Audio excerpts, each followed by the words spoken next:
Okay, we're here, and that looks a little off a bit here. Should have messed with it before starting, but it is what it is. Good enough. You're right. I ain't gonna lie to you guys. I almost didn't even do this. Your brother was tired, like something crazy. I was surely tired. Man, you just have no idea. I just wanted to sip of some mango juice, and I don't know, like just scroll on YouTube all day. Ah, man,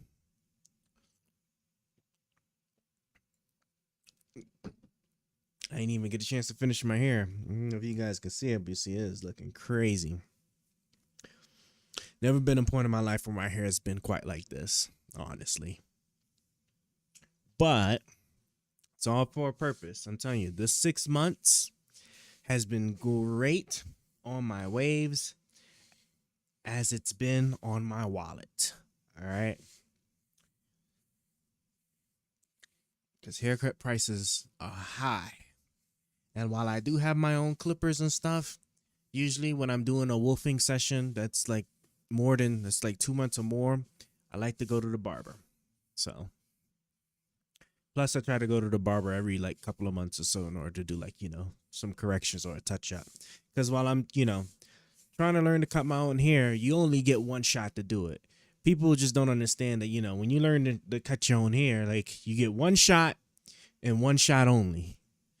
After that, you have to wait. And depending on how bad you do, the time that you do it, right, you could be waiting even longer than your typical period of haircut routine. So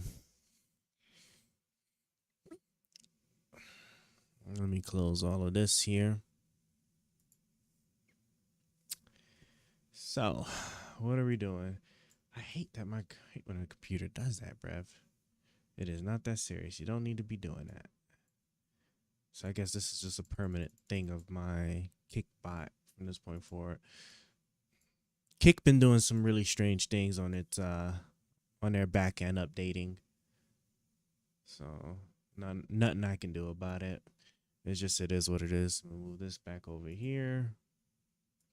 And that's my YouTube. So I'll put you back there. All right. Like, see, I was even going to even set up. Let me see if I was even going to set up the little chat thing, which I want to, but I'm just so lazy I'm just so lazy right now. I really am. I'm sorry. I'm like so lazy.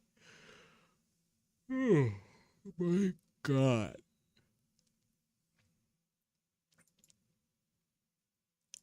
Let me think about this for a moment.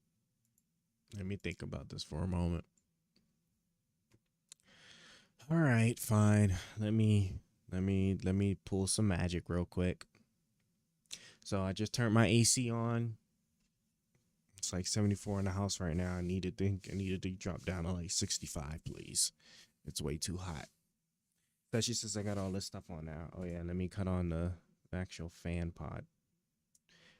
pad too from my laptop, since my laptop is cooking right now. Boy, that heat is crazy. Can I cut you up? Cool.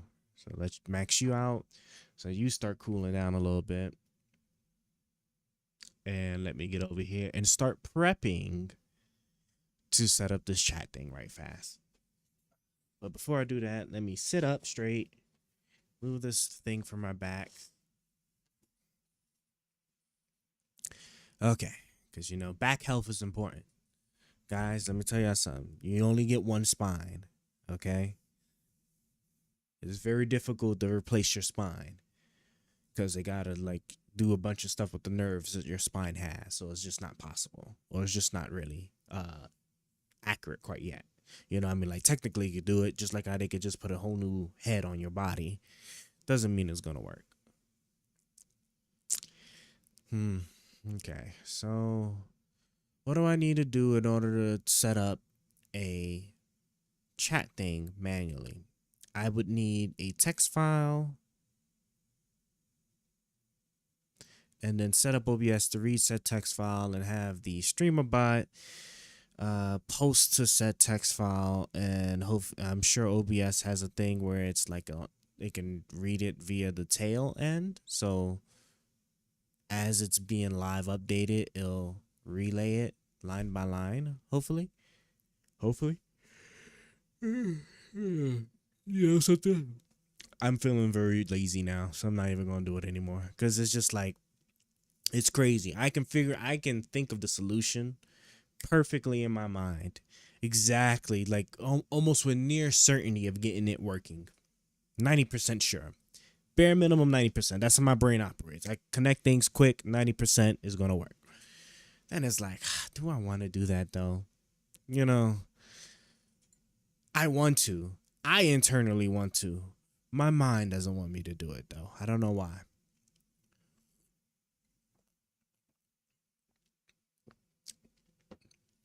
That cranberry mango juice is actually kind of hitting a little bit. Man, almost make me want to put spike it or put some stuff up in there, but I ain't gonna do that.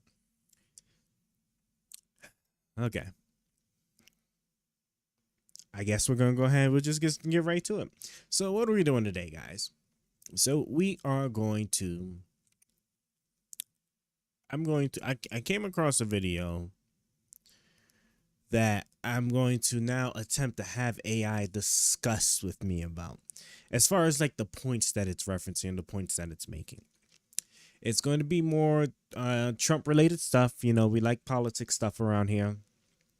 And of course, I'm going to do it while I'm playing my supermarket game because for some reason, it calms my brain cells. It really does. It makes my brain cells feel good. They feel good when I'm running a business. Okay. Okay. Um, but yeah. So let's go ahead and let's get started. Hopefully the AC is catching up. Let me try to move this real quick. Hold on a second here.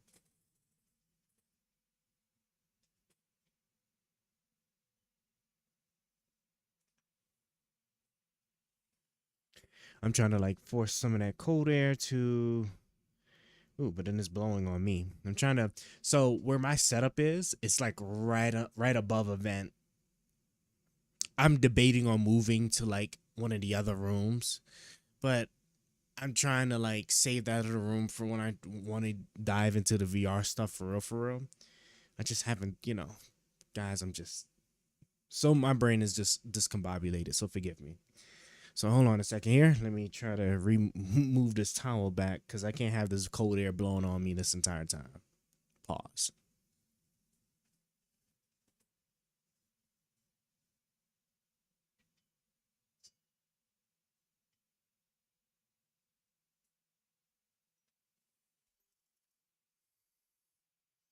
That should work. It's blowing on me a tiny bit, but it shouldn't necessarily be a problem. Hopefully. I guess technically I can always get a blanket that I just put over my legs, maybe. I don't know. But yeah. Looks good, feels good.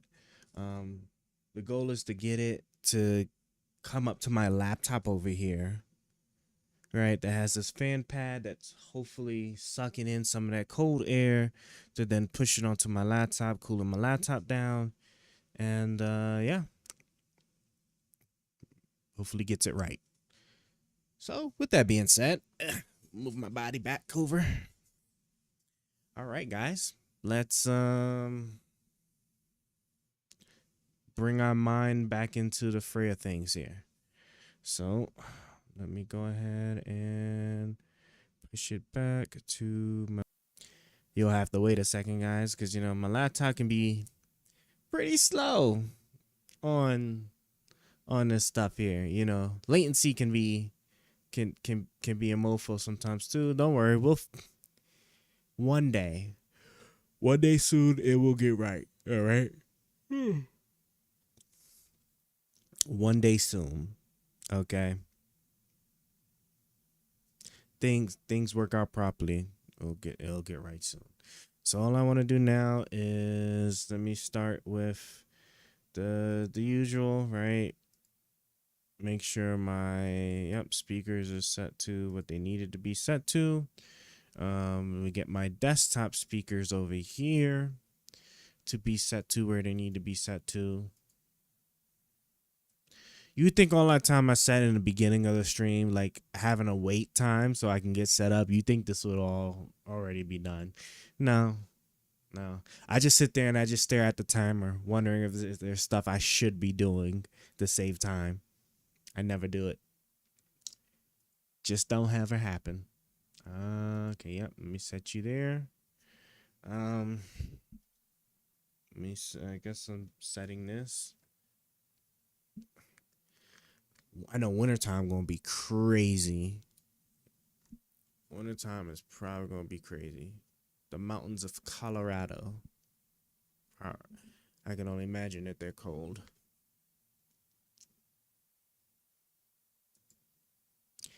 Let me just. Okay. Looks good. Now we just need to do our stream check, Check, check. Stream check.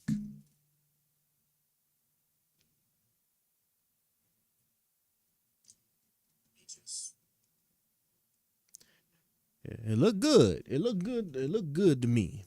It looked good. So I don't look too bad on camera too. That's crazy. I don't find myself I'm like a 5 on scale. Honestly, I think like sometimes I can be like an upper 5, but that's about much. But on camera, it made me look good. I'm actually impressed. Source of magic trickery is this?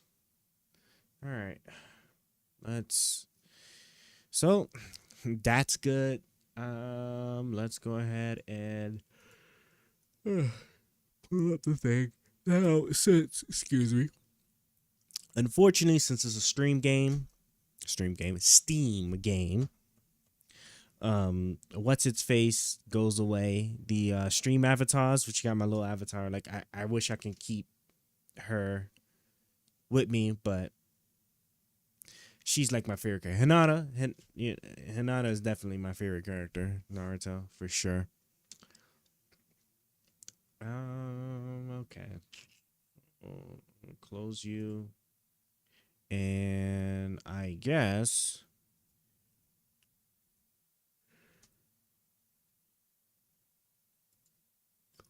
pull up the supermarket game.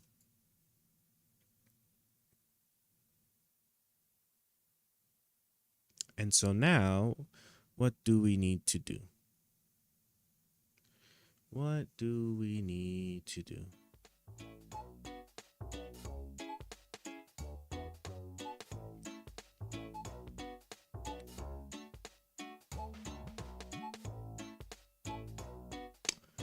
Okay, let me bring you over here. Okay, let me bring you back. I need you to be just a little bit smaller than this. Can you do like 720? Oh no, that just made you like. Okay, what about like this? Nope, that didn't work either. Hold on, I'm trying to find 1024 by 768. You think this is small enough? That's good enough, right? Because we have a problem with like ordering products, so let's fix that first. So get that out the way, out the gate, and then we can full screen it, and then we can, get on with our whatever activity it is that we're about to do.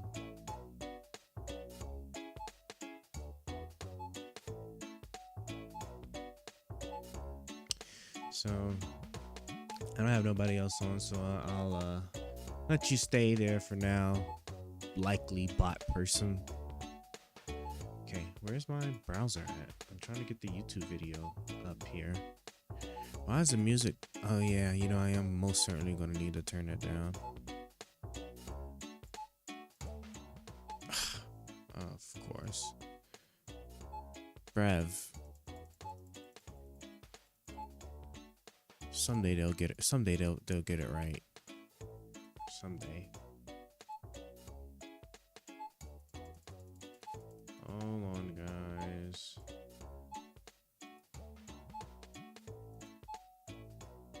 Cool.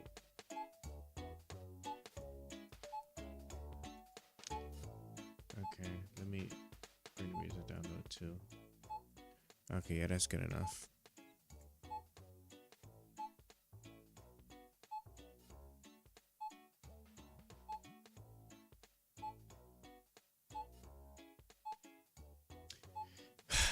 Guys, my new mouse is on the way, okay? My new mouse is on the way. I couldn't do it no more. After just dealing with it for like months, I just like, bro, it just can't happen again.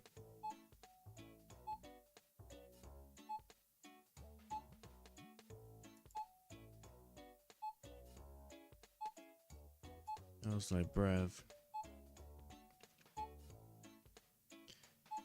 The hell is, wait, what the hell kind of video is this? What is Piers Morgan talking about Diddy for? And when they find a foul, what in the world is this? See, we're getting distracted now. We're certainly getting distracted now.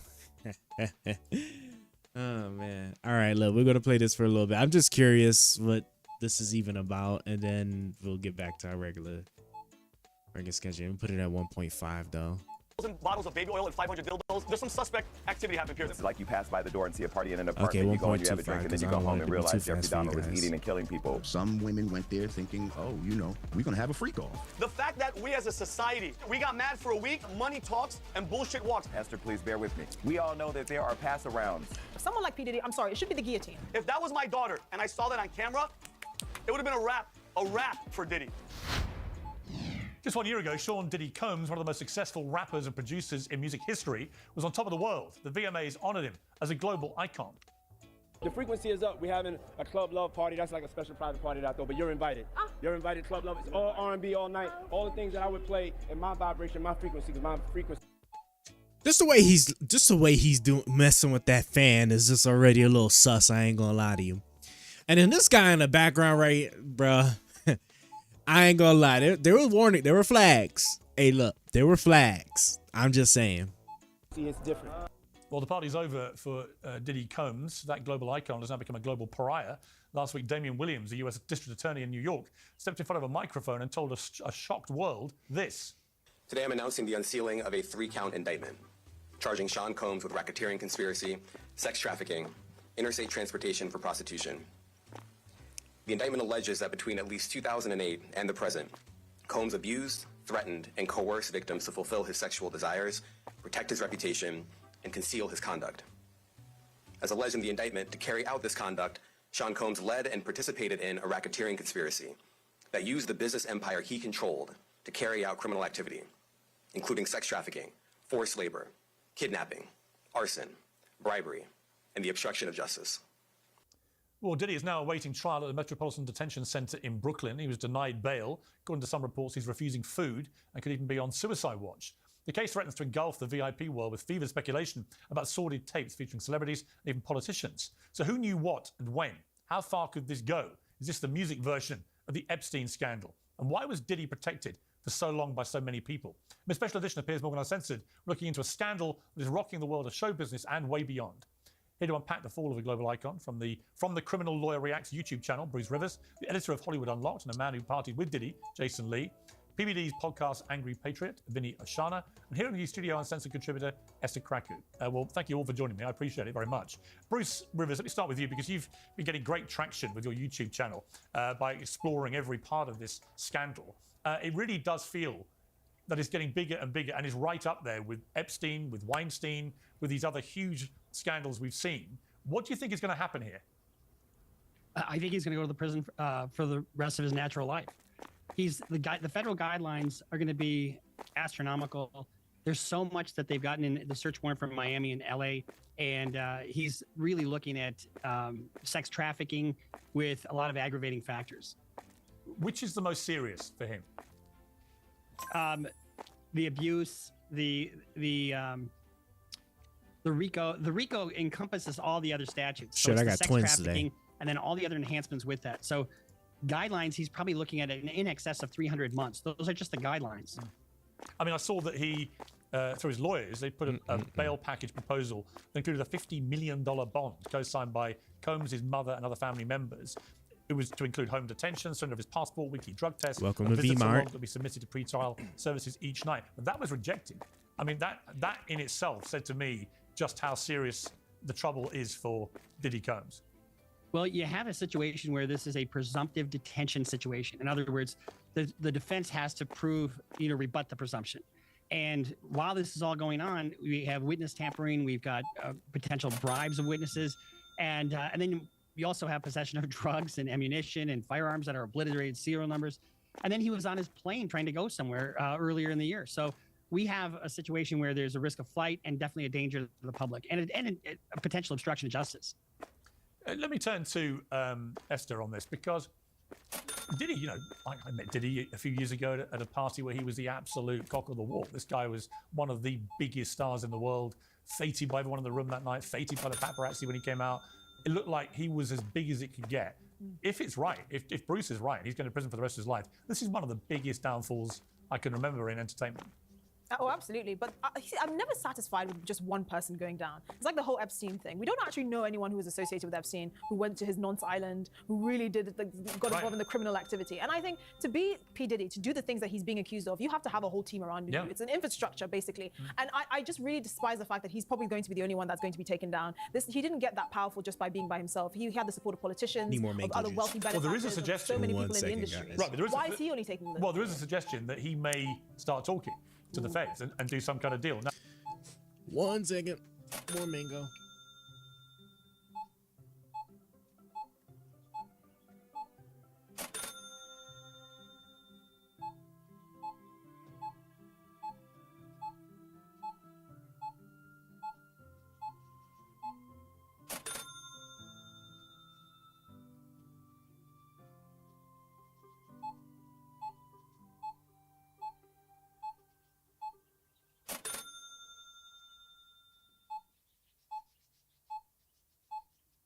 All right, we're back. Now, Epstein never got the chance to do that or to take that kind of deal, even if he was offered it, because he died, right? He apparently committed suicide. Speculation has run riot ever since somebody got to him, but that appeared to be the fact that he took his life. But that seemed to silence everything and stop the process moving to other people. But here, if Diddy was to suddenly start going after everyone and naming people, and there are tapes, as many people believe, depicting a lot of other people, famous people involved in this stuff, this could get massively bigger very quickly. Well, the thing is, so many people knew a lot of things. So, like 50 Cent, for example, was very open about his disdain for Puff Daddy, and he used to call him gay all the time. He used to rap about it. Eminem has lyrics in some of his music about, P. Diddy being a raper, for example. There's so many people in the industry. Nicki Minaj, for example, certainly knew some things, particularly about Meek Mill's relationship with P. Diddy. If anyone's heard that horrible tape, you'll know what I'm talking about. So there are these high-profile celebrities that certainly saw things, and the question is, how do we incentivize them to speak? Because if they would come forward, then actually, even the people, the other powerful people in the background that are hiding, wouldn't be able to hide for much longer. But the question is, how do they do that? How do they incentivize the people who saw things to come forward? And it might be a complete coincidence, Vinny, but we're already seeing people like Usher and Pink, who were friendly with Diddy Combs. They've deleted a lot of their social media. We don't know why, but it could be coincidence. It looks very like it's not a coincidence. What do you make of this scandal? Well, Piers, being in the entertainment industry, I left the military, went to Hollywood, acting, and all this whole it's a cult.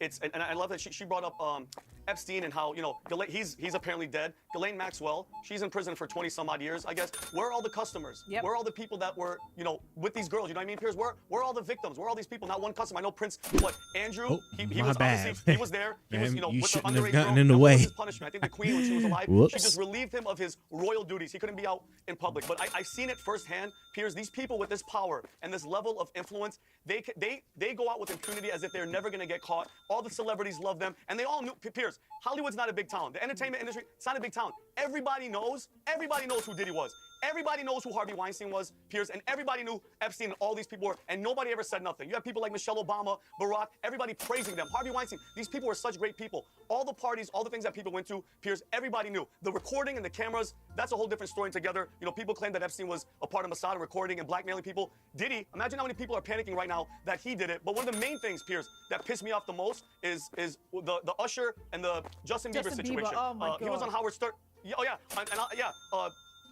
Usher was on, I believe it was Howard Stern a while ago, and he explained that he went to Puffy's flavor camp at 14 years old. His parents dropped him off with Diddy, and he saw stuff that he said he couldn't believe. 14 years old, Piers, okay? And God knows what he did with him. There's And then he stories sent about Justin him. There's Bieber there videos as where well. he said, Usher, after having seen that, he also sent Justin Bieber there. Great point. And if the rumors are true, Piers, he brings up Justin Bieber, and Justin Bieber has looked like he has been through hell. He was seen with Diddy a couple months ago, and Diddy's patting him down for a while. These people, Piers, are disgusting. They're evil. Thank God Justin Bieber has found God. If he didn't find God, I don't think we'd have him. These people are predators. They're disgusting human beings. It's a cult, Piers, and I hope to God that they find God, because the end game for people like that, Piers, is not good. Okay, Jason, you know Diddy. You've been at some of these parties. Does what you're reading now shock you, or that sounds crazy? I ain't gonna lie. See.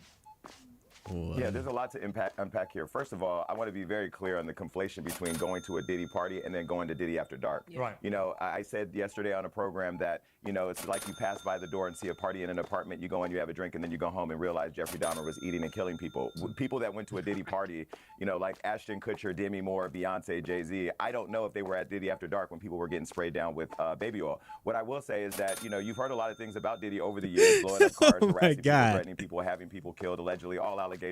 But I think Esther made the most important point that all of us are just in the culture figuring out this crisis is where were all the people who were booking flights, booking hotels, driving people to rooms, baby oil knowing what was spraying happening. down is Why is he crazy. in there by himself? Why are nobody speaking out? Why is Usher and Justin Bieber not condemning these rumors? Where is Beyonce and Jay-Z? You know, people where are they? watching this train. People are watching this train wreck happen and just trying not to have the conductor call their name, and that's the problem. And see, the problem that I have is that while we all enjoy the fruit of the industry, if you're eating poisonous fruit, then you need to be a part of that tree that's on its way down too. And the problem with being castrated in public right now, which is what is happening to Diddy, no pun intended, is that he's not given his due process. So on one hand, you're like, let it go through the process. But on the other hand, you know, we have, you know, the energy that the young man just had before me, that they know that this is happening in the industry that is not regulated or not controlled. And who's it going to happen to next? Yeah, well, I want to bring in Lord Jamar, American rapper and DJ, someone who knows Diddy Combs well, been again at some of these parties. Lord Jamar, first of all, your reaction to the sheer scale of charges against Diddy. Are you as stunned as everybody else by this? Not really, to be honest. And I want to reiterate what Jason said about the regular Diddy parties and the Diddy After Dark. I've been to regular Diddy parties, like in clubs, the PG version. Never been to anything in his home or anything like that, or any After Dark type of stuff. But I'm not really surprised. I've heard rumors about this guy for years. Yeah, I mean, there were these supposed freak-offs, they were called. These are the other parties that you guys are alluding to, where he distributed a variety of controlled substances to victims, so illegal drugs, in part to keep the victims obedient and compliant at these freak-offs. The police raided Diddy's house. They found narcotics, 3 AR-15 guns with defaced serial numbers, ammunition, a drum magazine, evidence aligning more, again, with the freak-offs. They found 1,000 bottles of baby oil and lubricant. And again, the indictment alleges that Combs subjected victims to physical, emotional, and verbal abuse to cause the victims to engage in the freak-offs. I mean, Lord Jamar, it all sounds pretty horrific, what was going on to these women at the freak-offs. Were they going there with their eyes wide open to what was going to be happening? Were they caught up in some depravity which only became clear when they got through the door? What do you think was happening here? I mean, I can only imagine. Like I said, I wasn't there. I think it was probably a combination of the two. Some women went there thinking, oh, you know, we're going to have a freak off. But some of them may have gone there innocently thinking, oh, I'm just going to be around, you know, famous people showing Puffy Combs. And then he's like, here, have a sip of this. And she doesn't know. Piers, let me give you some context. Let me give you some context, because I'm going to just cut straight to it. I have been to the house parties where there have been extra police, or not police, but maybe off-duty police working in security, armed security, shutting down the entire street because there are so many people trying to get in the home. Think about it. Beyonce's on the other side of the gate. Jay-Z's on the other side of the gate. Every major celebrity, the Kardashians, on the other side of the gate. People are trying to get in that party. The first Diddy party I went to was at Prince's house. So you want to go to Prince's house to the Diddy party where Tyrese is performing and Demi Moore and Ashton Kutcher are swinging on swings. That is what's happening on the other side of the wall. And so the one thing that makes this party different than a Jamie Foxx party or any other celebrity party that wrangles a bunch of young women or guys or whatever too, is that Diddy didn't let you bring your security in the party. That is the one thing that I thought was odd, because, you know, I came one time with my security and no other security other than Diddy's security is allowed to be inside the building. I mean, I saw Jay-Z and TD Jakes in there. Every major celebrity you can think of who may or may not get along may be on the other side of that gate with no security. And so now as you see this unfold, my wonder is, well, why weren't people able to have their protection with them when they were in the room? But the one thing I will add that, you know, people don't want to talk about is Diddy is not the only person that has these parties where they have people wrangling a bunch of women and there's nobody carding at the door. There's no regulation, right? And the reason is because these guys want to have a bunch of women around. And what happens when you mix that with a bunch of liquor and other things, when the regular party goes home, what happens after everybody's gone? Yeah, Bruce, No, this is different. Well, let me, Bruce, I wanted just to put to you the defense from Diddy's lawyer, Mr. Agnifilio. He maintained there's no coercion and no crime. He's not afraid of the charges. And he said he believed that Combs was the target of an unjust prosecution. What's your response to that? Well, one of the things that we talked about, the people who arrange the flights, the people who arrange this and that, all the people in the chain, those are all going to be witnesses against Diddy. We'll start there. Second of all, he's got terabytes of video all over the place. Thirdly, they've got him on recording, threatening a witness, trying to get them to not come forward and testify. They've got video of him beating a woman, dragging her through, Cassie, dragging her through a hotel. They've got giving IVs to recover. Just the amount, and the key wording here is force, fraud, and coercion. You know, that's the key wording for the sex trafficking. Yeah. And, you know, it's one thing to have a party with a bunch of ladies and enjoy that. It's quite another thing to keep them there for days until their bruises heal. And that's what we're talking about. We're talking about a freak off, as it's defined in the indictment, isn't just a party. No. It is force, it's fraud, it's coercion. And you're going to see that there won't be a defense to it. His lawyers will take as much money as they possibly can out of him, but the case really will speak for itself. Yeah, you know, apparently this was happening to men too. Yeah, I think that's probably. Well, I was going to ask you about that, Lord Jamal. I mean, there have been lots of wild conspiracy theories. Maybe some of them aren't so wild, but there was one of the big ones is that Diddy was secretly gay. Do you think that could be true? Which is not a crime if he is or was. Yeah, exactly. No, you're missing my point, Jason. But I mean, the conflate. But no, Jason. The point I'm making is, Lord Jamar said that also men were abused and stuff. It only plays into the context of what Lord Jamar just said. Is the sense that if Diddy turned out actually to be gay or bisexual, then the victims here are not just women necessarily. They could also include men. Is that what you're saying, Lord Jamal? And I'm just saying, yeah, it's definitely not a crime for whatever his proclivity may be. But if you're making people do things against their will or hanging things over their head in order to, try to trade, Boy, this is crazy. Pro quo, that's not cool. When people use their power to try to manipulate certain situations. That's the coercion.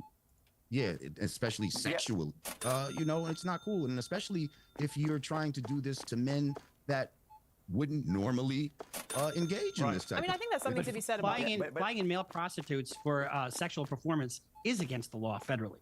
Yeah, Go ahead. But I also want to see more people. I want to see more people arrested. Like, where were the bookers, the security, the transportation? Where's the assistants, the chief of staff, the chefs cooking food, people cleaning up the room? I need everybody arrested. Well, I think, surely Diddy. Why the chef cooking food to be the one? The chef ain't got nothing to do with that.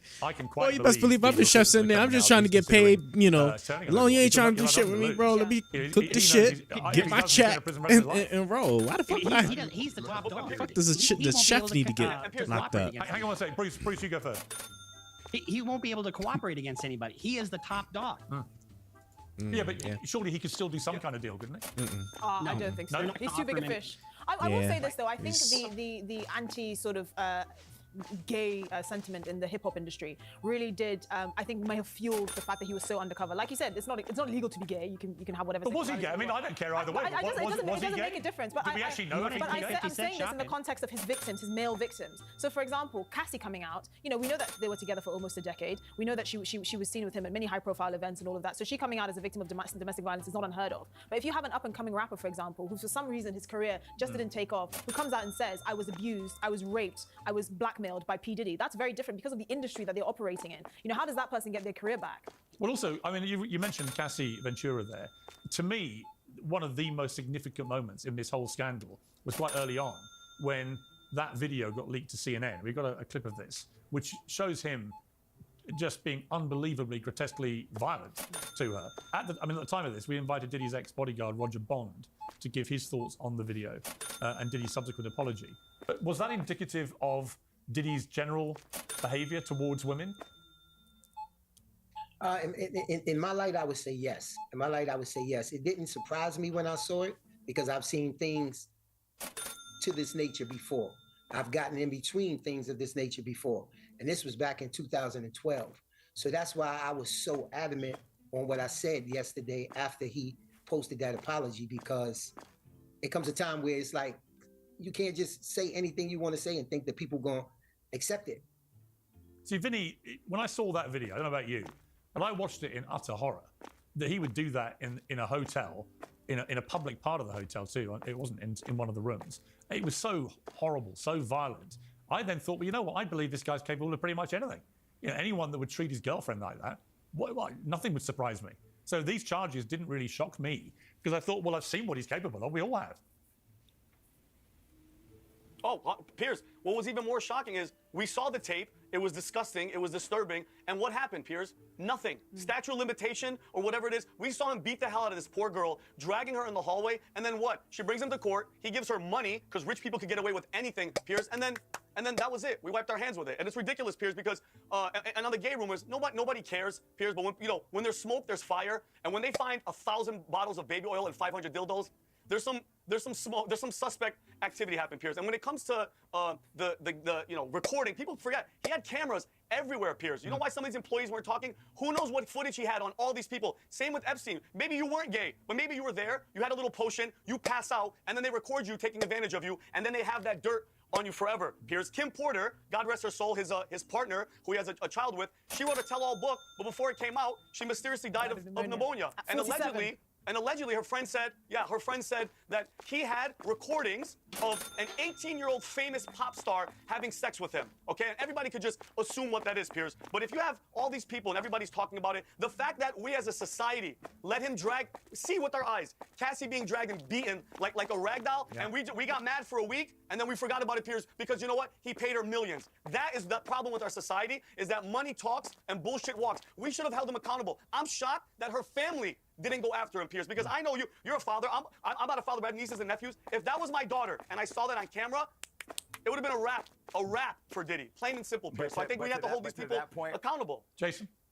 But that's the point right there. And that energy is somebody who's been molested, who survived molest, right? There's no money that you can pay me to feel good about the experience, to pay my family to forget about the experience. And I think the problem happening right now, at least in this country with entertainment, is that people are going for money grabs. So it is making it hard to decide what is, what isn't. And then there's so much around this case that you can't look at the video and not see a man beating a woman in a public hallway and make any excuse for that. But you also can't make excuse for the hotel taking $50,000 to cover it up. You can't make it like you can't understand how Diddy hired a trainer to train his girlfriend who I do want to be fair, right? So I've said this before, in the US especially, right? I can't speak for other countries, but you have two forms of justice in the justice system. You have justice and you have money, right? You have justice and you have money, okay? And the thing is that a lot of people, right, especially when we're talking about famous people that do like something crazy, you know, a lot of people go for the money versus the justice. You know, somebody assaults you, right? You can either go to the police and have charges filed, right? So like, you know, they get held accountable and then there's justice, all that good stuff. Or you could sue them and then you get paid potentially millions of dollars. Life-changing money, basically.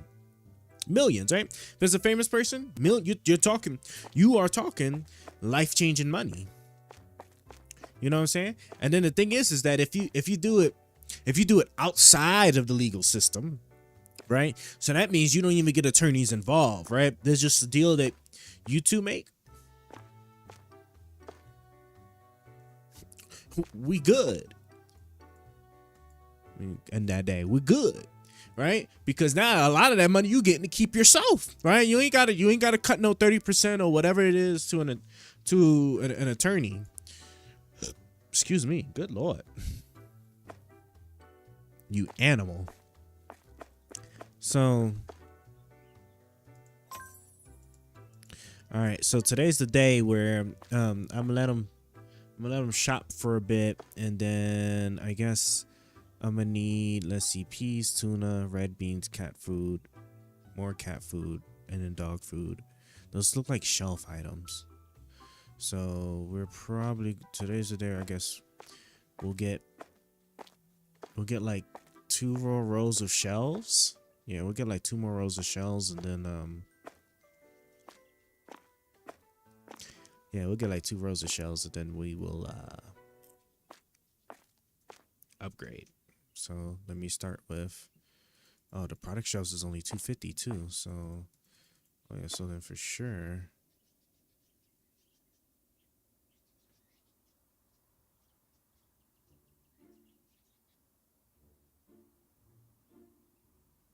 Come on, come on.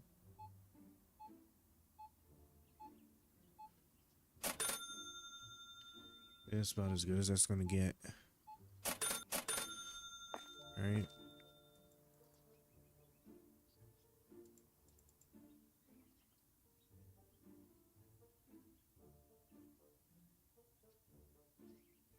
Oh, because I don't want that to be in the way. So, what we're talking like, yeah, because you can't be.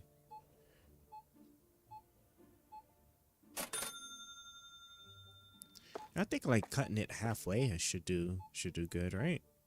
Should. Yeah. Halfway should do.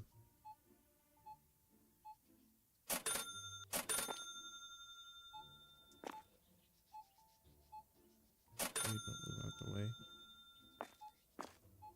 And then I guess I'll just hold on, let me just put you right. Cool. Alright, come on. There we go. Alright. I know I ended up getting 3 shelves. But yeah, that should do me wonders. So now, like, with whatever we purchase today, oh, I'm sorry, whatever profits we make today, because I got plenty of product, we'll order we'll upgrade to the new tier stuff, which would be this stuff here, and then we'll get these, and then yeah, we'll be good. And then our next beeline will be this right here for the employees, because I'm probably gonna need another cash register, which I'm not looking forward to, but I mean, it is what it is.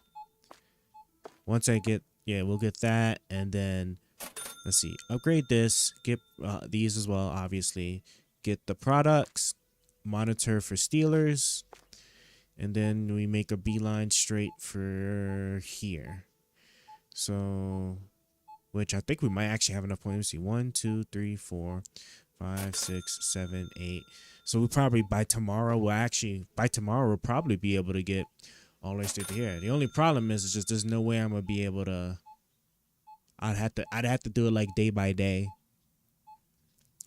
just to make sure I have the money to get each product line, and then boom, then we hit it.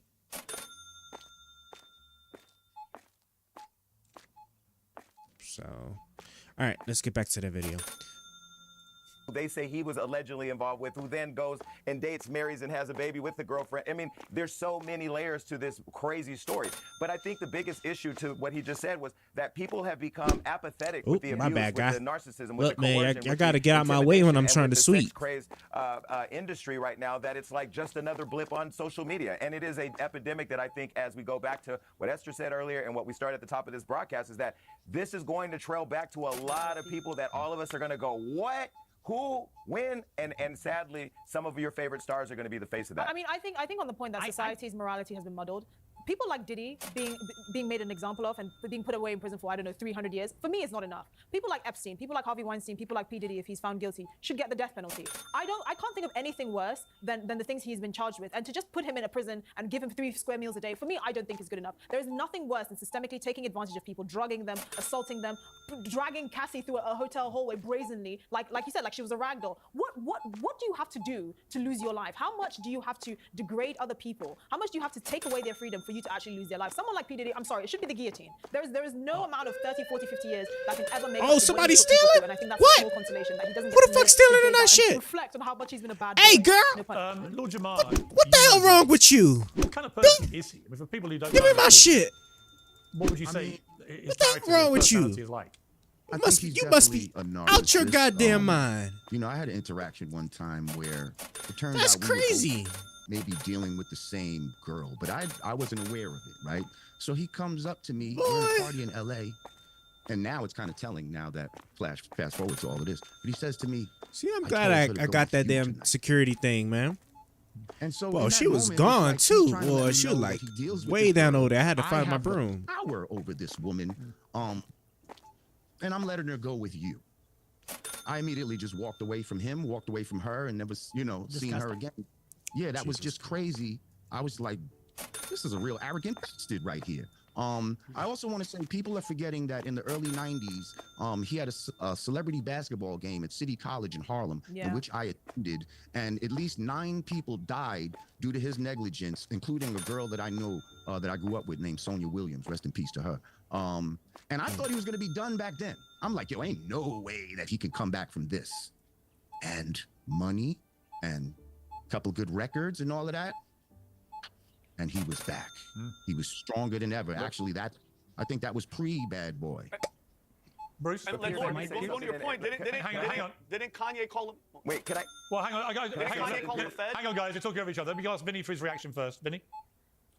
Well, Lord, just going off of his point, I mean, Kanye West, he said a lot of crazy stuff in the past, but sometimes, maybe he's right. He called Kanye, he said he was a fed, that he was doing all this stuff, recording all these people, and like you said, Lord, getting away with everything, bro, getting away with murder, getting away with all this stuff, and he just dodges the raindrops as if he's being protected, just like in Epstein, but now they always have to have the fall guy, and yeah, I think Lord's, he's on point.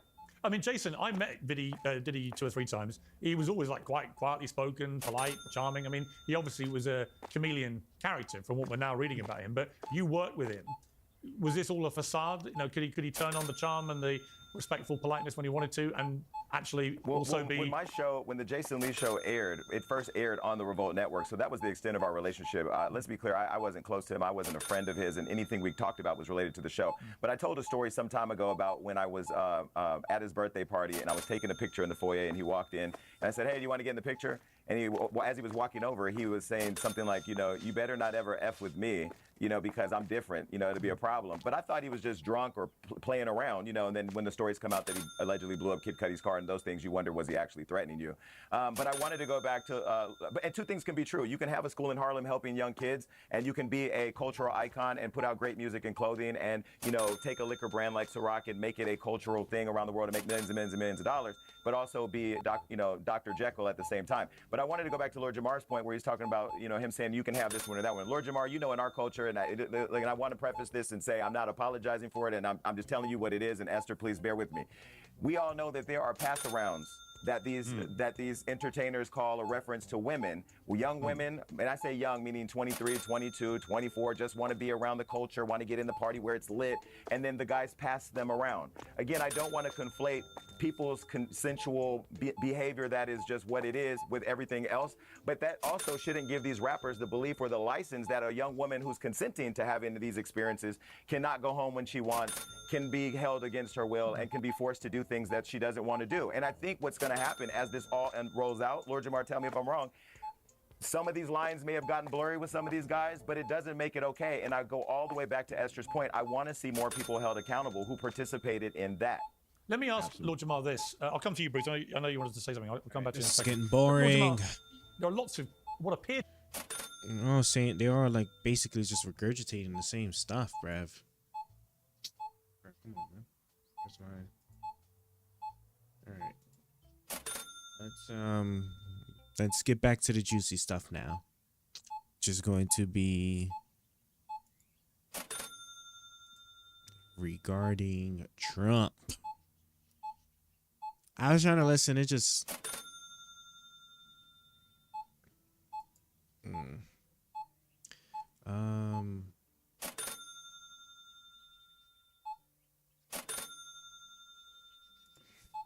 Hold on, I'm trying to get the video. You guys give me a moment. Yeah, live stream looks. Here we go.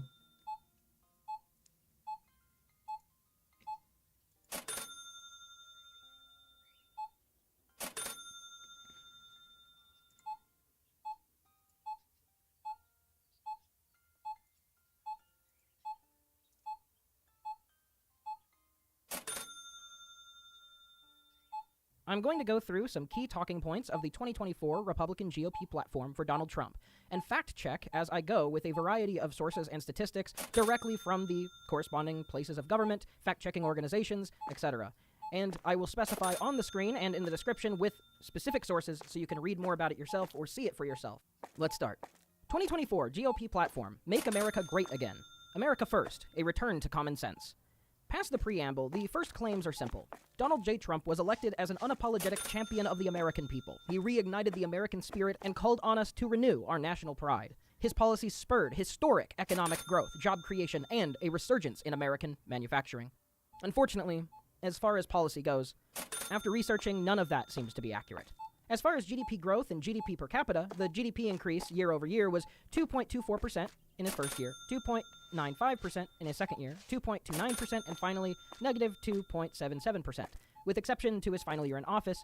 So, before considering COVID in his final year, the economic growth stayed virtually the same as Obama's economy from the 2010 recovery to the 2008 housing crisis in these metrics, until the beginning of Trump's term. In fact, if you were to look at the graph without seeing the years, you would probably have a difficult time telling when Obama ended and when Trump began. A reminder, though, of two things, and this is something that'll be important as I talk about specific dates in the future. Trump began his term on January 20th, 2017, when he was sworn into office. And the crazy thing is I'm gonna ask the AI bot about that, because the crazy thing about that too is that if you look at it cumulatively as well, right? Technically, he's Obama's was way up on economic growth than Trump. And while you could sit there and argue, well, I mean, Trump only had 4 years and Obama had 8. Like, even if I sit there and I just pick any one of those 4 years, like it seemed like Trump, because of like his mishandling of COVID, right, still put his overall GDP performance in the U.S. economy, and Obama's, right, who also, like, pay attention to that chart. Obama also had his dip in his first year because he came in like at the economic crisis. It seems like Obama might have actually done way better than Trump did. So we're gonna find out. I got to bring the AI in on this one.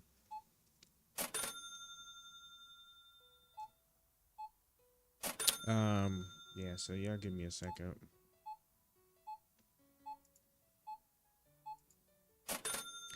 All right, so first thing I need to do is let's click here.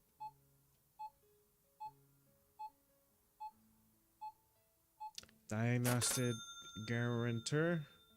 Nice to see another bot guy coming by.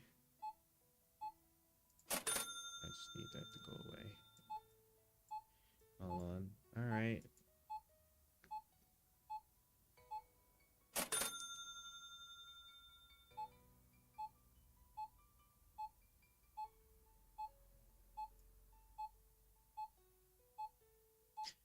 Hey, Jeffrey. I have some questions I want to ask you about Trump's economic performance with respect to his GDP in comparison to either Barack Obama or Joe Biden. Do you have a moment?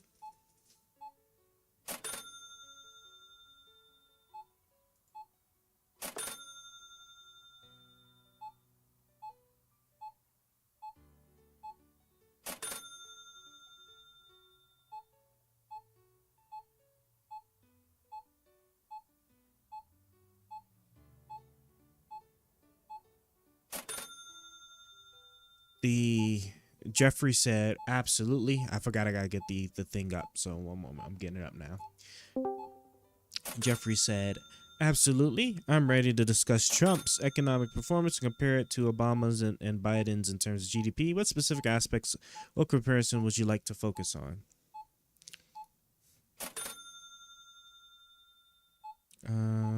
Okay, where's Discord over here?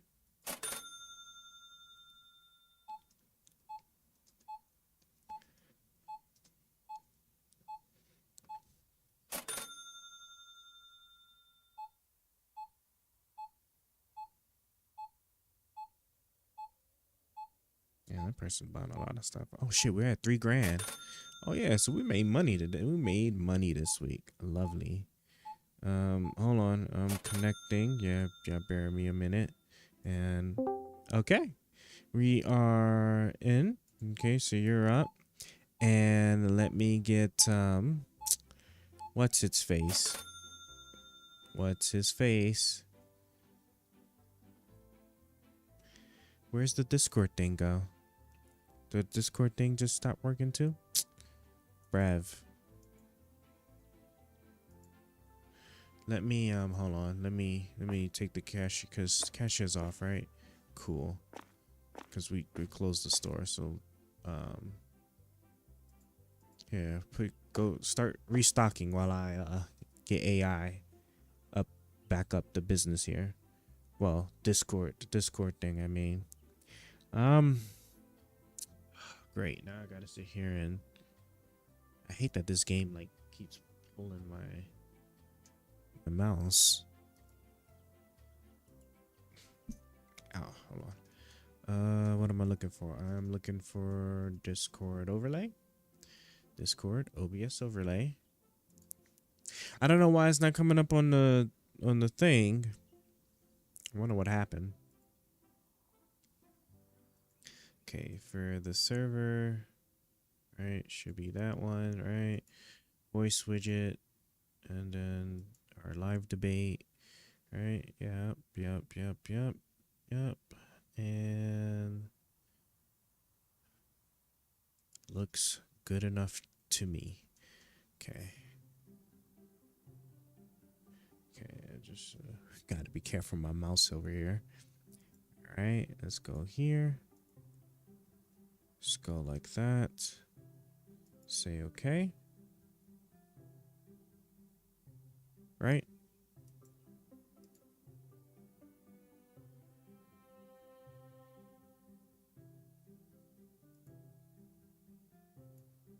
Let me unhide it.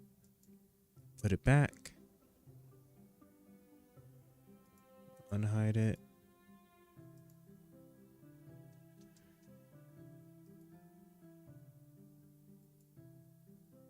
Put it back.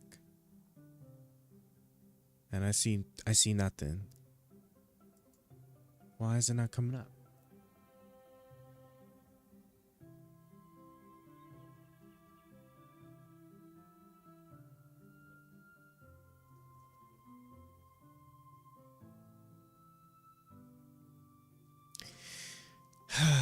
All right, give me a second here.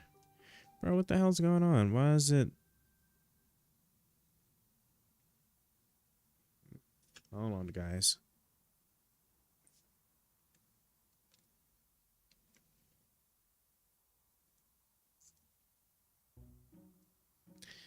Okay. Let's see the. All right. Let me. What's it? Chat widget, text channel. Although we'll keep that in mind someday. For now, though.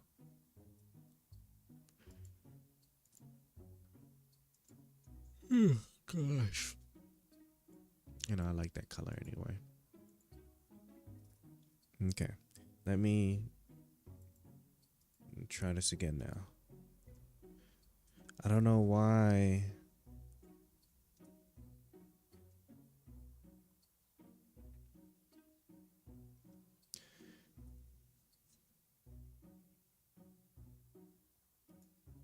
Why it doesn't. There we go. Okay. Now it's up. I don't know. I just changed the color or something, and then it just decided it wanted to come up now. So, but why is the A one? Okay. Yeah. Sorry, I'm very tired. Okay, it's almost 2 a.m. over here. Okay.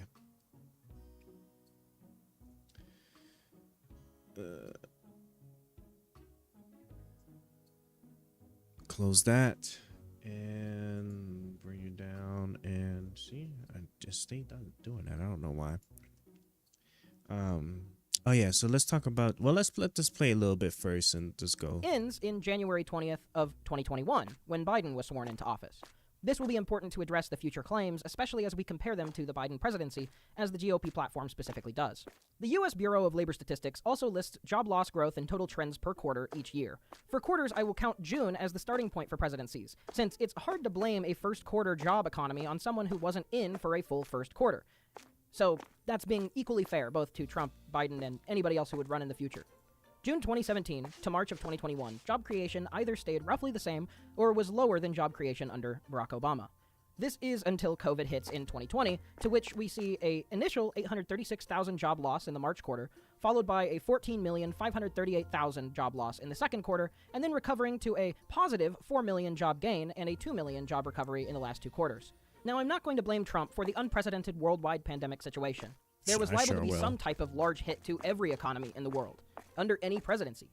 But I at least think it's worth noting that this type of catastrophic loss, undoing the net job creation of his entire presidency and putting it in the red, as well as undoing the last 2 years of job creation under Obama, it's worth mentioning too that in September 2017's quarter, the net jobs were negative, losing 39,000 jobs. The first time for this to happen in a quarter since the 2008 housing crisis in Obama's first term.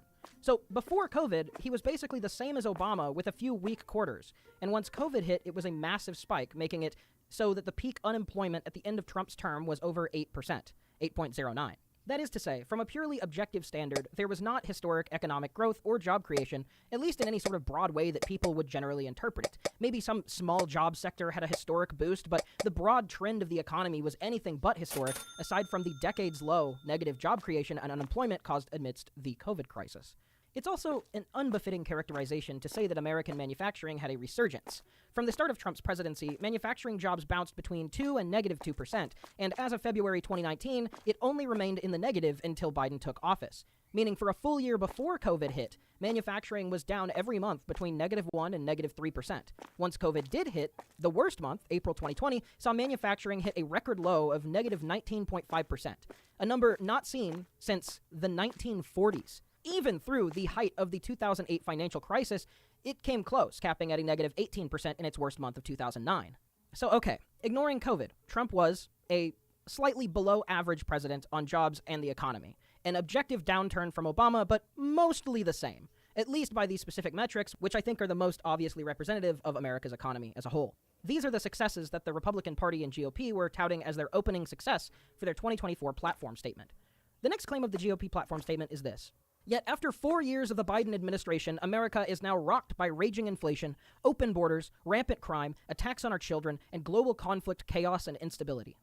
So, as for what is specifically mentioned, let's say the clear ones here are high inflation, immigration, and high crime rates. The most valid of these is high inflation, although it's a selective argument. The 2 years leading into Biden's term, as I've shown, there was a consistent job loss for over 2 years, manufacturer closures, and heightened unemployment rates, to the extent not seen since 2009 and in some cases not seen since the late 1940s. Inheriting an economic downfall of this caliber and not seeing inflation hit back is pretty unreasonable, especially as the economic downturn and height of inflation hit in 2021.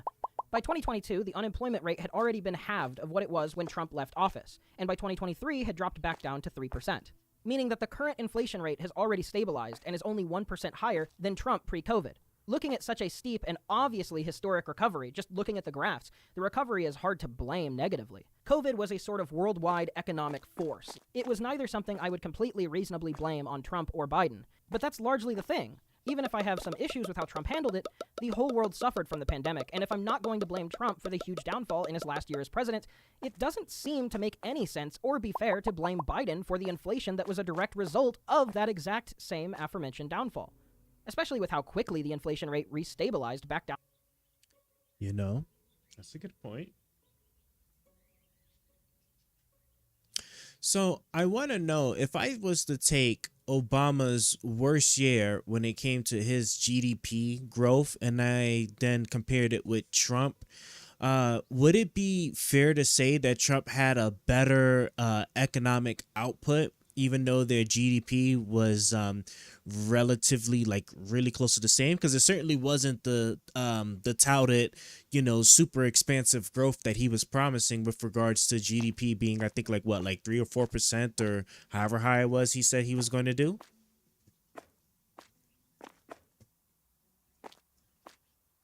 When comparing GDP growth between Obama and Trump, context is crucial. Here's how it breaks down. Obama's worst year. The worst GDP growth year for Obama was in 2009, during the Great Recession, where the economy actually contracted by around 2.5%.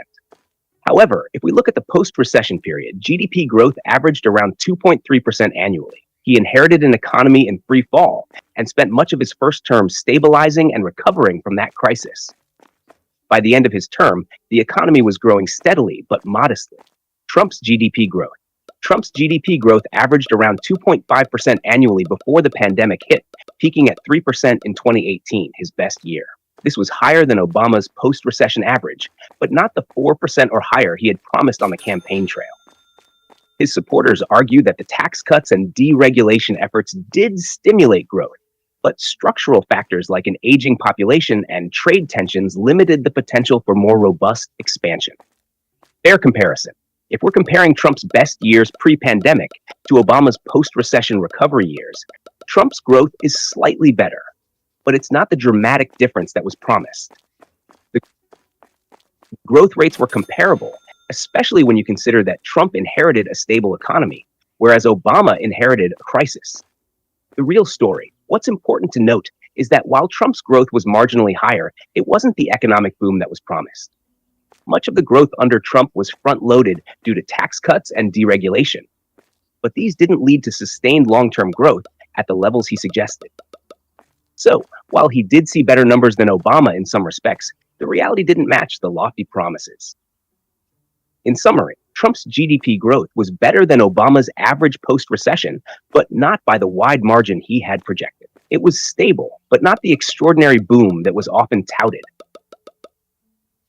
Now, if I'm not mistaken correctly, if we was to then switch our focus onto the manufacturing jobs, is it correct then that that Trump was losing manufacturing jobs at a steady clip during his years in the presidency, while Biden saw like a potential increase? Is that correct?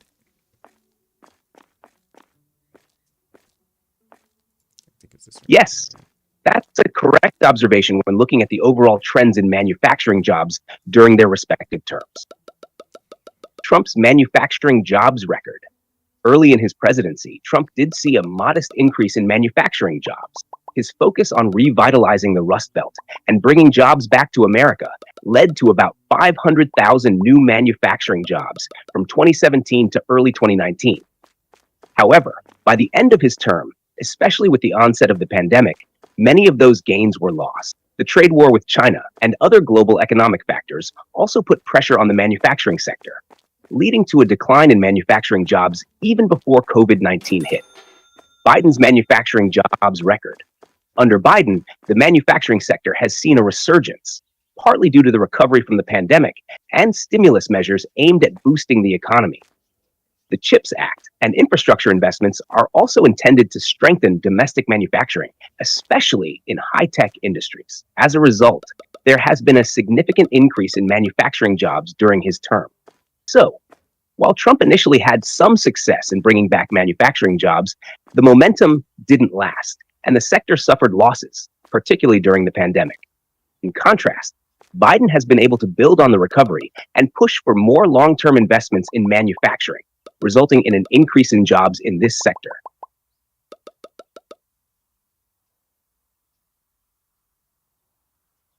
Let me put it on pause. That's crazy.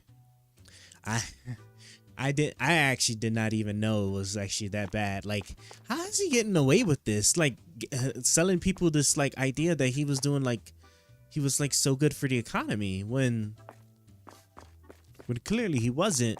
Like, with respect to especially like some key like he at best he was I can't even say he was slightly above average then on his economic performance, because like it was always just on the back of my mind when I'm just sitting there just wondering, I'm like, what the hell did Trump actually do that was good for the economy? Like, I cannot for the life of me think of any like major legislation, any major like policy gutting, right? I know he cut regulation, right? But like, you got to do more than just cut like some regulations. Unless they're like super oppressive, which I don't think there was any super oppressive regulations that I can think of, right? That weren't there for any good reason anyway, right? So I don't know. I really don't know. Excuse me. Yeah. That's crazy. Let's continue with the video. Come on, mouse. Down to where it was pre-COVID. One couldn't honestly say that inflation is currently raging, as this increase over pre-COVID Trump policy is the same increase as Trump over Obama, and there wasn't an economic crisis to recover from in 2017. As a sort of last note on the economy, Trump's final numbers, as they were when he left office, came to corporate profits increasing by 17.4%, but household income only going up by 6%, meaning workers were getting paid less for their work compared to their employers as the term went on. Home prices also increased by 27.5% under Trump's presidency, and again, we lost a net 178,000 manufacturing jobs. One of the main things that Trump promised before his term and has continued to pretend and claim was a success during this election cycle, despite being provably and undisputably false. I'll do crime next, since it won't take as long as the immigration thing. The Brennan Center for Justice and the CCJ, or Council on Criminal Justice, show a general increase from the beginning of the pandemic that peaks in 2021, followed by a steady downfall afterwards, with exception to a slight but noticeable increase in property crimes in 2022. Of course, we don't have a lot of definitive data for 2023, and this year, 2024, since it's not over, doesn't have its proper statistics out either. I mean, this year's only half over. But based on the change from 2020 to 2022, looking at the data from the major United States cities, the national murder rate was down by 6.7%, property crime down by 0.5% nationally. And generally speaking, looking at Trump and Biden next to each other, very similarly to the pre-COVID Trump era to Obama before him, you can't easily tell where Trump ends and Biden begins, as this trend has been a pretty flat line with steady decline since 2011 and a much more drastic decline since the 90s. In fact, violent crime is at the second lowest point it's ever been, aside from pre-COVID 2019. So let's get into XNV. It's great to have you back, fam. What you been up to? Well, I mean, it's whatchamacallit. Like I pre-looked at some of the stuff that he's citing. As far as the data he's pulling it from, it's like it's all legit. It's all from what is it, like, what the hell is that bureau's name? It's that the thing that actually does record all of the crime rates and stuff across the cities, like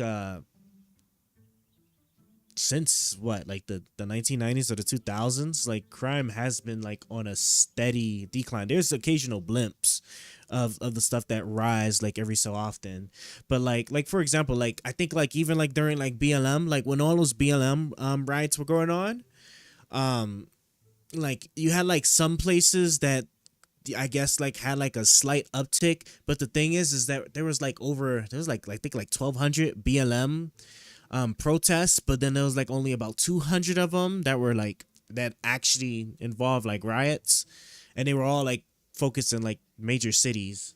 So I don't know. Hope you've been doing all right though, man. What you been up to? And I done. Sorry, I'm having issues right. You be quiet, AI. I don't have you talking right now. Sorry, just trying to click on my things here. Citing reports is fine. Pretending like their indisputable facts is complete.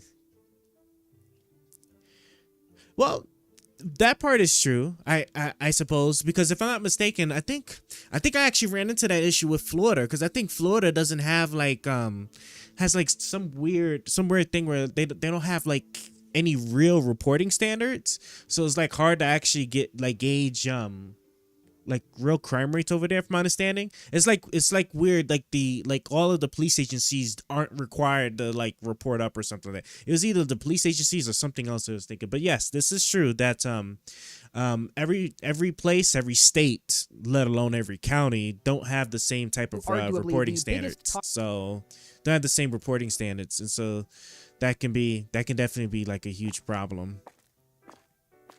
Okay, so they definitely put all that out.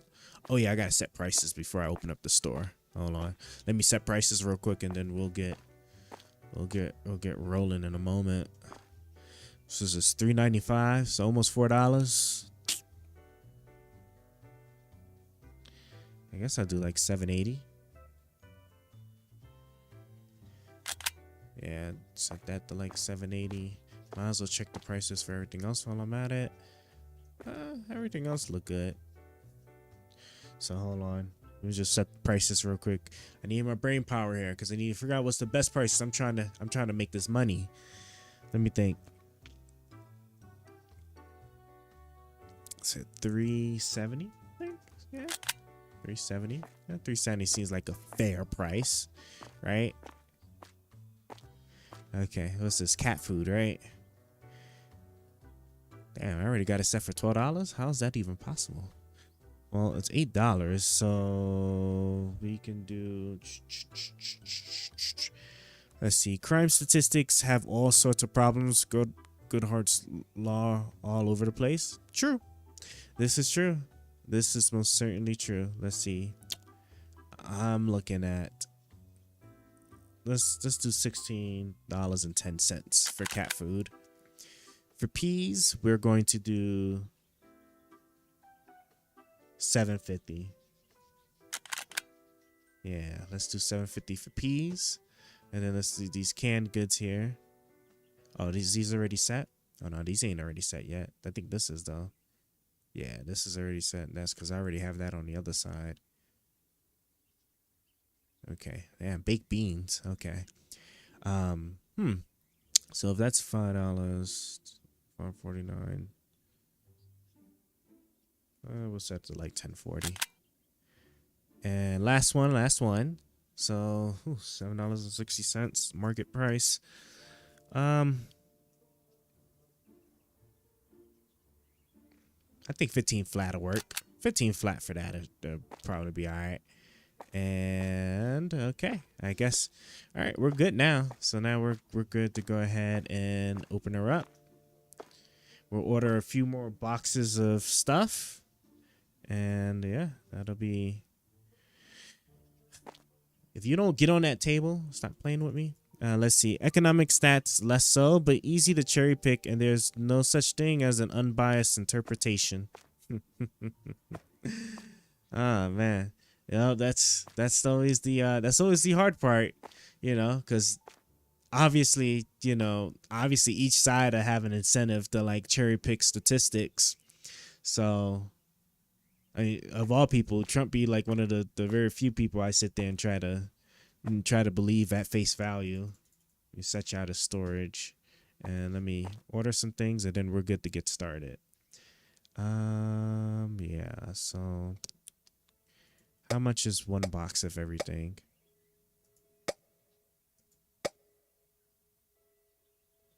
So I get everything but the dog food. Okay. All right. Yeah, go ahead and go. So let's see what else you got. Oh, I wanted to ask. Well, manufacturing jobs did go down. Hold on. Let me see. Do I want to ask the AI about it, or do I want to wait? Next time, yeah, we'll wait. All right, let's just Talking get back point to it. of the Trump administration. The crisis on our southern border, or illegal immigration. I'm sure that you've all heard prominent figures in the GOP broadly talk on this as well. Here are some possibly familiar quotes. Nikki Haley claims that 8 million have come in illegally, and that we have to send them back. A number also repeated by Florida Governor Ron DeSantis. Senator Tom Cotton of Arkansas said on Fox News Sunday that Biden had allowed an invasion to occur on our border. Almost 10 million migrants have crossed into our country. On CNN's State of the Union, Marco Rubio stated, more conservatively, that 3.3 million people have been released into the country who arrive here illegally. Also claiming Biden had a policy of releasing virtually 85 to 90% of any migrant that crossed the border. The DHS has, of course, released its statistics as from the Office of Homeland Security. The first thing factcheck.org notes about this specific claim is that the data often cited lists all apprehensions, which means many are counted more than once, with a 27% recidivism rate, up 7% from 2019. But since the federal health emergency for COVID-19 has ended, the rate has then dropped 11%. A large section of the people counted at the border also are largely in stasis, considering that they Trump pathologically lies, but so do partisans and establishment media. Yes, this is true. Yeah, we know this. I just wish, because Trump is just like so egregious with it. I just like fam, like you have got to like chill out sometimes. And then it's just hard because then I think like when Trump and Biden had that debate, like when Biden, I think one of the things that really like teed me off on it was when like Biden said, I think like drug prices were down to like $15 for like I think what particular medication, which wasn't true. But the difference between like him and Trump was that like whoever that at the closing statements when Biden brought it back up, he then said the correct price, which I think was like $35 per like vial or whatever the medication thing was. Whereas like Trump just sits there like when Trump lies to you, like he's truly like he's just truly trying to sell you a story. It's crazy. Like whoever was calling clearly biased interpretations indisputable. Well, maybe, but like there's certain things you can't really like you can't be biased when interpreting, right? Like you can't like be biased about like the GDP. Like the GDP is just like that's a fixed figure, right? That there's no crazy way to calculate that, right? Border apprehensions, which I think is what he's going to get into, right? I personally have like come across like many different figures because of the way like it's calculated, because you got things like encounters, which includes people that come to the border but don't actually cross over, like they get caught and then they just immediately get like sent back or whatever, right? But they're still counted in the encounter numbers, but people use the encounter numbers as what's its face as saying that these are the number of people who have crossed the border illegally, which is not at all true. It's too expensive. What's too expensive? Great. I gotta take a look and see what they're complaining about. Hold on. Like what else? There's like 3 or 4 different ways of calculating 6. Oh, I guess maybe I could put you to like maybe 7.5. If y'all gonna like be so upset about it. 280, 270 is good there. Okay. Yeah. What was I looking at? There's like 3 or 4 different ways. Like I recall that's like you can count illegal immigration crossings in the U.S. Whether you want to do the encounters thing, which isn't necessarily true. There's another number that talks about people that are pending like a hearing or something like that, but they're still not even physically in the United States yet. They get wrapped up in the counting.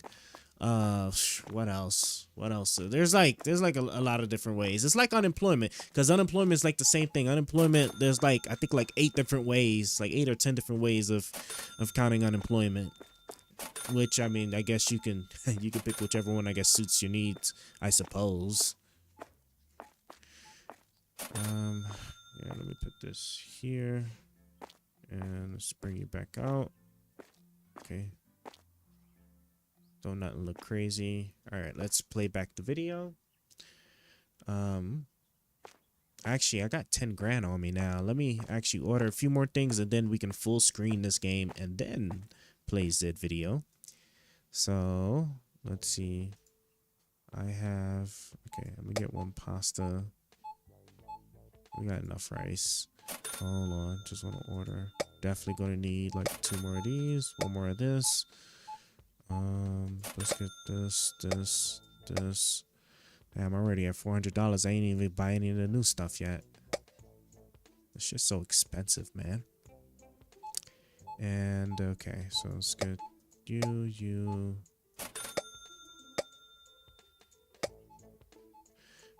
Damn, 152. Okay, I'm gonna have to wait for like 1 more. I need 1 more. I need him to do 1 more. Come on, there we go.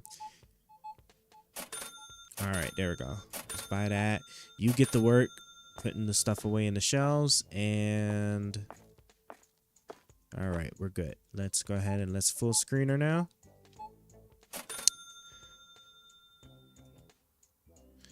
Bam. Okay. All right, looks good. Now let's play back the video. What we got here?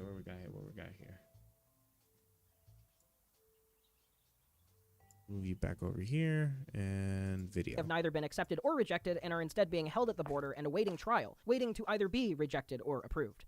So it's hard to say they've really crossed into the country if they aren't even in the country but are waiting to see if they'll be allowed in. From the month that Biden took office until October of 2023, 6.5 million encounters were made at the border. 700,000 arriving legally but without initial authorization to enter. So 5.8 million illegal people crossing the border. A policy of releasing virtually 85 to 90% of any migrant that crossed the border. The DHS has, of course, released its statistics as from the Office of Homeland Security. The first thing factcheck.org notes about this specific claim is that the data often cited lists all apprehensions, which means many are counted more than once, with a 27% recidivism rate, up 7% from 2019. But since the federal health emergency for COVID-19 has ended, the rate has then dropped 11%. A large section of the people counted at the border also are largely in stasis, considering that they have neither been accepted or rejected and are instead being held at the border and awaiting trial, waiting to either be rejected or approved. So it's hard to say they've really crossed into the country if they aren't even in the country but are waiting to see if they'll be allowed in. From the month that Biden took office until October of 2023, 6.5 million encounters were made at the border. 700,000 arriving legally but without initial authorization to enter, so 5.8 million illegal people crossing the border. Subtract the 27% of repeats. Of those numbers, 2.5 million have been released into the country, but again, a chunk of that is made up of legal immigration, but initially unauthorized entries from the 700,000 included in the initial stat. A spokesperson for the DHS also says that they believe their capture rate is 78%, which does seem to be low. But, to quote, under the administration, the estimated annual apprehension rate has averaged 78%, identical to the rate of the prior administration. The people at the border doing their jobs is largely the exact same group of people who are working under the Trump administration, because these are not simply appointed jobs from the president, but are largely administrative jobs.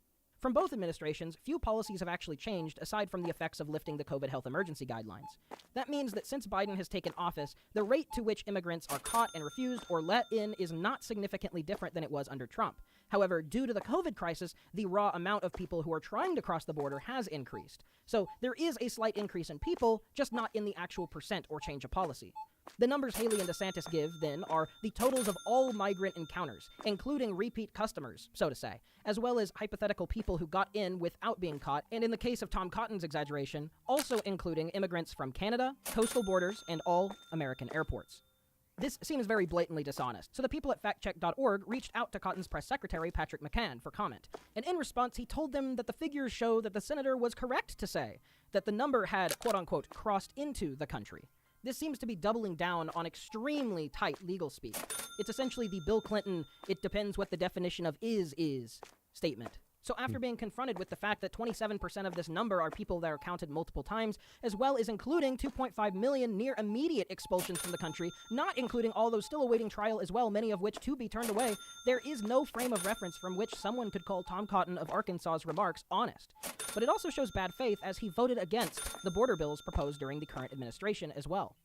A bipartisan bill brokered over 4 months between the Republicans and Democrats, Trump weighed in and told Republicans to vote no because if the border wasn't that much of an issue, it could harm his re-election chances. Oh, my bad, Senator girl. James you shouldn't Lankford, have. Look, you Republican shouldn't have from gotten in my Oklahoma, way. stated on Fox News, said about the situation. They This killed banana. him. Ironically, not Democrats. Right. It was, and it was painful to be able to watch it. It got stirred up in all the presidential politics, and several of my colleagues started looking for ways after President Trump said, don't fix anything during the presidential election. It's the single biggest issue during the election. Don't resolve this. We'll resolve it next year. Quite a few of my colleagues backed up, looked for a reason to be able to shoot against it, and then walked away. I get that. That's a decision everybody makes in it. My issue is if we're pursuing everything, we very often end up with nothing. If we're pursuing someone coming later to fix it, later seems to never come. When we have a moment to fix things, we should fix as many things as we can then come back later and fix the rest. That's on Donald Trump. Yeah, that's what I said. That, I don't again, understand he's why got they an killed office that he's bill. running for. He's got a campaign that he's running. I'm already in office. I've got a responsibility to be able to carry on this. Republican Senator Lankford also stated an unnamed popular commentator told him flat out, if you try to move this bill that solved the border crisis during this presidential year, I will do whatever I can to destroy you before the next presidential election. While we should acknowledge this, It sounds second like comment Tucker as Carlson. hearsay, this clearly portrays one of I don't if know not who it two is, things. but One, that the Republicans who voted against this, like Tom Cotton, know that the border crisis is an exaggerated issue for politics. Or two, they sincerely believe there is a crisis, but would sacrifice the safety of the American people if it meant getting Trump elected once again. Personally, based on the data I've shown and also have cited below, I think it's number one. But if someone is sincerely concerned about the southern border, the second option seems much more sinister and like a betrayal to the people who voted for these elected figures. The GOP party platform then goes through a series of paragraphs stating what common sense tells us. It says, common sense tells us blank, and then it fills it in with one of these before-mentioned stated issues, explaining why they find these issues important, but not really stating how they would fix them, different from prior. But as I've outlined, the actions of the GOP don't reflect the results of this stated priority. The first new addition to these common sense things, though, is common sense tells us clearly that if we don't have a strong military, we won't be able to defend our interests, and we will be at the mercy of hostile nations. The policy of the Republican Party must be to ensure, then, that America's military is the strongest and best equipped in the world. Looking into the statistics again, Biden has maintained the same year-over-year increase in military spending that Trump started, even upping the rate from 2021 to 2022. Regardless, the American military is the best military in the world, to an almost comically absorbent degree. The United States in 2022 spent $876.94 billion on military expenses, the most out of any country in the entire world, and by a long shot, too. The second place, Saudi Arabia, spent a mere $75.01 billion on the same year, meaning that the United States spends over 8 times more than the next highest spending military, and more than the next 40-plus countries beneath us. And that's just because I got sick of adding numbers of less than 1 billion to try and reach the United States numbers. I stopped at like 650 billion. Our military is easily the most bloated part of the American budget, especially since this number doesn't even include resources used to help our veterans. Over Obama's 2 terms, spending towards veterans increased by $100 billion. Under Trump's 1 term, it increased by $34 billion. Under Biden's term, as of 2023, it increased $48 billion, meaning that per term, Biden has already outpaced increased aid to veterans that Trump offered by 25%, and is on track to overpace Obama as well. This is yet to include the last year of his term. Y'all break it up. So it might lead one to wonder, what type of additional budget is going to be sent to non-veteran military expenses that we aren't already far exceeding? Trump has proposed a plan to build a nationwide Iron Dome defense system that will protect all American skies, the same as Israel has, although much larger due to the obvious difference in nation size. The estimated cost of this has been stated to be $2.5 trillion. But where is this money going to come from? Trump left office his first term, raising the national deficit $8.2 trillion, more than any single term of a president prior, and almost as much as Obama during both of his terms combined, Obama having a little over $9 trillion. The debt spending increased, the immigration policy was virtually the same, record profits were made for corporations, but working families saw less than a quarter of the same payout increase in their paychecks, crime was worse, jobs were lost, even before COVID historically devastated the economy, manufacturing was down. And as a result of this historic downturn, inflation was a natural result of the catastrophic blow to the economy. But this has already returned to near normal in historically record-breaking decreases. You can see it for yourself on basically any graph you look at, looking at the American economy. I want to say something positive, just so I can feel more fair and balanced, TM, but the fact is, I already am. These are the things that the GOP platform specifically signaled that it wants to fix in the economy, and these are the things that all were objectively done worse under Trump when they were last given the reins. And it would be different if they were humble and tried to explain what they will do differently, but most people don't even realize the reality that the stats show because Trump just goes on pretending everything was great. He inherited an economy with less than a 1% inflation rate, and it immediately boosted to over 2%, creating less jobs on average, and even a net loss jobs one quarter, including 2 years of net loss in manufacturing jobs, and that's before a refusal to help the American people in COVID. Many people attribute the stimulus that was granted to Americans under Trump. I personally thought that that's when it happened as well. But the American Rescue Act was a bill passed under Joe Biden, signed into law by Biden's hand. All citations are in the description once again and have been listed on screen as the to rescue relevant plan. specific That's right. links to link on. Politics isn't a team sport. It's people's lives. Personally, my politics have shifted a bunch over the last 10 years. And that's because I have always tried to understand the truth, and I have, at times, still fallen into bias and gotten things wrong. Hundreds of millions of people, single, married, childless, and quiverful. These are economic facts that do not side with the administration, and these are economic issues that I am only addressing because they specifically gloat that it was a strength, and it is the only thing that Republicans repeatedly poll on as handling better than Democrats. And maybe that has been true. All I've looked at is Obama, Biden, and Trump. And out of those three administrations, Trump clearly had the most economic downturn, even if we were to ignore the obvious effects of the COVID crisis under Trump and Biden. It's no one's fault for being misinformed. Most people are busy. They have full-time jobs, school, church, family, and friend obligations. I had to take multiple hours out of my day researching a lot of this stuff just to get the information. The lack of laws restricting malicious actors from spreading false information on social media means it's more rampant than it's ever been.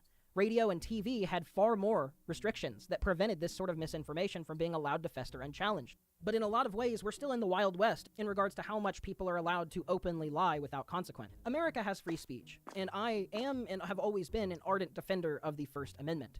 The classic exceptions are in the case of threats, either directly, or like the classic example of screaming fire in a crowded theater, but also slander and libel laws.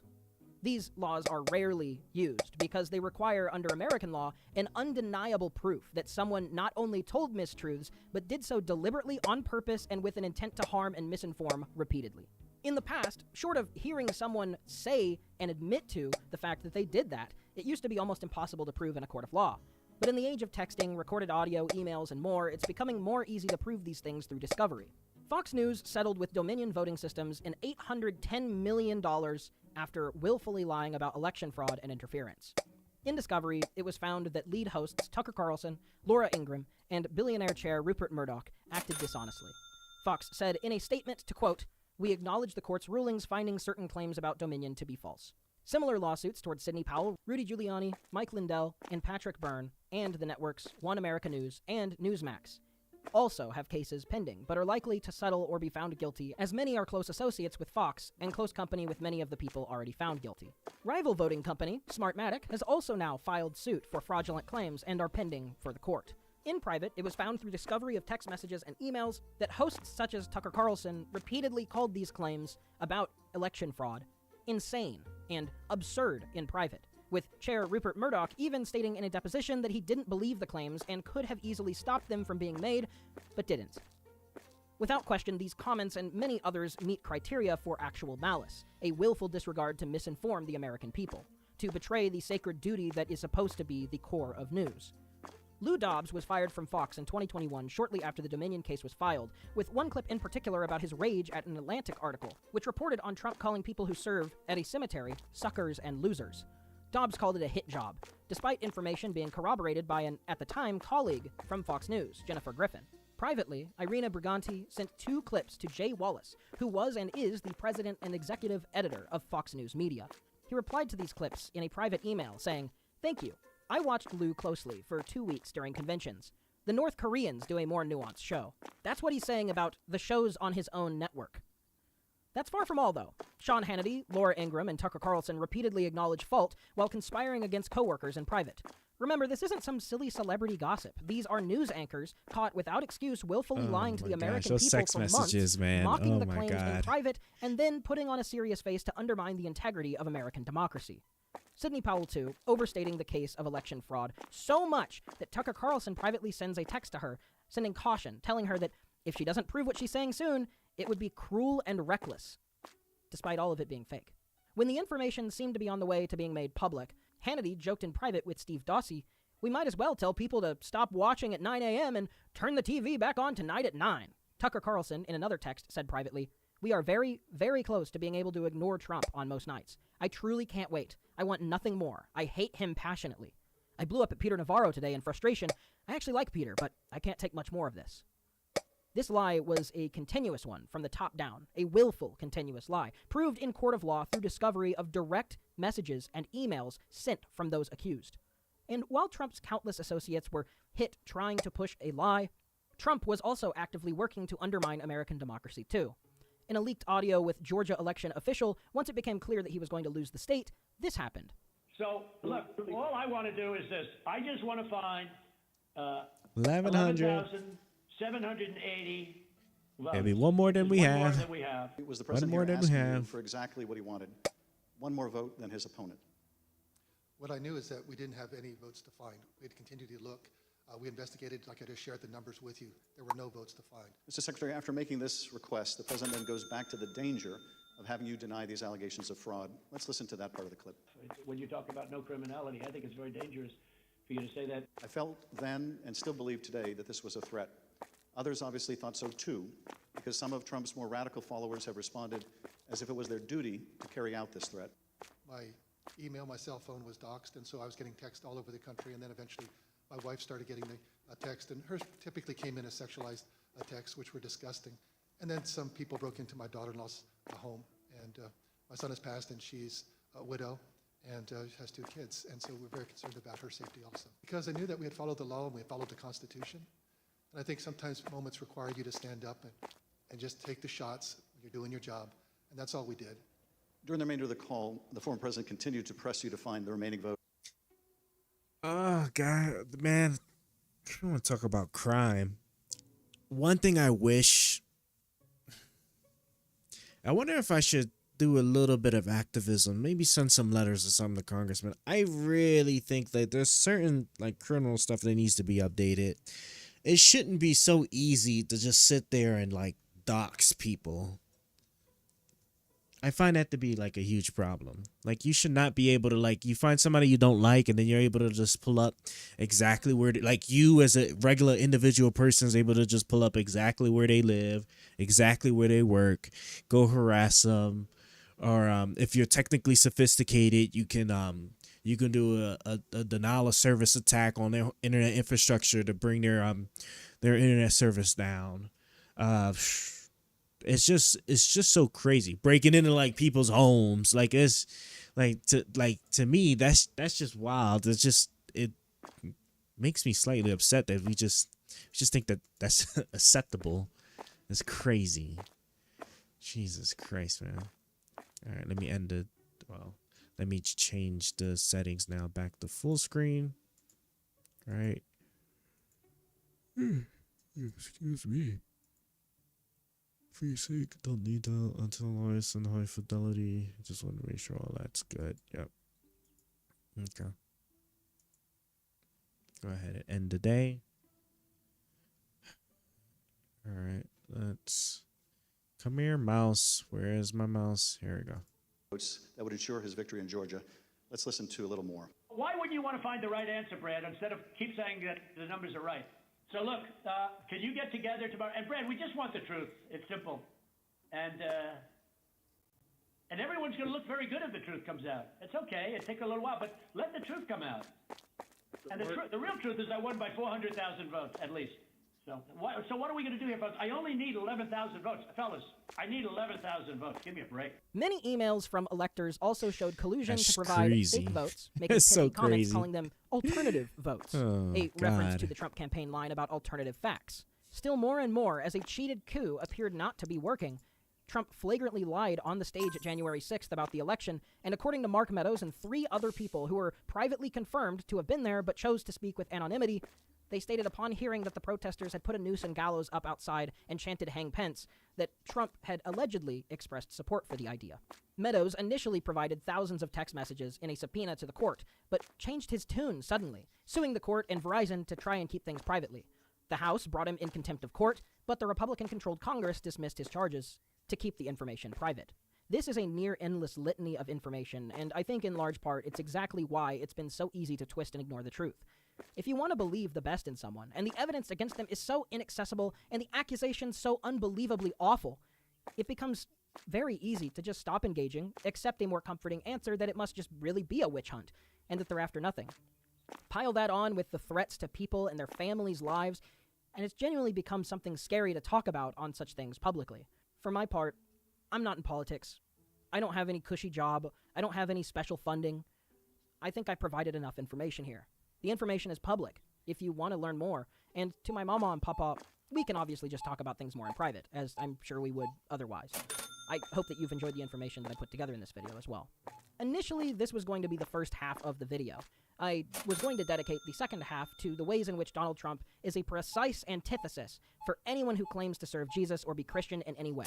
But I think for most reasonable people who would watch this far, knowing any scripture at all would easily turn someone against Trump.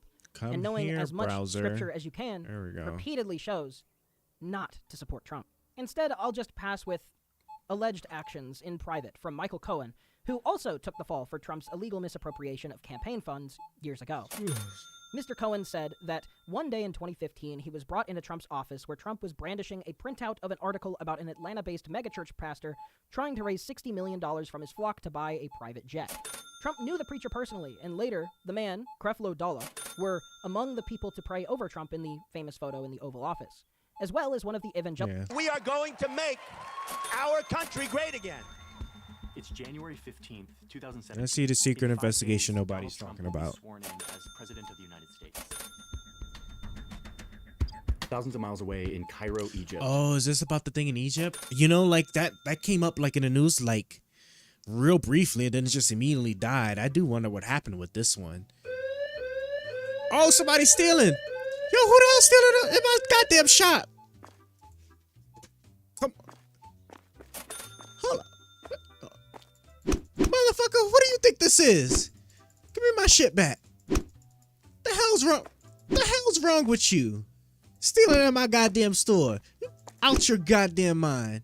Don't you ever come back here. You hear me, motherfucker? You're stealing. Boy. Oh, I see you walking pretty quickly. Boy, if I could, I'd lock you up. What the hell you think this is? That's crazy.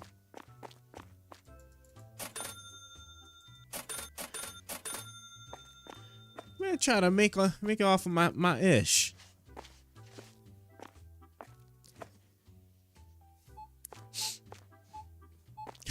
Now, about Egypt, okay? So I heard there was something really... Damn, how does Banana get here? I heard it was like something crazy that happened with like... It was basically just some money laundering of some sort. Potentially with Trump's campaign or Trump's like charities or something. Like some way of like foreign states basically getting money into Trump's hands, basically, which is a big no-no in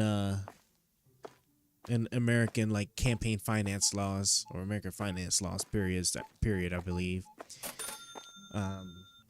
So let's see what they got in this. At this bank, 11 kilometers from the international airport, a bank manager receives a handwritten note from someone who holds an account at the bank. The note asks him to, quote, kindly withdraw a sum of $9,998,000 US.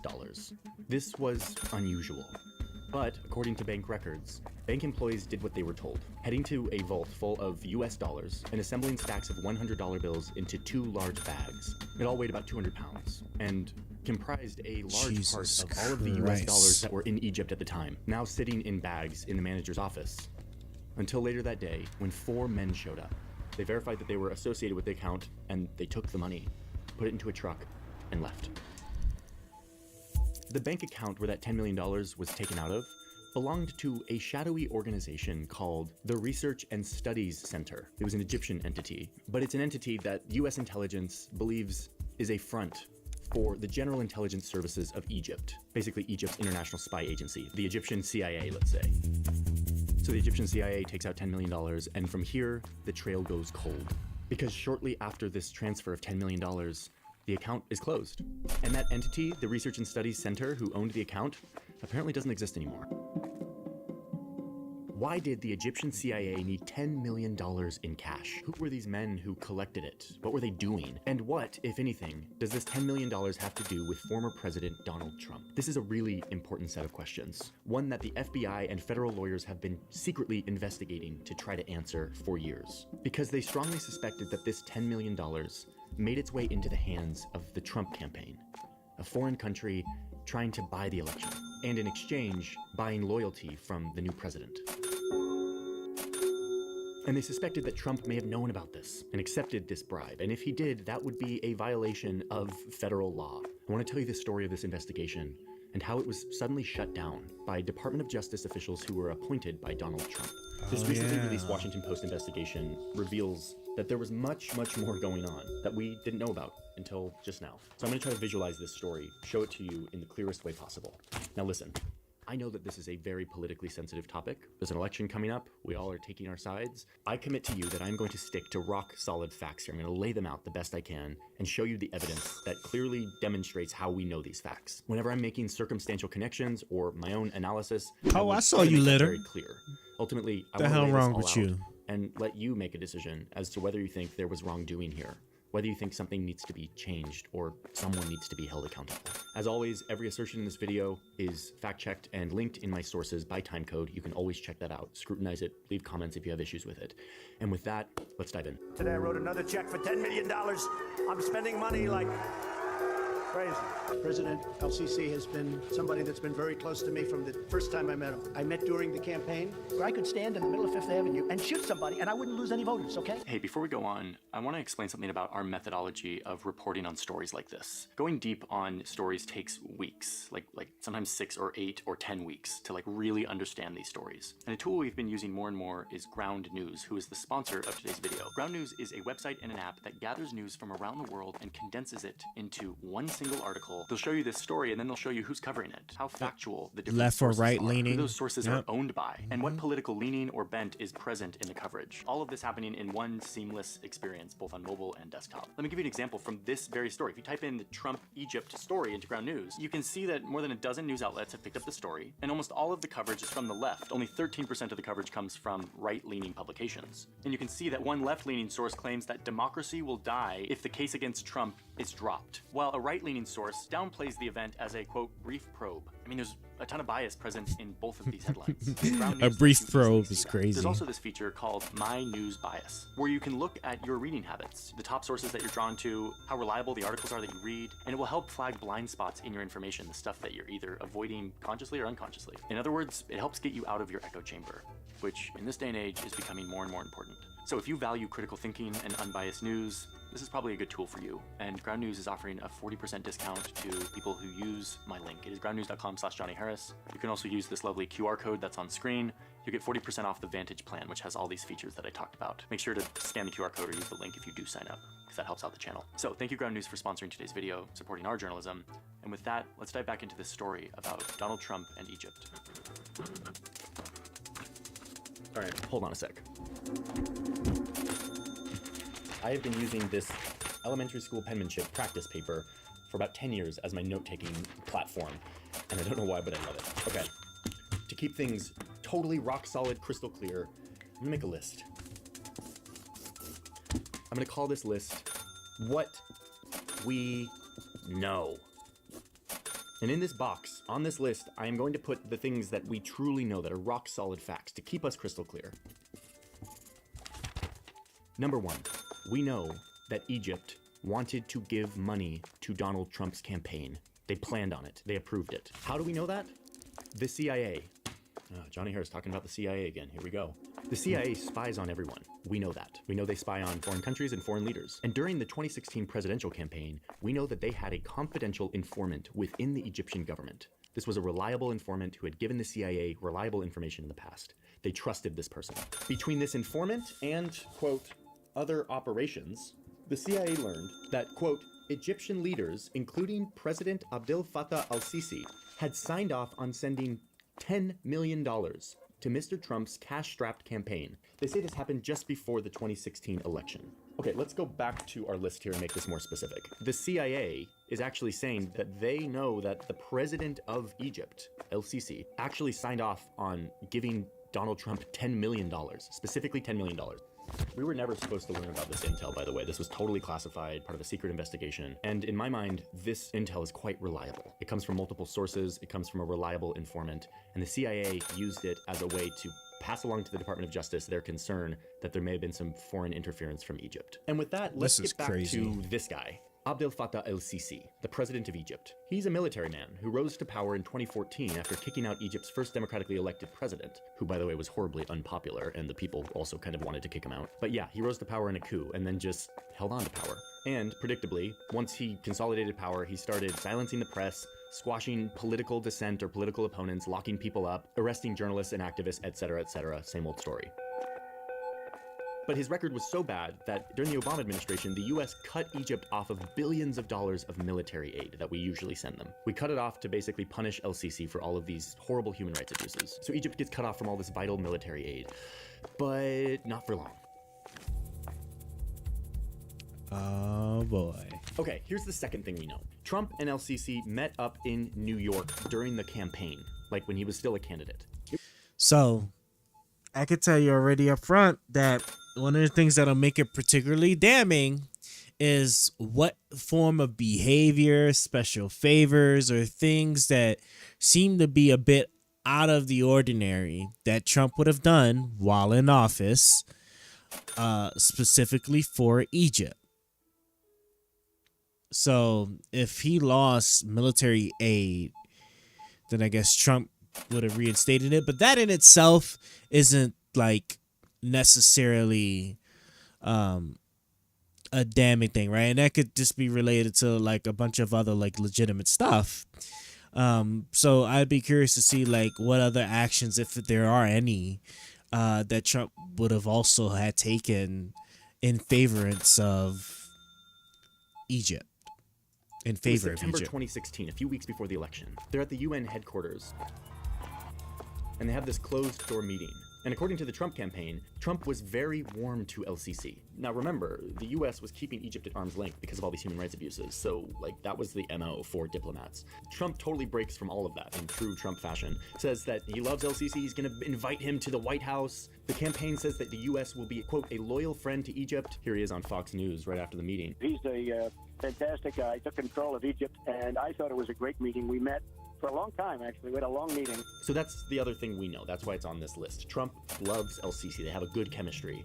Trump wants to help Egypt. So it's actually not surprising that Egypt wants to help Trump win. Like, this would be very good for el-Sisi, which explains point number one here. El-Sisi signed off on this plan to give $10 million to Trump, according to good CIA intelligence, because he wanted him to win. It would benefit him and his regime if Trump won.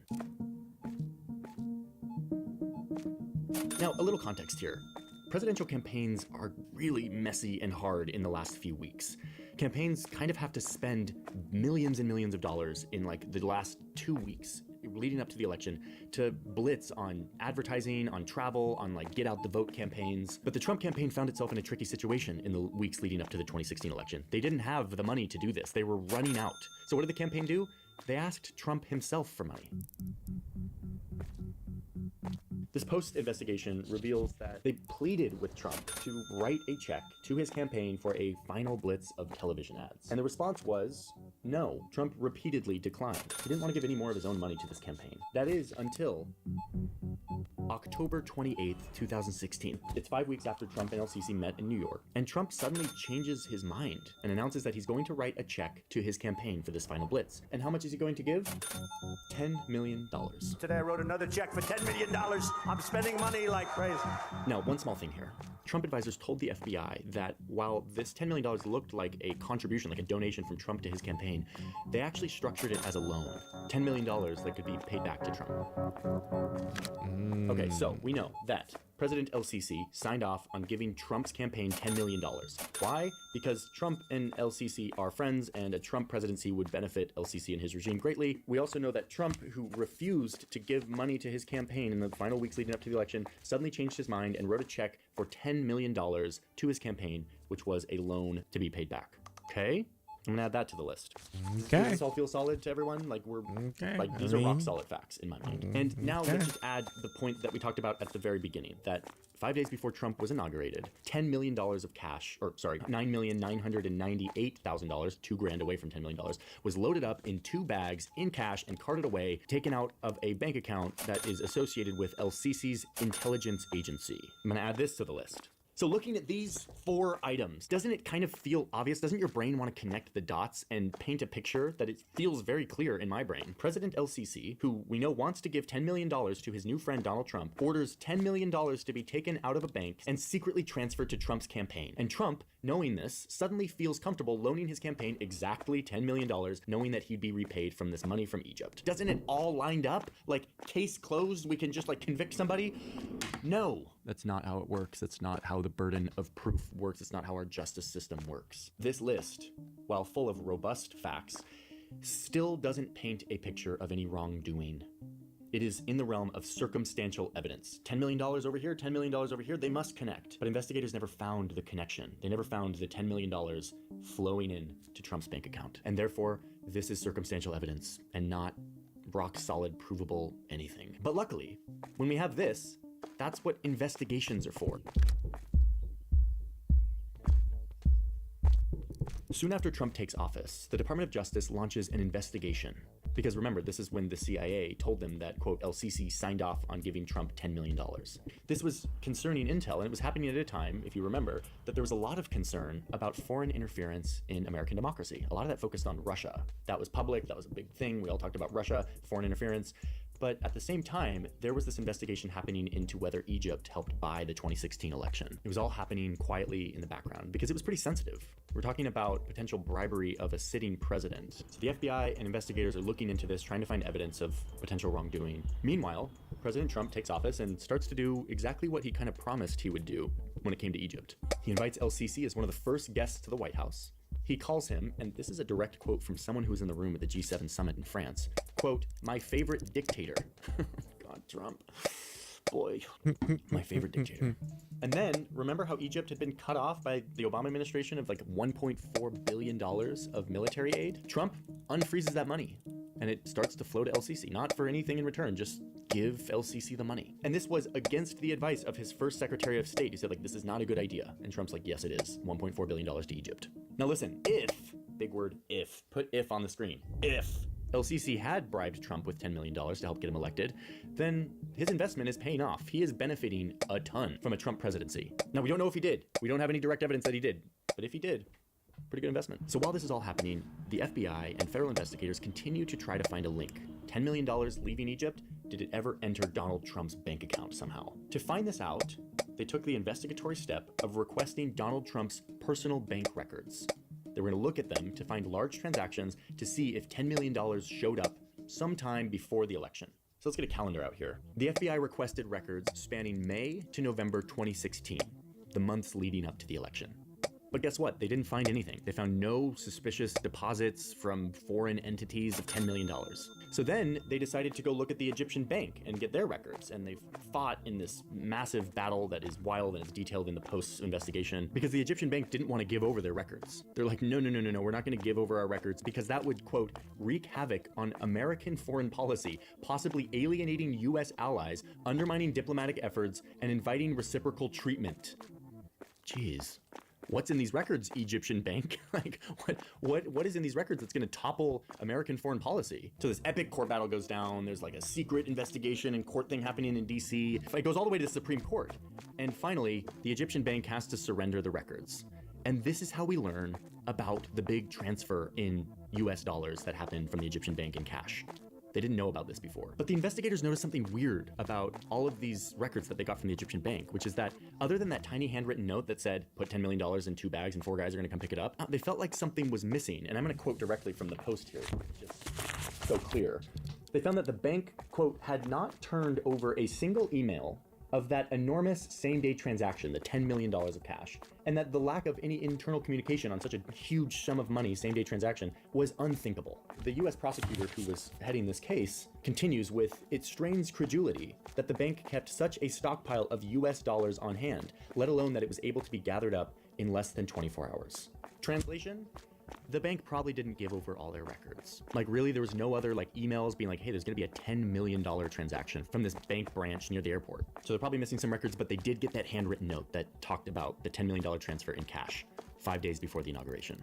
January 15th. Let's get back to the calendar. Now remember, the FBI had access to Trump's bank records from May to November 2016. So if the $10 million was going to the Trump campaign, the FBI wouldn't see it because they only had Trump's records up to November 2016. Okay, well that's easy, says the FBI. Now that we have new information about this $10 million transfer from Egypt, let's just get a wider set of records from Trump's bank. Something after January 15th so that we can see if some $10 million deposit shows up there. This is like standard investigatory procedure. One FBI agent told the Post that if this were any other investigation, they would have a justification to get these records, quote, in a heartbeat. But because this wasn't any other investigation, this was investigating the finances of a sitting president, they would have to ask their boss for permission. And who is their boss? This guy, Bill Barr. Bill and here's where the Barr. investigation starts to deteriorate, unfortunately. Bill Barr was appointed by Donald Trump to be the Attorney General. That's the head of the Department of Justice, the top law enforcer. I just find it crazy that he did everything he could to help Stonewall. I mean he's Trump's government attorney, so I mean I don't knock him for it, but yeah, the moment anything like that would have came to his desk, yeah, he would have immediately killed for sure. I wonder what excuse he's gonna use for it. If I recall correctly, I think when some of the reporting said that he's just he kept on having the FBI follow back with him on anything that they found, and then made sure to kill it by just basically restating that there just wasn't enough information there to justify continuing to go with the investigation for obvious reasons, right? So I don't know. I don't know. It's all a little crazy to me. Although, unfortunately, right, so far, even with everything that they've said so far, nothing that strikes me as definitive. But there's enough cause to definitely be we should look into this more often. If we can find the sudden deposits, then hey, then that'll be that. That's it, right? There's no more boxes out here. Okay, cool.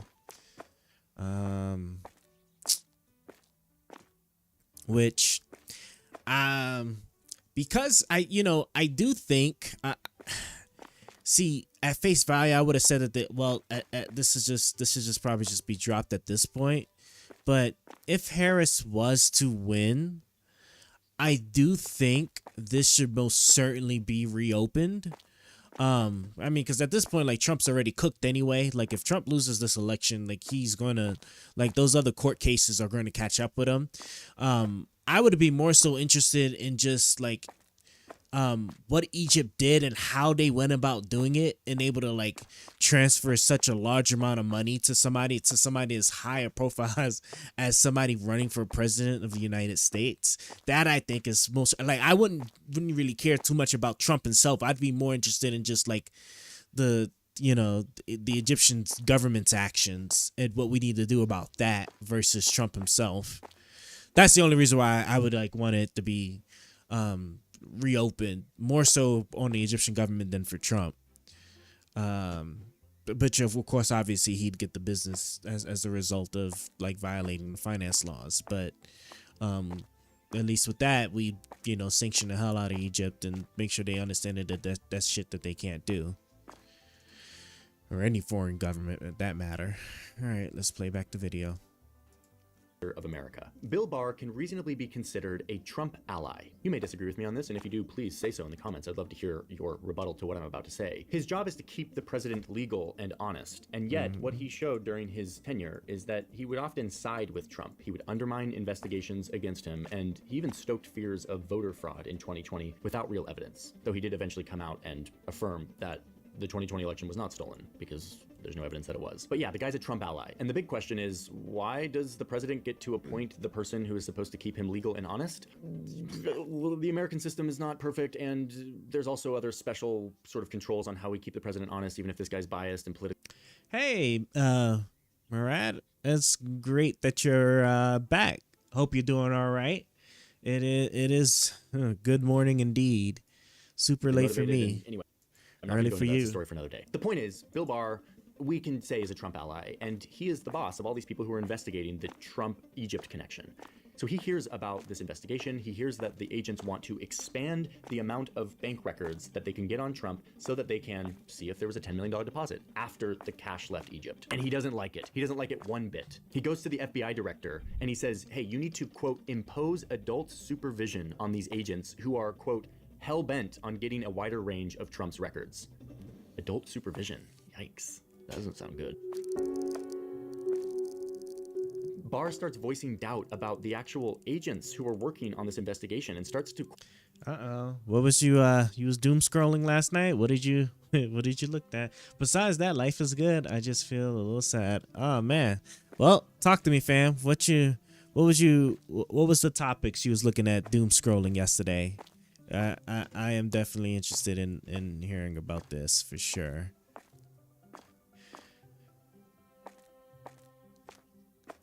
Only got a couple of minutes to this video, so as soon as it's done, we could definitely go through it. Question whether or not there's even enough evidence to continue the investigation. Now, a note about the agents. If Bill Barr is politically appointed and potentially marred by political bias, the investigators in this case often are not. They are career employees of the department. They are there because they are good at their job. They have shown that they're committed to the values of justice in America. They've not... Oh, so chat history with old friends? Like, was we talking like good memories, like missing them, some of those bad memories, like maybe some bad arguments or maybe some bad news, like somebody's doing this or becoming that kind of stuff? Risen because they have garnered favor with some political person, at least not as much as political appointees. Politics is in everything. It's impossible to escape it. But these career investigators have different incentives, and these career... And then I checked the logs with my ex, and it just went downhill from there. Jesus Christ.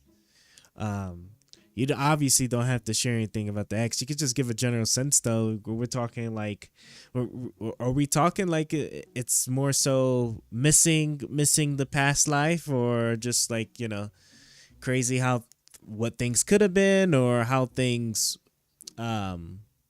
were? Career investigators felt strongly that this investigation needed to continue, that they had evidence, that the next logical step was to get a wider range of Trump's records so they could see if this $10 million shows up. And they are met with more and more resistance by Barr and other Trump-appointed leaders within the Department of Justice. This drama, this tension, which was all happening in secret, is now thoroughly documented in this Washington Post investigation. I recommend that you read it because the Post interviewed like dozens of these people who were in the room, and it paints a picture that is very clear. The political appointees didn't want this to happen. It all comes to an end when Barr kind of suddenly replaces the prosecutor who was working on this case with someone who was more aligned with him. And he almost immediately pumps the brakes on this investigation. He halts it. A few months later, Barr replaces that person with a new prosecutor who then sends out an email with the subject line, Egypt investigation. The Post looked at this email, verified it, and it states that, quote, based on review of this investigation, we would be, quote, closing the above matter with no conviction or indictment. So it was over. That was it. Whether or not that $10 million from Cairo ended up in Trump's world, and whether or not Trump knew that that $10 million was coming, and therefore he gave $10 million to his campaign, knowing he would get paid back. Whether Trump's actions as president, actions that greatly benefited Egypt, were the result of this money influencing his decisions, we will probably never know. any of this. And in the eyes of the career prosecutors working on this, because the mechanism through which we know things, investigation, was shut down too early and through politically motivated bias. Now, that's my read. I'm going to make it very clear that's my read on this. You should read the accounts of these prosecutors who felt like it was shut down too early. My read, my connection is that it was done by a Trump ally for politically motivated reasons. And so all we're left with is this. A list of some rock-solid facts that look pretty fishy, but nonetheless are not rock-solid evidence of wrongdoing. In 2021, a new administration came into the White House. They could have reopened this investigation and seen it through properly. And yet the new Attorney General wasn't briefed on this until a year later. But by then, it had been more than 5 years since those 2 bags of cash were filled with $10 million in Cairo, meaning this thing called the statute of limitations had expired. It was too late. They couldn't actually prosecute this. The Post reached out to the Trump campaign, and in reply, they said, quote, "The Washington Post is consistently played for suckers by deep state Trump haters and bad faith actors peddling hoaxes and shams." Okay. And then, just recently, in September 2023, New Jersey Democratic Senator Bob Menendez was charged in a case that alleges that he used his political influence to benefit Egypt in exchange for cash, gold bars, and other luxury items. He accepted these gifts from businessmen acting on behalf of the Egyptian government. He was bribed by Egypt. Like, we know Egypt does this. I mean, we could add this to the circumstantial list. Egypt likes to bribe people. Okay, to end this, I just want to make it crystal clear, like crystal clear, that I am not saying that Donald Trump or anyone in his campaign should be convicted or found guilty for a crime in this case. It is so tempting to connect all the dots here and just say like, well, yeah, clearly he did something wrong. It all adds up. But we just can't. That is not how justice works. Trump must be presumed innocent until there's sufficient evidence to prove otherwise. But to me, there's still something condemnable here, which is that a group of political appointees were able to shut down an investigation that career prosecutors said should not be shut down because there were further investigatory steps to take, rational, reasonable steps that they would have taken on any other case. But in this case, they couldn't. That's the travesty here. To me, that's not justice. That's politics. So with that, I want to leave you with a strong recommendation to read the full investigation from the Washington Post. There's more detail in there that sheds light on how this went down. And I'm grateful for the reporters who spent the months and months uncovering this because it brings it to light. Maybe if we see this and understand it and talk about it, it'll be less likely to happen again. Let me do that, and let's see what we got here. What's your goal with the channel? You looking for growth, or you just trying to keep it low-key as a hobby? I'm kind of in between with it, if I'm being quite honest. It's not that I don't care about growth per se, but I do enjoy doing it just because I do enjoy learning new stuff and then just sharing the stuff I learned with people. But yeah, I guess you could say I'm kind of like in between with it for right now. Plus, I tend to be fairly busy with my own stuff I got going on personally. That wouldn't be quite ready to like make the jump to like fully going all in on a bunch of the streaming stuff quite yet.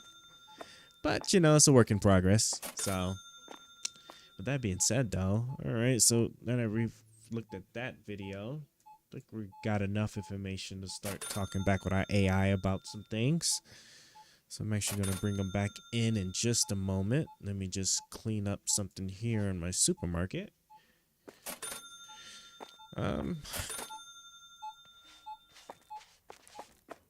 Don't think. Yeah, I don't know why you're just standing here, but that's just because I probably moved you. All right, clean that. And there. All right.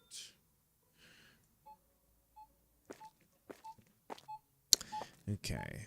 So earlier today we talked about it. We talked about GDP, and then we did talk a bit about manufacturing.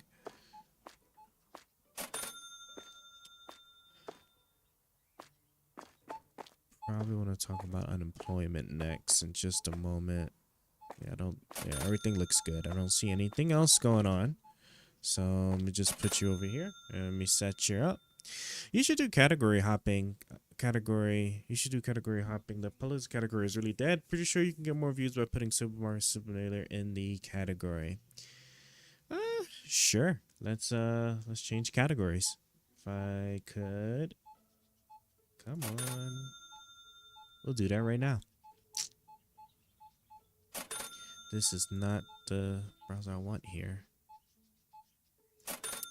I have a new mouse that is on its way. I should hopefully get it sometime next week, and for the life of me, I can't wait. All right, I'll just bring you back over here now. Let me.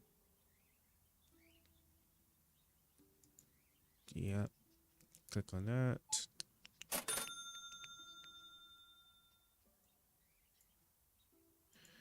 Hold on. I got like 4 different places I got to change the category in. So it'll take me a second here. Okay. Supermarket.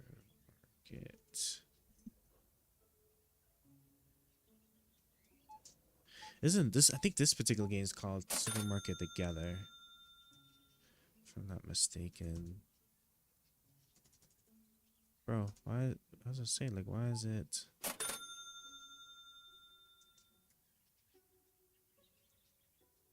There we go. Supermarket Together. Let me save that. That's for one place. Can I come over here?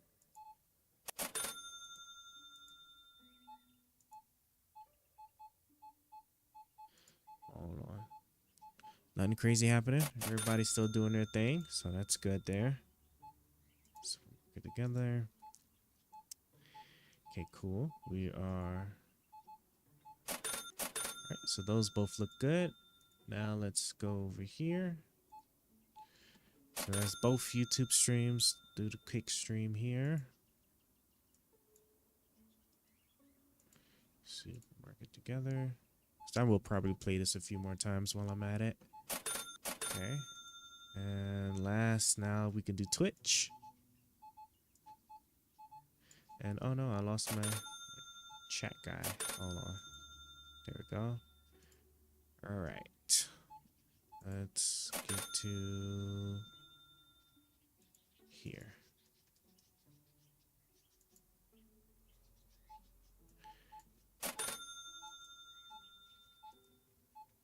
All right, and there we go. All 4 streams are now updated. Cool.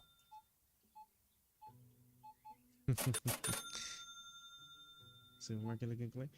I know. I've been trying to keep it together. It's like, what are y'all doing over there? Let me just.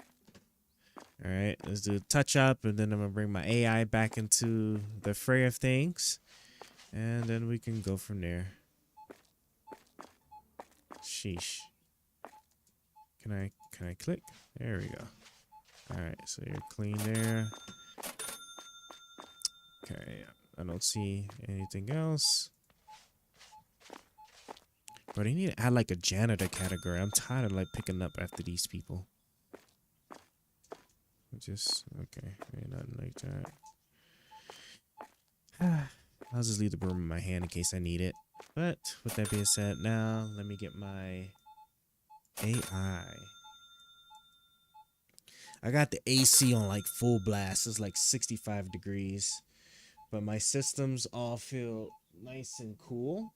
Nothing crazy. So everything should be performing a little bit better. I'm freezing over here though. For sure. Man.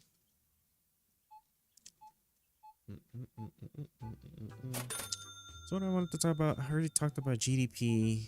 We talked about GDP. We talked about manufacturing jobs.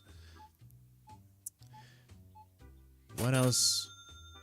I'm drawing a blank, and it's because it's already 3 in the morning. Glitching out on stream? What? The game is kind of glitching out on stream. Is it now? Hold on. Do we have any weird refresh rates?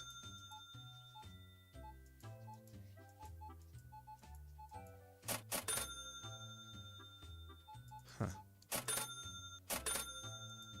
Let me try and put you in 50 hertz.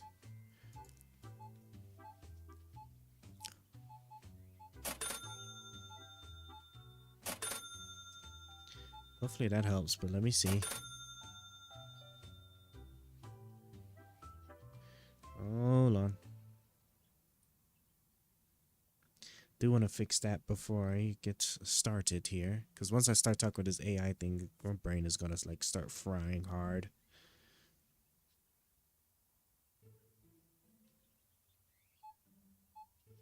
Okay, I think it looks kind of good. Oh no, I see what you're saying. Yeah, no, definitely glitching quite a bit. Let's see if there's anything else I can do over here.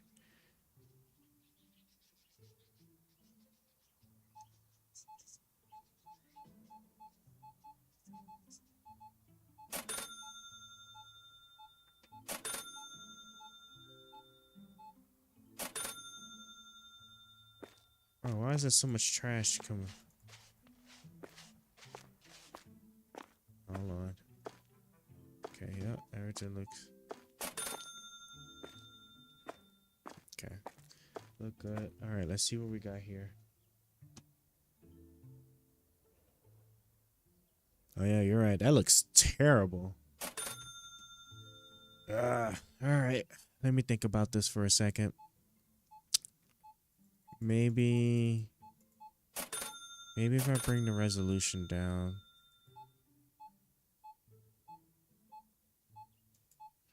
Let's try this and see. Let me try and move around now and look and see what we're looking at here. I don't know why it's like glitching out like that.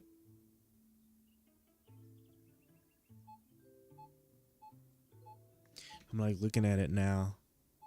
You know, it's like losing all the frames. Jesus Christ. Okay, well, can't be having that. So I think we're gonna have to probably just drop off the full screen.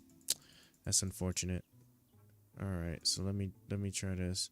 So next thing I'm gonna do is I'm gonna try and drop off the full screen. I think that's my streaming computer doing that and not because my desktop computer, it looks perfectly fine, but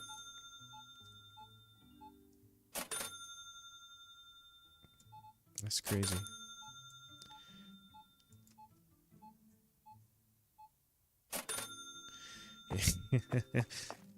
Wouldn't be a big deal, but it's visually jarring. Well, yeah, no, I can't have it going crazy. Let me see what's going on.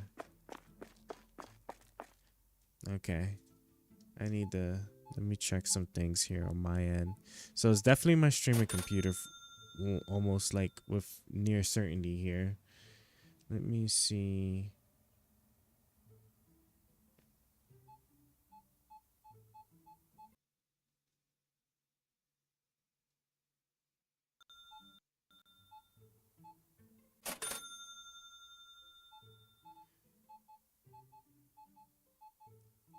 Okay, what are we looking at? That. I turned hardware acceleration off. Oh my gosh. That looks like that were, I had to turn the hardware. Oh, nope. I saw that. Hold on.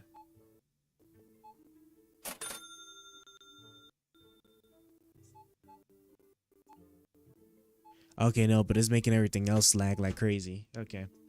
Well, that's unfortunate. Hold on. Let me pull my mouse back over here real quick. And let's let me put the hardware acceleration back on. Yeah, I can hear it. I can hear it like struggling something terrible. All right, let's throw you back on.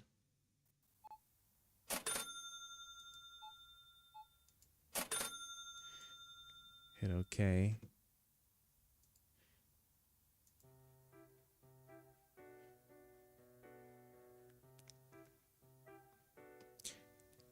The worst part is, is that like my video decoding is only at like 90%. It's not even anything crazy.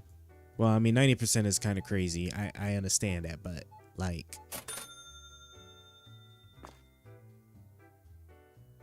you can try restarting the game.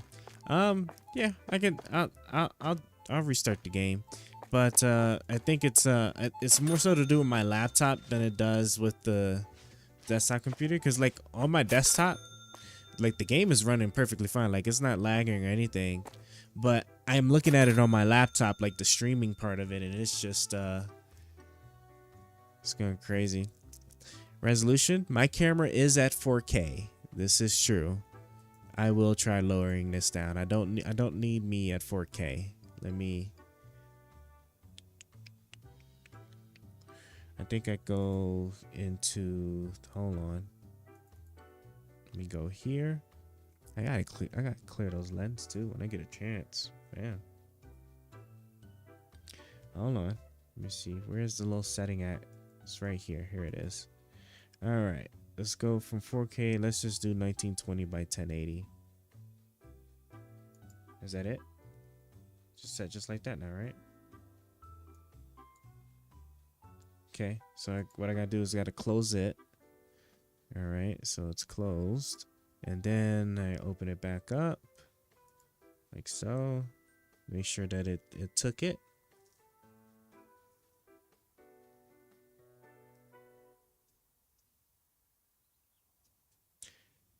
A camera at 720. Yeah, I could probably do that too. Oh, you know what? I gotta hold on.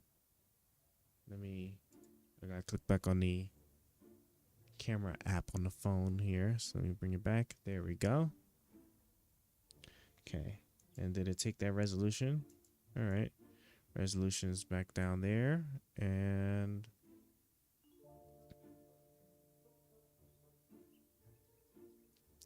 yeah, let me see 720.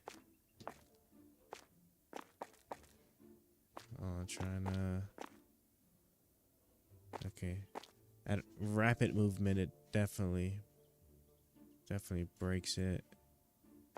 Let me step outside and see. Okay, yep, there we go. See, now it's starting to struggle. Okay, so I don't know what else. I don't know what else to do here. I'm dropping it down to 720. 720 look a little rough. I'll probably just need to like clean the lens a little bit, but let's do that. And all right, let's see. Okay, oh, did that work?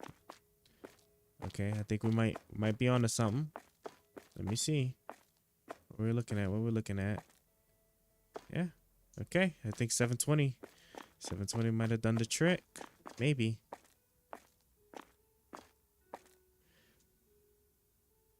Okay. We are looking really good. Let me see. Crazy thing is that it didn't even change anything like from at least as far as my GPU is concerned. My GPU is still like at around 90% on the video decoding. Which is comical, I know. But let me do a quick lap here. Check how it looks on stream. And then I think we can get to it. Because I think as far as what I can see on the laptop, it's not breaking. Man, them boys are still restocking. All right, let's see.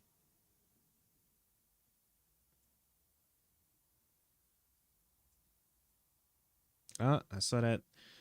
But it looks pretty stable enough. It's definitely CPU side. Yeah, it's definitely stable enough. All right. Let me well, there's nothing else I can really do about it for now. CPU, I'm at about 70%.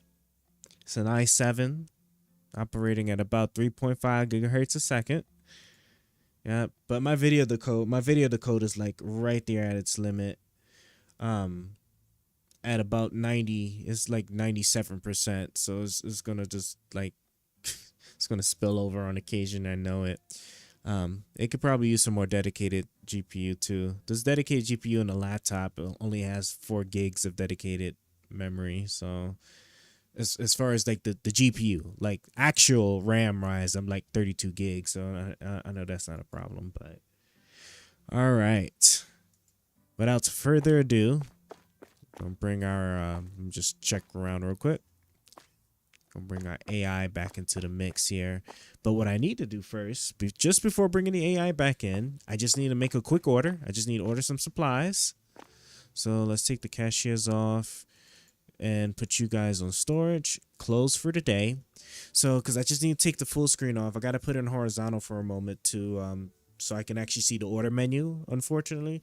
But after that, after I just order the initial stuff, put it back full screen, it'll cut our AI on, and then we'll be good to pick it back up. I'm so tired. It's 3 in the morning. I'm gonna try to make it to 4:30 before I go to bed. Oh cool. Everybody's having a nice little meeting and looking at the floor plan. I'm proud of you all. Okay, so let's let me drop you out of full screen. Oh yeah, you're already out of full screen. Right. Let me shrink you for a second here so I can grab that. I need to bring it on my horizontal desktop. Do a quick change here. Cool. Now we'll come back here and I should be able to now actually see the menu. Cool. All right, what am I ordering? I'm looking at everything I need to order. I guess I'll get one more box of that. Let's get 2 boxes of this. Let's try 2 boxes of this. And then we won't order salt no more. 2 boxes of that should do. 1, 1, 1. 2 boxes of this. 3 boxes of that. 3 boxes of that. 3 boxes of that. 2 boxes. 3 boxes of that. 3 boxes. 2 boxes. 3 boxes. 2 boxes. Why not? And then this stuff here. Yeah, so this stuff we need a lot of. We're gonna spend the rest of our money on this. So let's just box this stuff until we're out of money.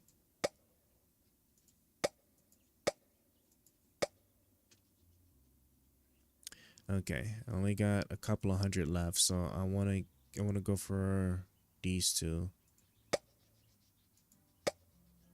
Yes. That should be enough.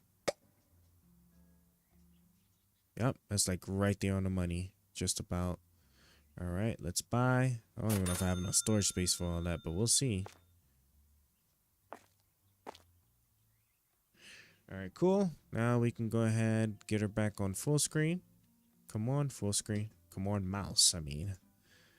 All right, full screener. And she should be back to it. Man, look at all those products. Just dropping from the sky.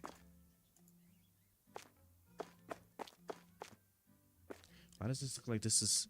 Why does my screen look like it's like way bigger? Hold on. I feel like I can't see as well. Hold on. Let me just change. One of that was just cause. Okay. Okay, yeah. That's way better. I don't know what that was. I think. Maybe I'm just crazy. Yeah. Okay. This is why I hate keyboard.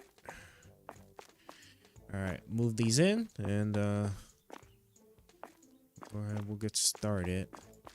So now, what am I gonna ask? What topic am I gonna talk to the AI about though? Because we just did GBP, we just did immigration, we did manufacturing. I guess we can go a little bit deeper into immigration. Yeah, probably immigration. I think probably immigration. You'll probably talk. Yeah, I'm thinking immigration. Immigration is probably going to be the thing to talk about. For sure. Alright, so that's what I'm going to do. I'm going to talk about immigration. Wait, why are you here? Just randomly.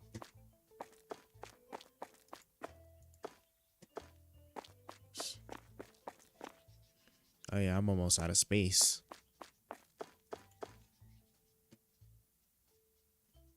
Come on, mouse. Stop messing with me. It's fine. They could just all just sit there for now. Once That's what I'm looking for. Once I tell them to start restocking, we'll get more squares or more space.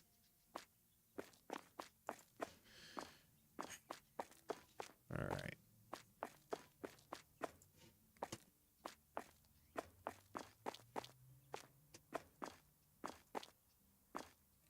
No, what they come here. All right, almost there. We're almost there.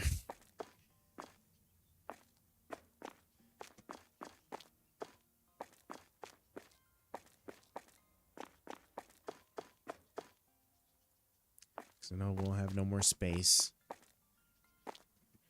All right, 2 more boxes. I'll just throw these straight in like one of these things over here. Let me see. Here, you can go there. And grab that. Nothing else out here. Nothing else is out here. Okay. All right. Let me just dump them where I can find them real quick. Okay. Put you there. Put you there. And yeah, you're just gonna have to sit there for now. I will let you guys go ahead and get your restocking. Cool.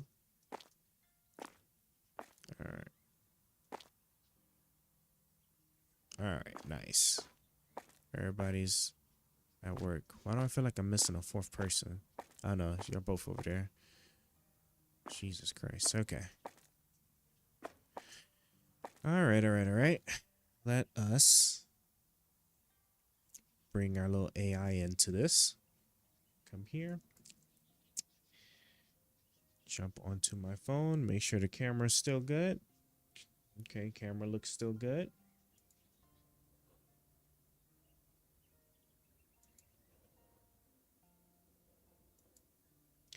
All right, let's reconnect.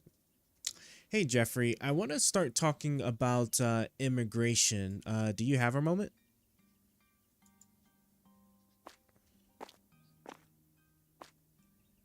Absolutely. I'm ready to discuss immigration whenever you are. What specific aspect would you like to focus on? Well, again, maintaining the context behind Trump versus Kamala Harris.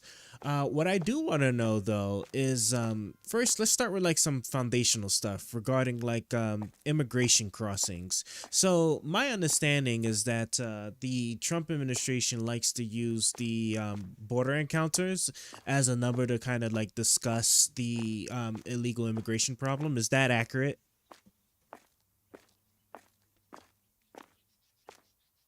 Yes, that's accurate. The Trump administration often cited the number of border encounters or apprehensions as a key metric to highlight the illegal immigration problem. These encounters refer to the number of times U.S. Customs and Border Protection, CBP, officers or agents come into contact with individuals attempting to cross the border illegally or presenting themselves at ports of entry without proper documentation. Using these numbers, Trump's administration argued that high levels of encounters indicate a failure to secure the border and enforce immigration laws. They viewed reducing these numbers as a sign of effective border policy and enforcement. It was a way to quantify the scale of the problem and justify the need for stricter border security measures, such as building the wall, increasing patrols, and implementing policies like the Remain in Mexico program. But isn't it like not as accurate to use like the border encounters or apprehensions? Because my understanding is that the border encounters like would include people that are ultimately denied entry into the United States, but they will still be part of that number. Is this correct? And what about does this also include like also the border encounters at like on the Canadian border as well? And would it also include maybe like the airport's border entries as well, or is there like a different number for that?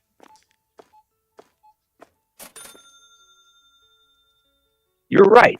Using border encounters as a sole metric has its limitations and can be misleading in certain contexts. Here's a breakdown of what these numbers include and why they might not give the full picture. 1.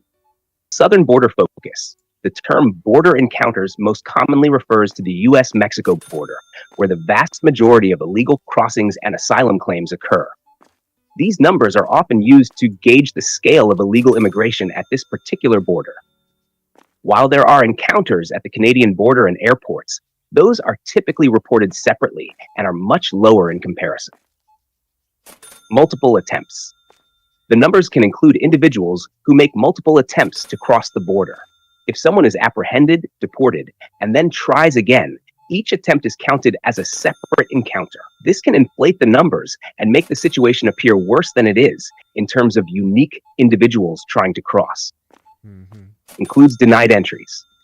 Yes, border encounters include people who are denied entry at ports of entry but are not necessarily trying to cross illegally. This includes people who present themselves at a legal port of entry without the proper documentation and are turned away.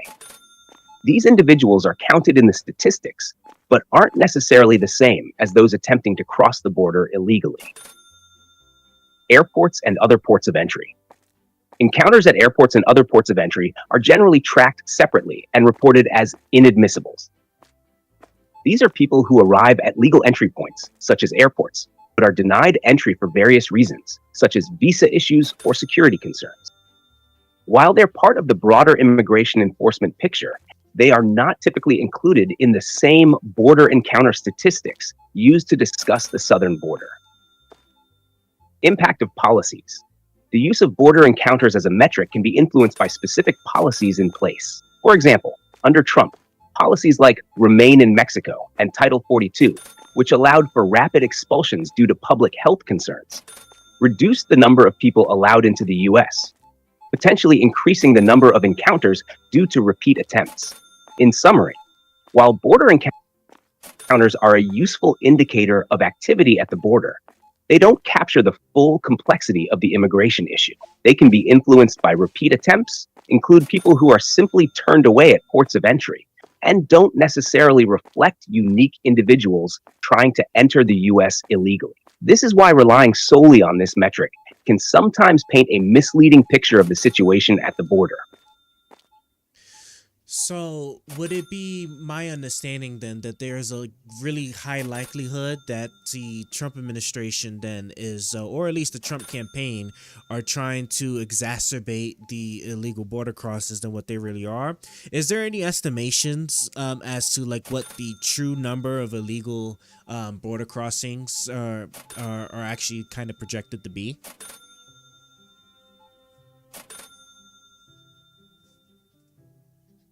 Yes, it's quite possible that the Trump administration and campaign used the border encounter numbers to emphasize the scale of illegal immigration, which can be somewhat misleading. These numbers are often presented as a way to highlight the need for stricter border security and immigration policies. However, as we discussed, they include multiple attempts by the same individuals, those denied at legal ports of entry, and other complexities that might inflate the perceived severity of the issue. Estimating true illegal crossings. 1. Difficult to measure. Estimating the true number of illegal border crossings is challenging because it involves not just those who are apprehended, but also those who successfully cross undetected. There is no precise way to measure this got-away population accurately. 2. Got-away estimates. The Department of Homeland Security, DHS, does track gotaways, individuals who cross the border illegally and are observed but not apprehended. However, this number is still an estimate and does not include those who cross completely undetected. It's an important piece of the puzzle, but it's not comprehensive. 3. Surveys and studies. Some studies attempt to estimate the total number of illegal entries using survey data and statistical models, but these can vary widely and depend on many assumptions. For example, a study might look at the number of people who lived in the US without documentation at a particular time and try to back calculate how many must have crossed illegally in the past. 4. Impact of policy changes. Policy changes, such as increased border security, can also influence the number of illegal crossings. For example, stricter policies might deter some crossings, but also encourage others to make more dangerous attempts to avoid detection. In summary, the actual number of illegal border crossings is likely lower than the raw border encounter statistics suggest, due to the reasons we've discussed. However, the difficulty in accurately estimating undetected crossings means we don't have a clear-cut number. The use of inflated or misleading statistics can certainly serve political purposes, highlighting a perceived crisis to justify certain policies or campaign promises. But in reality, the true scope of illegal crossings is nuanced and influenced by many factors beyond just the encounter statistics.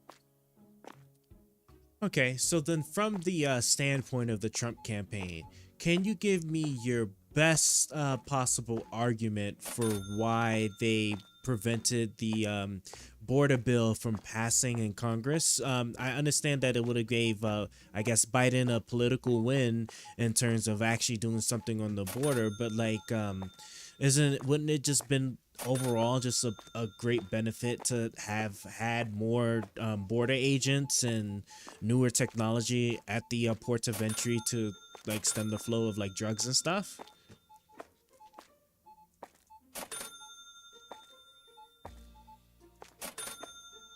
From the Trump campaign's perspective, here's the best possible argument for why they opposed the border bill in Congress, even though it included additional border agents and technology upgrades. 1. Focus on strong, immediate enforcement.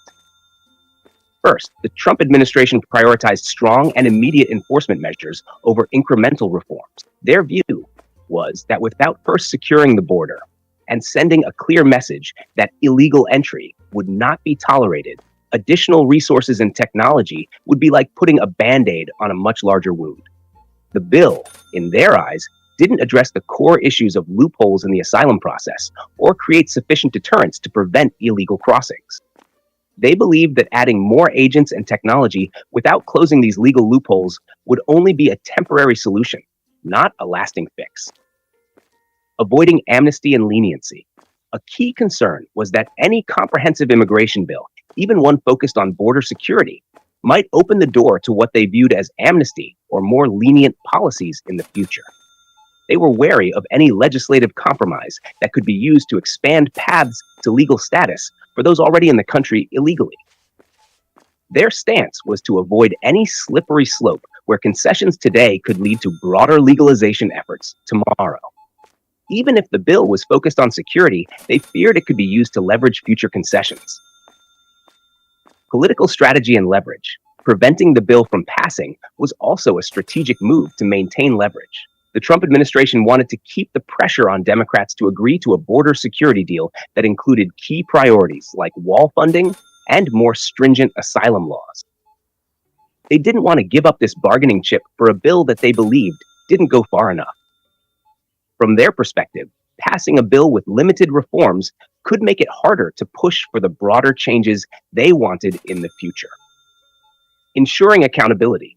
Another argument was that the Trump administration didn't trust that the additional resources would be used effectively without fundamental changes to the immigration system. They were concerned that simply increasing the number of border agents or deploying more technology wouldn't matter if there were no meaningful changes to the enforcement of immigration laws.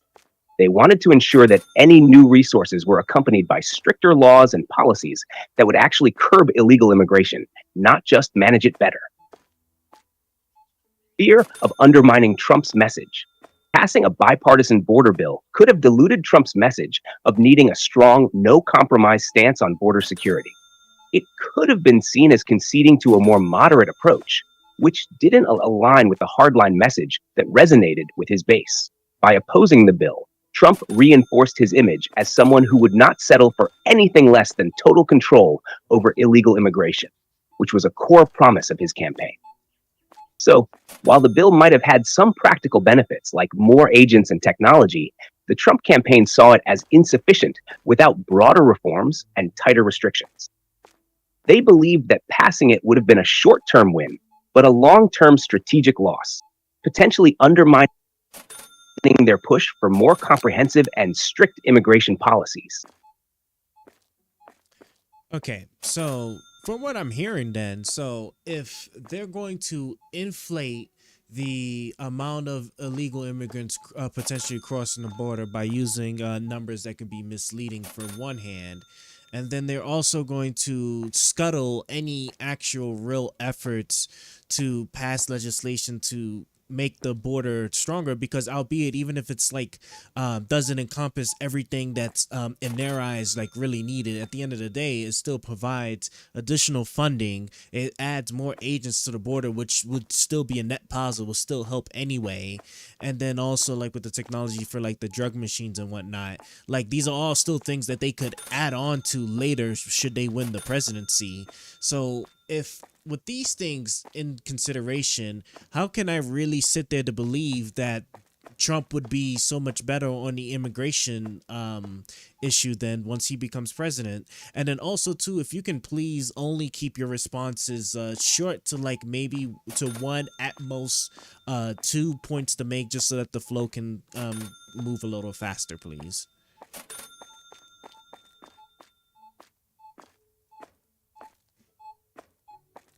I understand your concerns. The argument from the Trump campaign would be that his refusal to compromise was about maintaining a strong stance on border security without settling for half measures. They believe that any concession could weaken their ability to push for stricter reforms later on. The focus was on ensuring that any policy changes were comprehensive and aligned with their long-term goals, rather than just taking incremental steps that they felt might not truly solve the problem. That's just stupid. So here's my problem with that, just because of just the fact that like anything to be done to the border that would help protect American citizens from like this quote unquote like illegal like crime wave coming across the the borders, to me just sounds a bit crazy. And then furthermore, one additional issue I just have too is that, I mean, he was already president for 4 years. Why aren't some of these like more stricter things like actually done, especially when our party, the Republican Party, had control of both the House and Senate? It's just like all these different things in mind does not paint me a strong picture that he would he truly says what he means when it comes to like actually doing anything on illegal immigration. He just wants to milk it for whatever whatever political gains and benefits he can get for however long he can get it.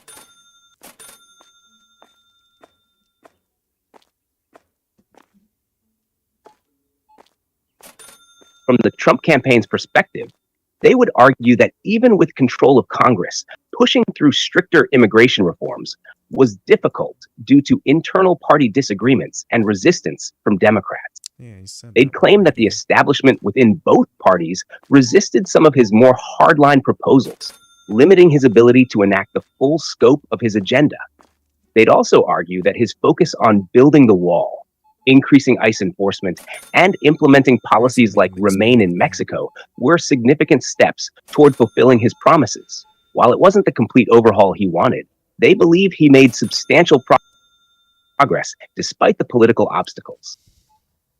The campaign would say that a second term would allow him to build on these foundations and push through the reforms he couldn't achieve in the first term due to opposition and limited time.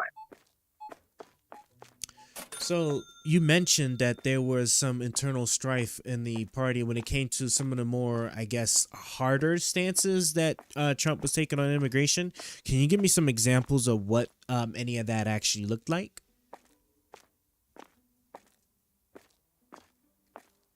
One example of internal party strife was the debate over DACA, Deferred Action for Childhood Arrivals. Trump wanted to end the program, but many Republicans in Congress were hesitant to support this move without a clear plan for what would happen to the hundreds of thousands of people brought to the U.S. as children.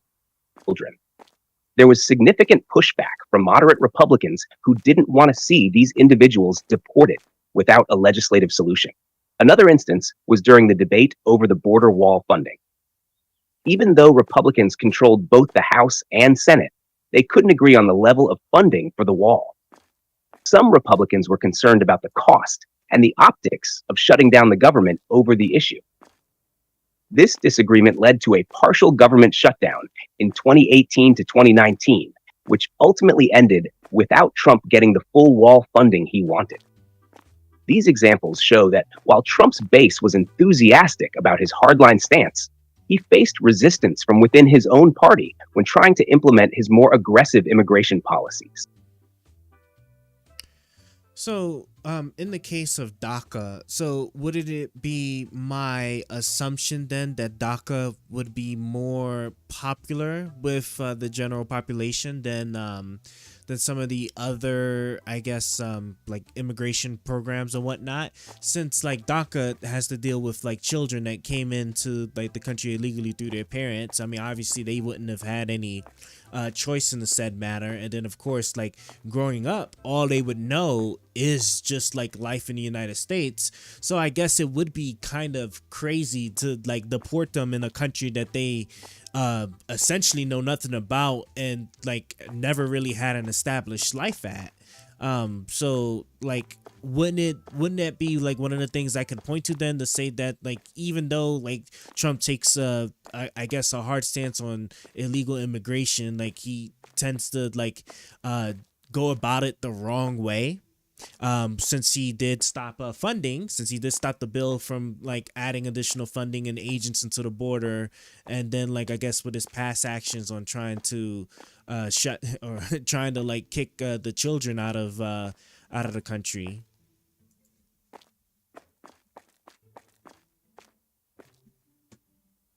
Are you guys done stocking yet?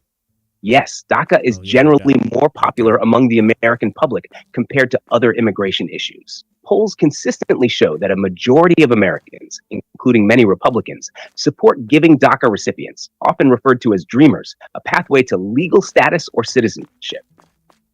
The reasoning is exactly what you mentioned. These individuals were brought to the U.S. as children, know no other home, and have often integrated into American society, contributing as students, workers, and even members of the military. Critics of Trump's approach argue that his hardline stance on DACA contradicted public sentiment and failed to address the issue humanely. They see his actions as unnecessarily punitive and not aligned with the broader values of compassion and fairness. His move to end DACA without a legislative solution was seen by many as a misstep, especially when there was bipartisan support for protecting dreamers. In this context, Trump's focus on hardline enforcement while resonating with his base may seem counterproductive and out of step with the broader American public. His decision to stop the border funding bill and his attempts to end DACA without a clear alternative solution can be seen as missed opportunities to both strengthen border security and address humanitarian concerns in a balanced way.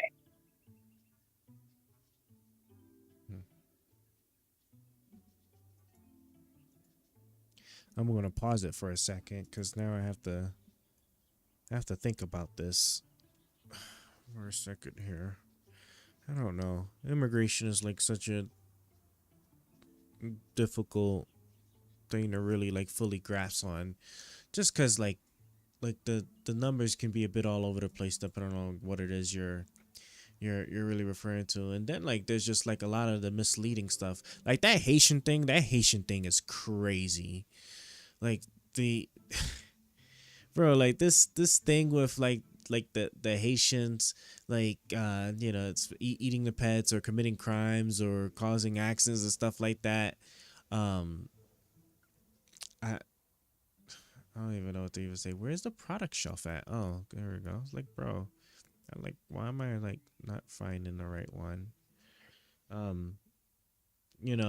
Like it's so crazy. Like I remember like the like what it was like when that whole pet thing was getting like really big.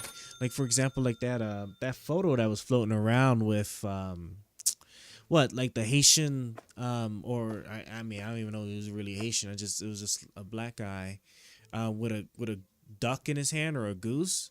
And then like you come to find out that like the origin of that photo was because like the duck was actually hit by a car, so he was actually grabbing it and like moving it out the way. Bro, can I get perfect alignment, please? I need a new mouse so bad. I'm losing my mind. Come on. Okay. Oh, Jesus Christ, man. All right, let's go over here because we're about to start ordering like some more stuff. So let me get a little closer here so I can actually see what I'm doing. I guess having you flush with the wall will work. Oof. Can you? Yeah, you can't even fit right here. I guess it's good enough. Yeah, look, you're fine. You're fine. Yeah, because we're about to order stuff now. We're about to order a new batch of products. So just like before, we gotta take it out of the portrait mode for a moment.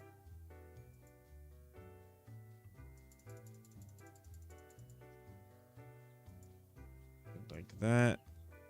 So I can actually see the order menu properly.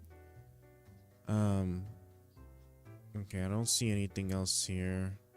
Probably this.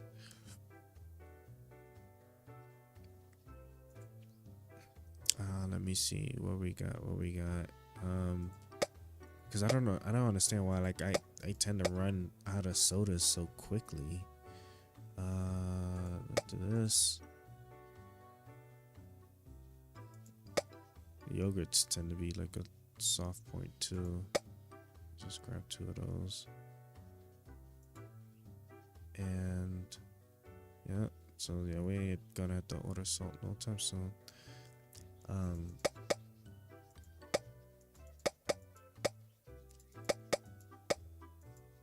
Do that. Is my thing okay? Cool, my list is still there. Because what I want to do now is I'm gonna start ordering this stuff slowly, one at a time. Previous franchise nodes not acquired. What do you mean? What else do I need? Require dairy products and infusion. Oh, damn. So I gotta get the T2. Yeah. I guess get it, man. We'll get them both. We'll go to hard. Take it the hard way, right? How much is some of this stuff? Whoa, bro! Olive oil's $400. Bro, that's crazy.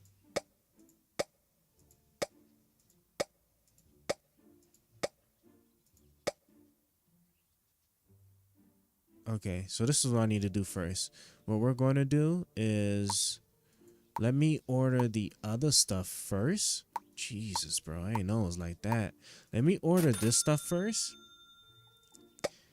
That way, the stuff that comes next, we'll just be able to we could just put it straight on the shelves, because I know the workers would look useless. They're not gonna know what the hell to do. Bro, this tea is expensive too. Good lord. Okay, cool. So if it's only gonna cost me $1,500, I can get 2 of everything then, of these new items.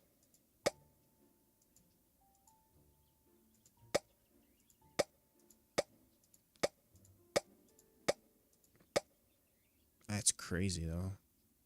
Good lord. Are y'all going to work storing? Okay, it looked like it.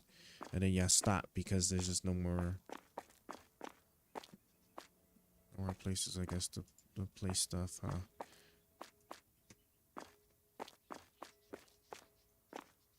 Yeah, definitely need some updates to this game, because I don't understand why why these computers do such a terrible job just trying to make sense of just putting stuff in the storage. Because what it is just like, you see, like once you put something here, like it changes like the little slot icon, and I think they're just programmed to like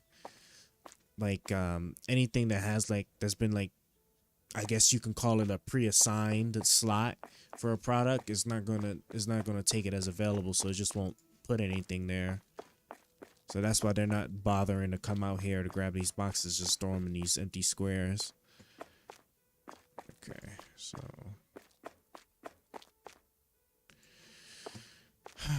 all right. Let's see, nothing crazy going on the internet. Okay, so what I'm gonna just do is, as soon as I set up the new products and put prices, and I'll full screen this back and then re-engage with the AI. If I didn't have the portrait bug, like it'd be a little bit faster or smoother, but you know, I guess it is what it is. All right, cool. So product order. So order that stuff. Yeah, see, because I know you're not gonna do anything. For the We'll just take care off. Okay. So now we got tea. You know what? Yeah, you know, we'll put these over here. Forget it. That is true. Let me actually start with this shelf over here first. Or better yet, no, actually I will start with this. Move. Okay, there we go. We'll start with this over here. Okay, so we got green tea.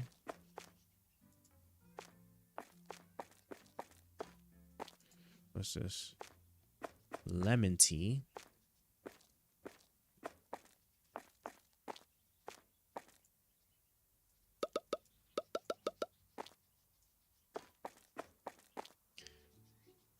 No more slots, right?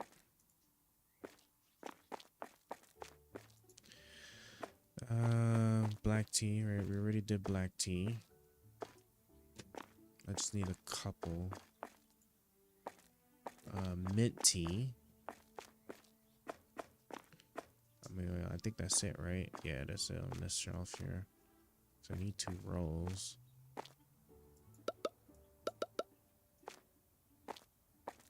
For now, anyway.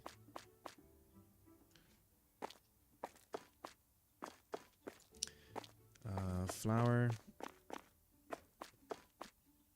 Okay, 2 rows is not. I don't have enough space for 2 rows. Come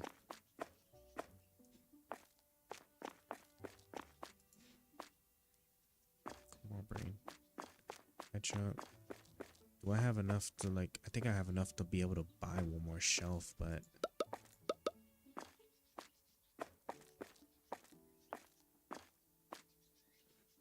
I mean, I guess with 2 people stocking, I guess I can go down to 1 shelf, but still.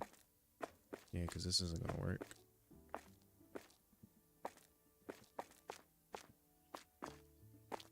Okay, so a shelf only has... Oh, what is this? Oh, this is a refrigerated item? Oh, that's not good. Oh, damn. How much does a fridge cost? I did not know that.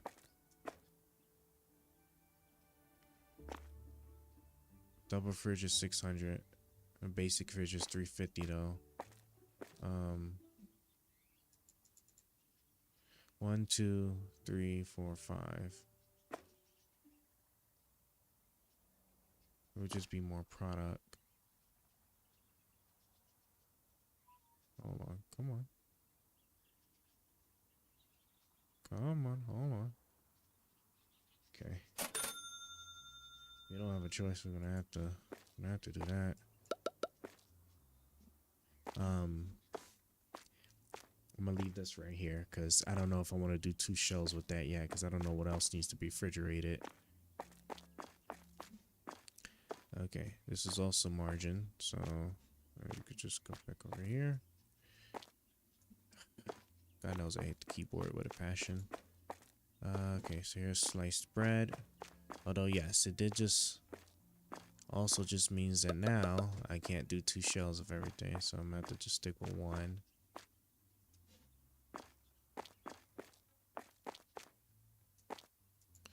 We got olive oil.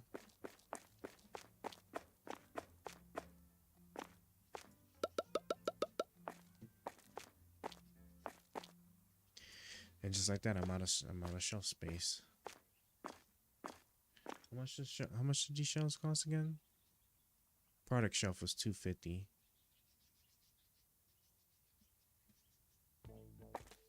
We gotta go with a product counter. We're gonna convert the product counters. We're gonna have to. How big is this product counter? Because they just hold more, I think.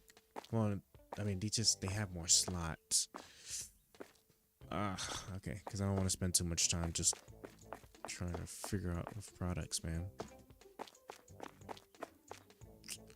Okay, so we're gonna have to drop it down to 1 shelf.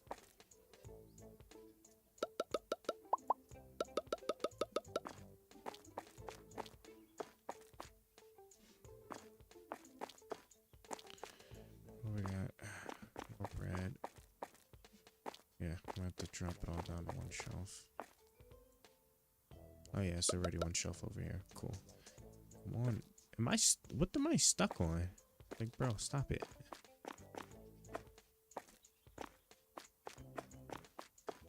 Okay, what's this? Pepper. Okay, so we got pepper. I'm gonna have to get those teas at some point. Okay, we got pepper. We already got salt. Okay, cool. Okay, I don't understand. What am I getting stuck on?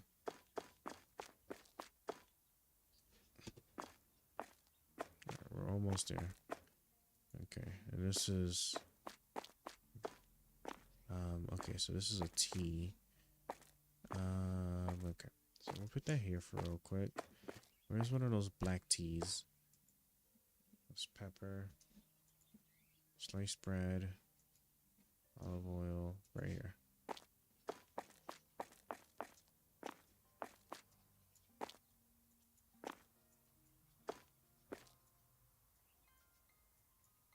Wait, are these like different kinds of teas? Oh, did I never do tea? I never did tea to begin with. Okay, I'm gonna leave you there. I'm gonna put you there because we need to get those two other teas like out of here. Mint. Wouldn't it be crazy if it's just lying to me, telling me that that's a tea when it's not?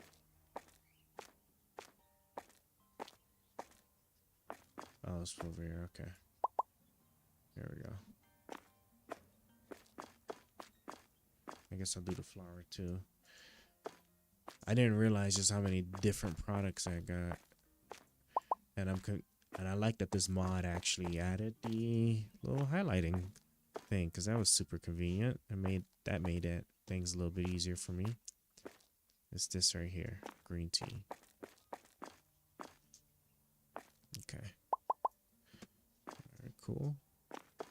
And then I just need to figure out where do we put the other one. I truly do not remember. Oh, it's right here.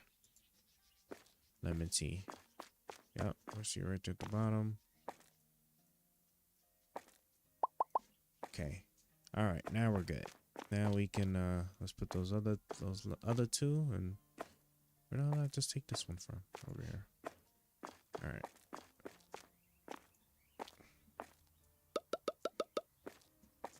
All right, because I'll leave it to whatever to stock them when I get a chance. Okay. Alright, is there nothing else that needs to be refrigerated? Okay, so another thing of black tea. Cool. Another thing of pepper. Cool. Apple juice. Oof. This, nope, not refrigerated. Okay. So. Okay, so it's the apple juice. So I got more. Is this? Okay, I don't think I've had this one out yet either. Peppermint. Okay, this is about to be a problem. The only other thing I can do is like maybe start taking some shells off of the other ones. Okay, yeah, we already put this one up there. Yep, I see the highlight. Okay. What else we got? Mint. We already have that out. Okay, cool. We might actually have all the products out already. Yep, we already have apple juice. Cool. Yep, we already have the peppermint out. Cool. All right, you guys can go ahead. Y'all can start restocking. Flour. Do we have flour out here? We do already have flour out here, so we're good in that regard. Okay. All right, cool. We can set prices and then we'll open up. And then hopefully as stuff's getting worked down, we'll be able to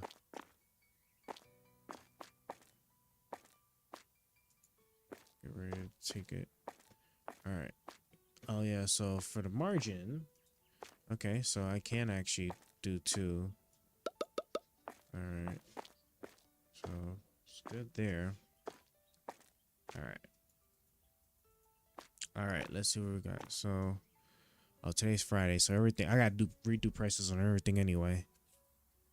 280, 560, 560. That's at 209. So we'll say 417. Get it right there at the double. 417. 209, 417, 256. That's $5. We'll just make it 5 flat. Let's keep that simple. Slim cheese is what? 268, 4. That's 5. That's 536. So we'll do 535. Yogurt is $9, so $8.99. Fruit yogurt is almost $3.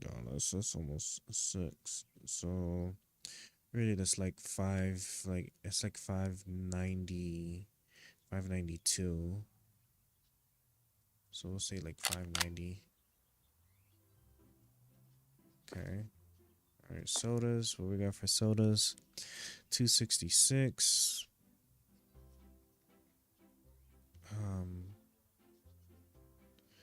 It's like, my brain. The math is like, my brain is like messing with me. Okay, I know that's like 514, I think, right? No, 534. That would be 534.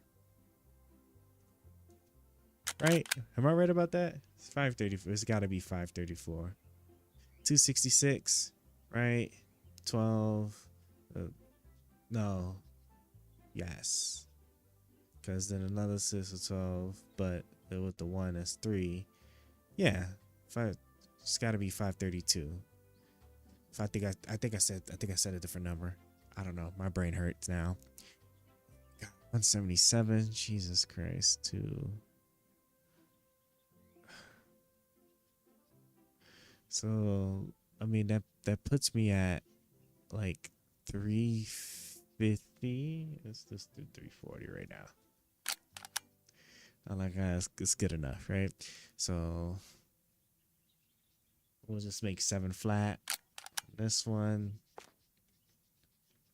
And then what's this over here? Market price. $2. We'll say like 420.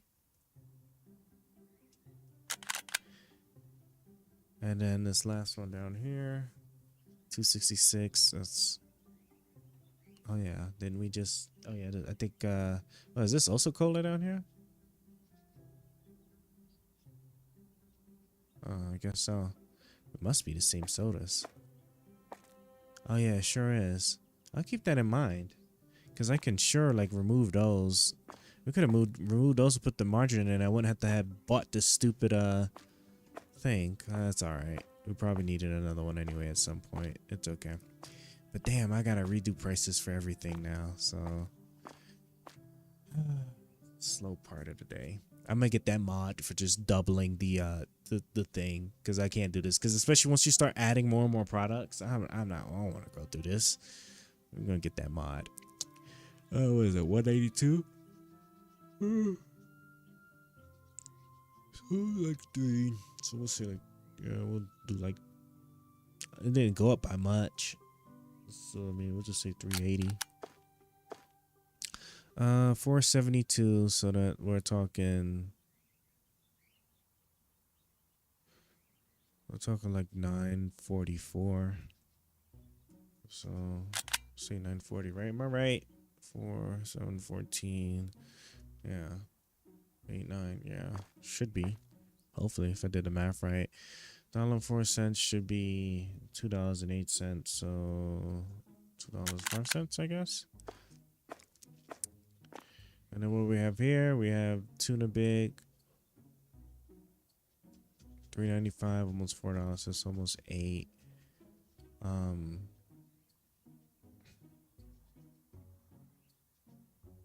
Right?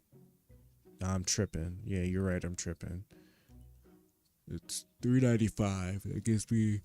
This would be at 7. So.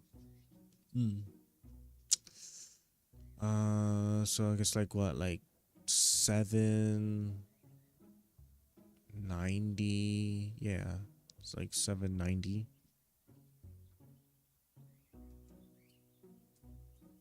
So let's say 789. Cola pack, $2.12. So we're talking, just do like 420.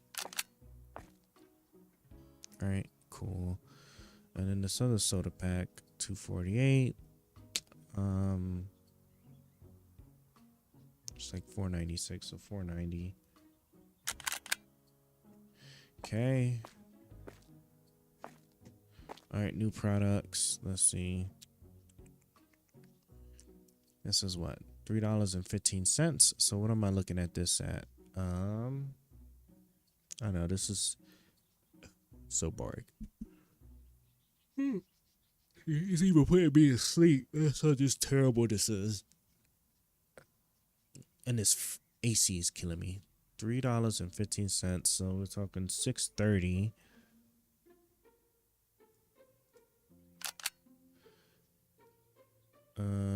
Pepper, $1.50. That's $3. I'll just say $3 flat. Forget it, man. Bread, brain working on drive. Right, Rev. Like, I have such a headache right now.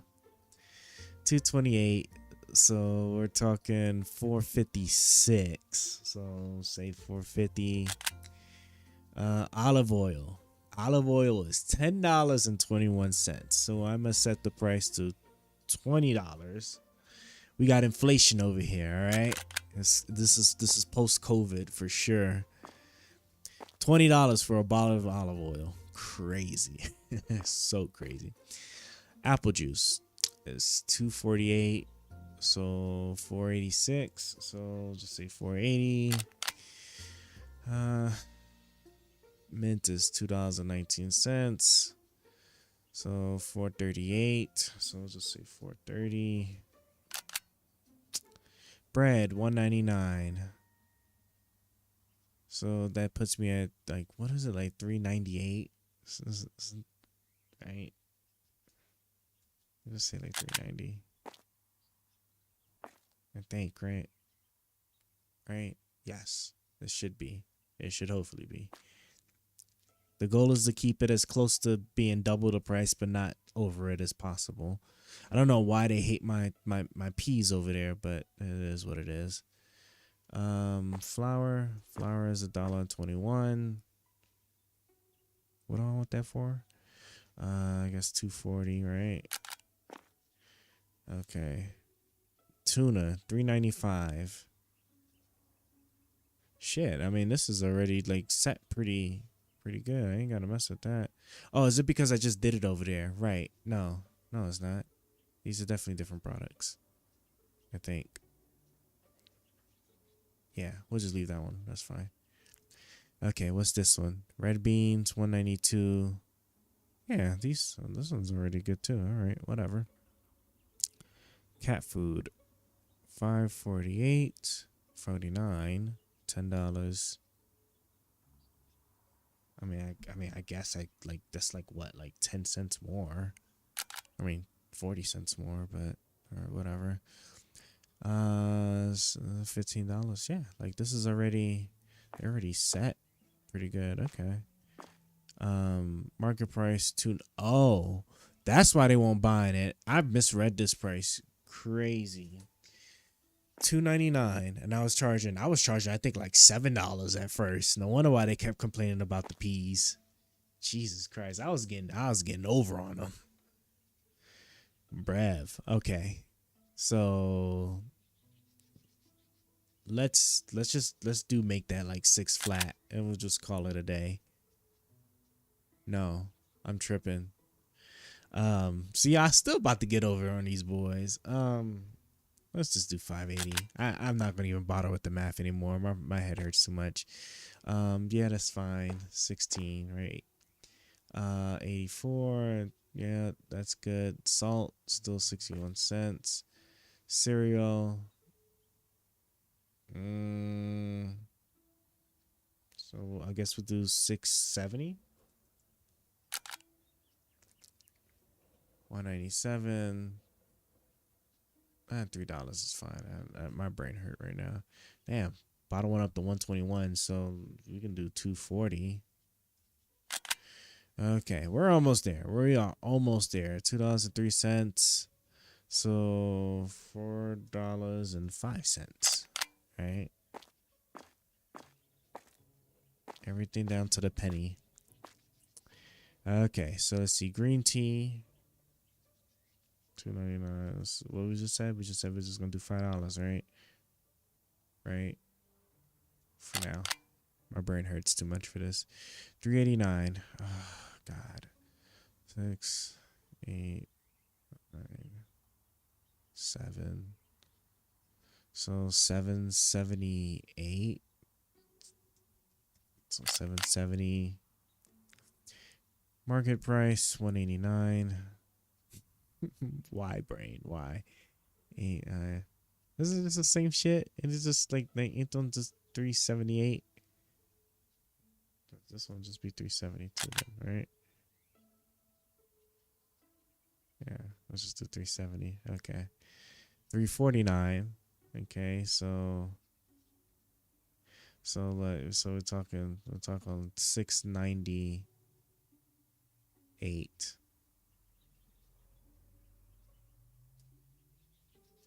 So I guess just $6.90. And okay, we're finally done. Yay. All right, now we just need to actually have those products stocked and we're good to go.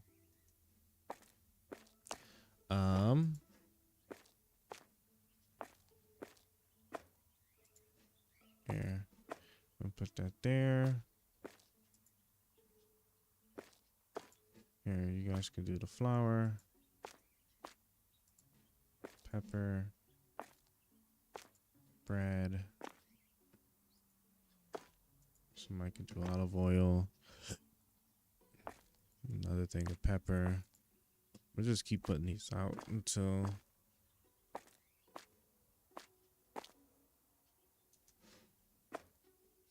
are you taking it to the trash, right? Yeah, because except for her, because she just ran out of space. Okay, so sliced bread is full on the shelf over there. Okay. Well, good to know. Put you over there.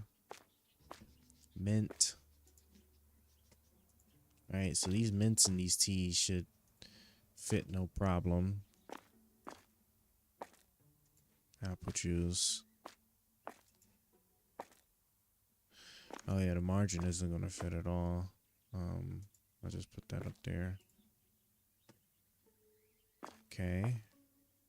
Peppermint should be able to go all out over there. Lemon tea. More peppermint. Yeah, see, no boxes outside, so they are, yeah, so they're filling up the shelf.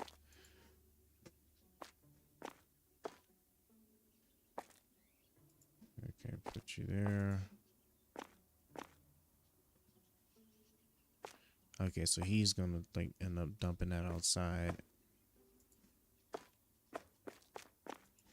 So peppermint is full out there. Okay.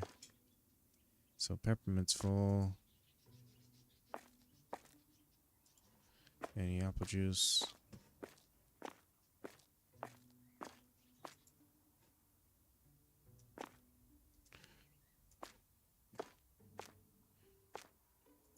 Flour. Okay, we know margin is good. All right, we're just about done. Then we can go ahead and get back to our AI. Oh yeah, we know ketchup definitely could probably go out there, right? Hell, I might as well go over here and do it myself.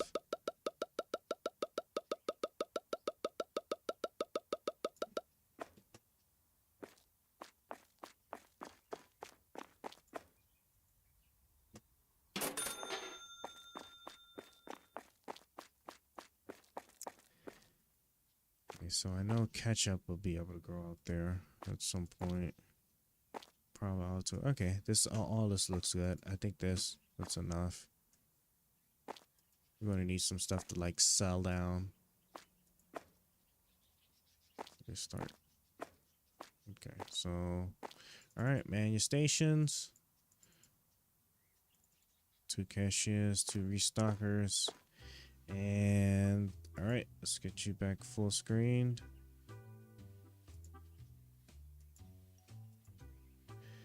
Cool there. And let me get my AI bot. Ugh, I don't know. Anybody have any questions on what you want to ask the AI bot? Because my brain is like slowly phasing out. I'm pushing up my time to 5 o'clock is what before I cut this off. But if anybody got anything, we'll see.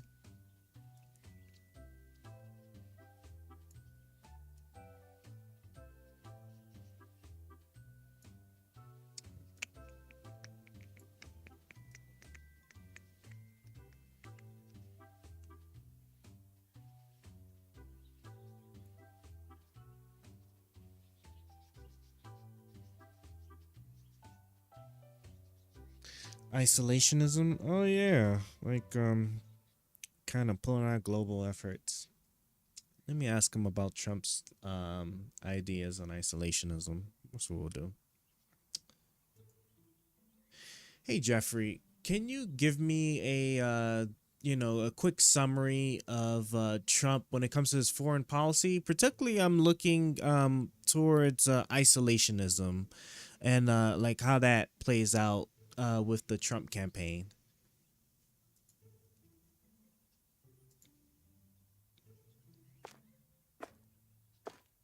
Trump's foreign policy, often described as America First, leaned heavily towards a form of isolationism, focusing on reducing U.S. involvement in global conflicts and reevaluating international alliances.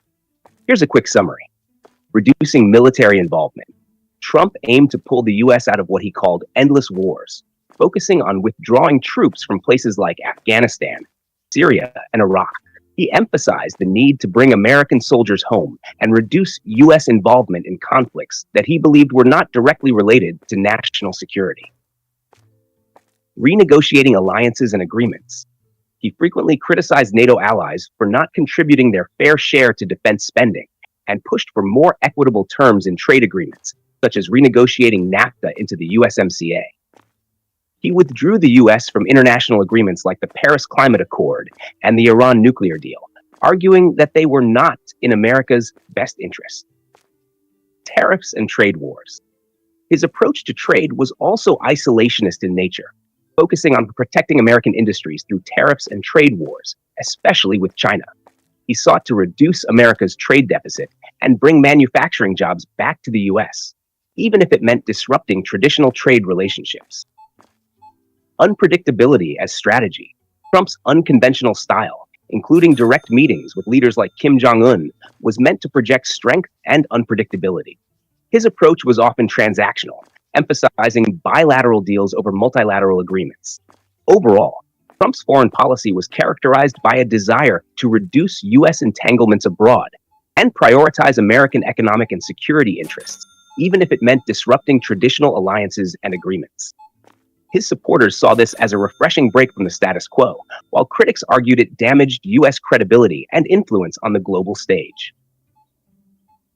What results did that policy actually bring the United States, particularly the Paris Climate Accord as well as the Iran nuclear deal? If I recall correctly, like with regards to the Iran nuclear deal, once he actually killed that, then Iran began like doing a lot more enrichment for their nuclear facilities, if I'm not mistaken. And then with the Paris Accord, I mean, I understand that the Paris Accord, this will probably tie more so towards like his need for wanting to cut policy or cut regulations, excuse me. And so with that, since I still can't really tell like any like positive booms that have came from his policy gutting or regulation gutting with regards to the U.S. economy. What are some actual like tangible benefits the U.S. actually enjoyed from pulling out of those two agreements? Let's start with that.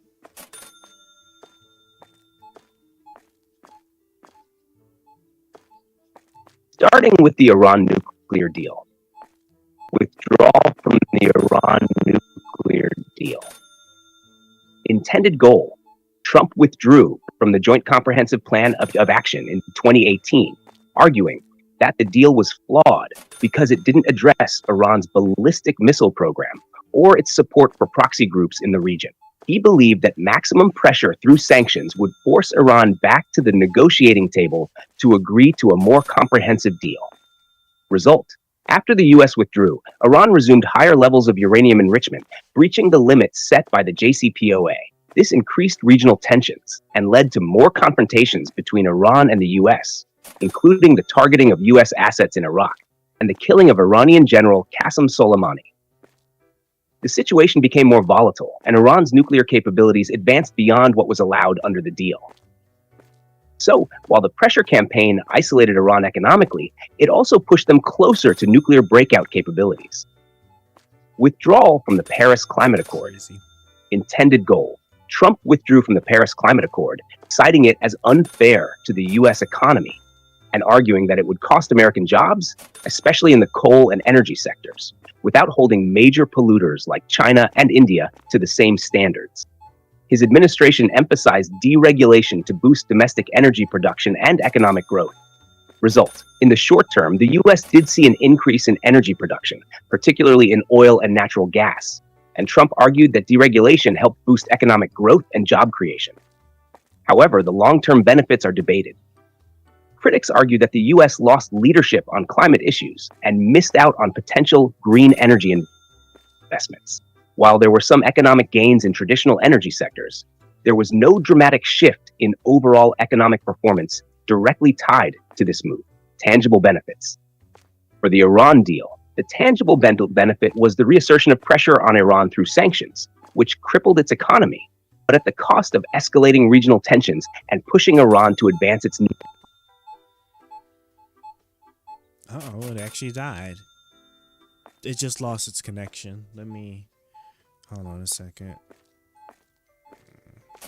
Oh, dang, I only got 4 more. I was hoping it was going to empty the box. Hold on. Let me just... I can reestablish the connection, but what I want to do is let me just read what he was going to say. Oh, it was actually closely in right there. So let's see. So for the Paris Accord, the benefit was more ideological and short-term economic. It aligned with Trump's deregulation and pro-energy stance. Yeah, that's what I figured. Potentially supporting jobs in fossil fuels, but it didn't lead to a transformative boost in the economy or long-term gains. And the U.S. faced criticism for stepping back from global climate leadership. Overall, the potential benefits are more nuanced and limited, with critics arguing the costs outweighed the gains in both cases. This is exactly like how I kind of thought of it, because it didn't seem like we got anything of like real benefit. Bro, who's stealing in my store? Oh, he's trying to make a boyfriend. Hold on, bro. What you think? Run me my shit, man. Bro, what was you stealing? Some milk and some flour? Oh no, motherfucker! Don't you ever in your life get your sticky hands up in my shop again? All right, boy. I need a mod to let me just oh my gosh, man. What's it called? Illegal imprisonment? Boy, you be in that shop for days. All right, get your ass out of here. I'm sorry I had to see that. All right, he tried to steal in my store. Okay, but let that just be a warning to y'all too, right? Go ahead and try it. All right, y'all gonna get this broom too. Bro, can I clean this? I'm getting tired of y'all littering up in my store too. That's another problem, but we ain't gonna talk about that later. Jesus Christ! All right. What was I sitting here talking about? See? Shit had me wired. All right, let me reestablish my AI connection here. But yeah, like I don't even think we really got anything out of all that stuff he was doing. Like the trade war with China was like messing with the farms, and then like it also, I'm if I'm not mistaken, the tariffs like botched the whole manufacturing industry. Like he just kept losing manufacturing jobs over the years. Iran is closer to nuclear weapons, right? And like they're less, they're more likely to have, like I was saying, a breakout in nuclear technology now than they would have like if they had just stayed in the deal. Because the thing is too is that like there's there was in my mind a lot of long-term benefit to get out of that, but I think like I don't know. I really don't know what was his justification for it. I understand, like, obviously Israel hated the deal and whatnot, and maybe there could have been some Jewish pressure, I guess. Oh, hold on. Oh, you gonna be lucky. You gonna be lucky. My mouse did. Oh, my God, I saw that too. Motherfucker littered in my store. Boy, I was about to break his legs. That's crazy. He did it right in front of me too. He lucky my mouse was just tripping. When I get this new mouse, boy, it's up for you boys, okay? Anyway, all right. Back to it, right? I don't understand like what his like train of thought was for killing that Iran nuclear deal.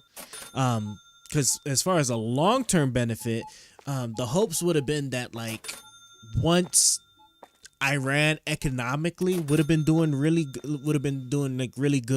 there would have been a lot more pressure on them to like continue to want to do really good, especially like with their population. Kind of like with the Chinese, like how like the Chinese are starting to have more protests, which is a little crazy because China is like pretty OD when it comes to their authoritarianism. Boy, I cannot say that word right for the life of me because my brain cells are like operating on nothing. But so it kind of goes with the strategy of like winning the hearts and minds of the people. So like you would have hoped that inspiring like economic growth and a better way of life for the Iranians would have like helped the Iranian people then start to rein in their own government, or like starting to like push more for like peace and stop with all of the terrorist stuff going on with, especially like with all of the other terrorist proxies and whatnot. But that was, in my opinion, right? That's my opinion of what like what was like the goal coming out of that, but coming from that deal. But we obviously won't know now because it's in the trash, and I don't think there's going to ever be anything like that again. The Jews definitely won't like it, so I don't know, man. I really don't know. Wow. Okay, some of the stuff is, we are going through some of this, so I think there's enough space now for me to just kind of throw everything in here, right? Because they all have at most 2 boxes, and there's 2 boxes out here. Space, so okay. So cool. So nice. All right, cool. Let me just check. Just make sure. All right. Yep. Still got plenty of tea on out there. Bread, pepper, olive oil, ketchup. Although they going through the ketchup though. We got some ketchup though. It's only 19 o'clock or 1900, so 7. It's about to be 8 o'clock. Let's clean that. Yeah. Okay. Everything looks good there. So, what else? I want to say that kind of like more or less kind of wraps it up on isolationism. Anything more on isolationism you want me to talk to him about, or like did you have like something else in mind? Go ahead, like give it to you.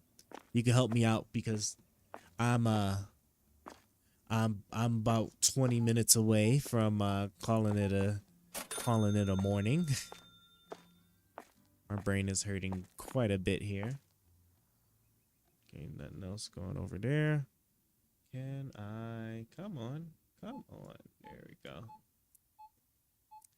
And oh, chat highlights, bro. Can you like? There we go. I'm thinking too, like what I want to ask him. So that was isolationism. What else? What other like crazy things was like Trump doing? You know what? We'll talk a little bit, and that actually should probably give me to like the end of like today's stream, and that's gonna be Trump's Muslim ban. That's what we're gonna talk about. Yes, yes. Put my broom down and reestablish thy connection. Okay, Jeffrey. Now what I want to talk about is so regarding Trump's Muslim ban, although like his ardent supporters would sit there and tell me that it wasn't actually a Muslim ban. So I want you to explain to me what were the details of his bill, and I have a thief right now, but what was the details of his bill, and why was it not a Muslim ban? The so-called Muslim ban was actually a series of executive orders and proclamations issued by Trump, officially referred to as the travel ban. Here are the key details. A lot of shit. 1. Initial executive order, January 2017. The first version of the travel ban temporarily barred entry for 90 days to citizens from 7 Muslim-majority countries: Iran, Iraq, Libya, Somalia, Sudan, Syria, and Yemen. It also suspended the U.S. refugee admissions program for 120 days and indefinitely banned Syrian refugees. The order was widely criticized and led to chaos and protests at airports. It faced legal challenges and was quickly blocked by federal courts, leading to revisions. Revised Executive Order, March 2017. The second version removed Iraq from the list, leaving 6 countries under the ban: Iran, Libya, Somalia, Sudan, Syria, and Yemen. It included more specific criteria and exemptions, such as allowing entry for those with valid visas. This version also faced legal challenges, but was eventually upheld by the Supreme Court in a limited form. Presidential Proclamation, September 2017. The final version, often referred to as Travel Ban 3.0, was broader and included some non-Muslim majority countries. The list included Chad, Iran, Libya, North Korea, Somalia, Syria, Venezuela, and Yemen. This iteration aimed to be more legally defensible by including non-Muslim majority countries and offering more specific exemptions and waivers. The ban was based on security concerns, citing inadequate information sharing and vetting procedures from these countries. It was upheld by the Supreme Court in June 2018. Key points to note: national security rationale. The Trump administration argued that the ban was not a Muslim ban, but a security measure to protect the U.S. from terrorism. They stated that these countries were chosen based on their inability to provide adequate information for vetting. Criticism and opposition. Critics argued that the ban targeted Muslim-majority countries disproportionately and contradicted American values of religious freedom and non-discrimination. They pointed to Trump's campaign rhetoric, where he called for a total and complete shutdown of Muslims entering the United States as evidence of discriminatory intent. Legal and humanitarian concerns. The ban caused confusion and hardship for many, including families separated and individuals with valid visas being denied entry. Legal battles ensued, and while some aspects were upheld, others were blocked or modified through legal challenges.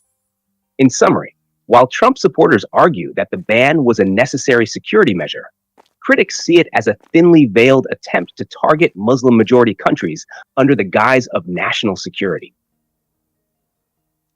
So, in my mind, since he had to go through... Oh, great, you're going to interrupt me. It seems like... Stop it. So, in my mind, since he had to go through 3 different revisions of the ban before he could actually like keep it legal, it would be safe to say that he was actually doing his best to adhere to his campaign promise. Because I do remember him distinctly saying in the 2015 his campaign promise of banning Muslims from entering the country. So it looks like that was probably the case, and that now that he was able to, I guess, like make it legally defensible, which I do remember him adding like countries like North Korea, which I don't think we really had much people traveling into the U.S. from North Korea. back then. Would that be a fair assessment to make that he at the end of the day, the ultimate goal was to ban Muslims from entering the country legally, and then like once he just couldn't get around it, he just did everything he can to kind of just shroud it in legally justifiable national security concerns?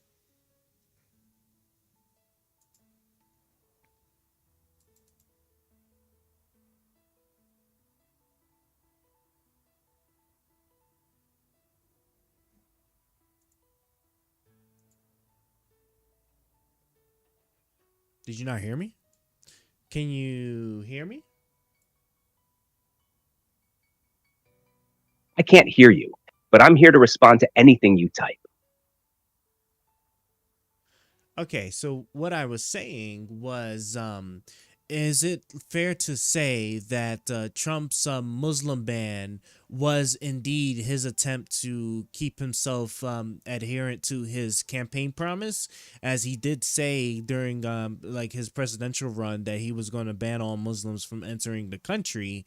And so since he had to go through 3 revisions, and each revision was to basically kind of shroud the original attempt in more national security justifiable concerns or reasons, right, that it would be a fair assessment to say that in the end, he really was trying to just ban all Muslims from entering the United States. Is that fair to say? Okay, yeah, it's back now. It's fair to say that many people interpreted Trump's travel ban as an attempt to fulfill his campaign promise to ban Muslims from entering the U.S., especially given his rhetoric during the campaign. His original statement in 2015 called for a total and complete shutdown of Muslims entering the United States, which fueled the perception that his later travel ban was an effort to deliver on that promise. The multiple revisions of the ban and the inclusion of non-Muslim majority countries like North Korea and Venezuela in the final version were seen by critics as an attempt to legally justify the policy and avoid the perception of religious discrimination. Each iteration aimed to address legal challenges and present the ban as a security measure rather than a religious one. So, while the administration argued that the ban was based on national security concerns, the context of his campaign statements and the initial focus on Muslim-majority countries led many to conclude that the intent was, at least in part, aligned with his earlier promise to restrict Muslim immigration. Okay. So my next question I do want to ask is going to do with Got it. If you have more questions or want to continue the discussion, just let me know. Interrupted me. Hold on. I'm gonna pause you for a second, cause see, I messed up my train of thought. Now I can't even think of what I was about to ask, cause it was gonna deal with something along immigration. I don't even think I can even put this here. Okay, that's fine. I guess I'll just leave the product here for now. Okay. So what I'm gonna want to do is. I don't even know if we're going to be able to find a box of... Yeah, that's what I thought. Well, we got one more day. We're going to do one more day, and then we're going to kill it for today. Yep. So let me put you all on storage. Let's close shop. All right, we'll do day 20. All right, that's just because I just finished buying a bunch of I just finished buying a bunch of the shells, so that's why I'm on a negative right now. But cool, we haven't lost anyone in the route. She almost made it away, bro. She was trying to get a grip off of your man's. That was crazy, bro. She had like 6 loaves of bread, like 4 soda bottles. I was like, Jesus Christ, that was crazy. Hi Jigsaw. Another one of our cool bots that come by every so often. Well, I appreciate you bots because y'all give me a reason to use to show that hard work that I spent on doing that animation. So you triggered my trap card.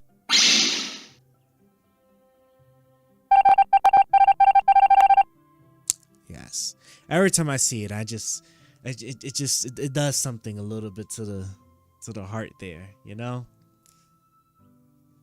Like, man, like I really did design that.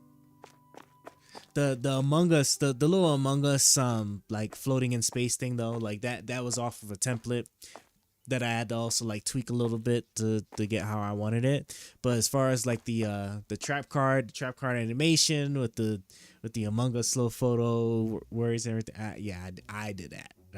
That part was on me. All right. Okay. So what I want to do now is I want to figure out.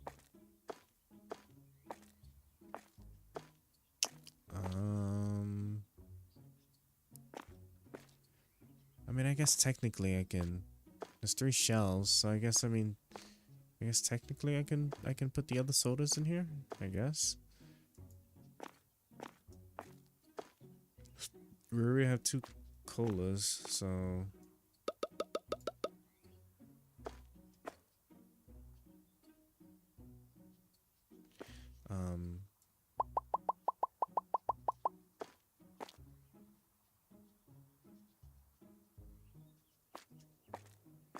Yeah.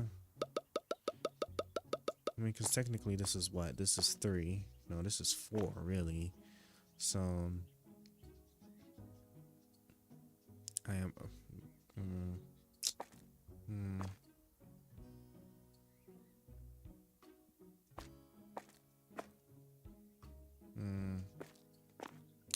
Yeah, I guess I'll have to do for now.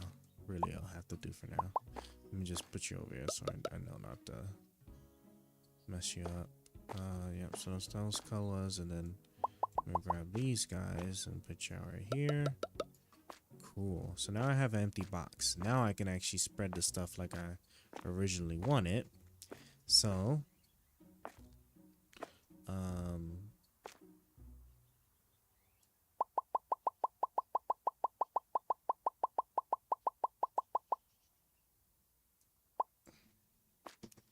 yep.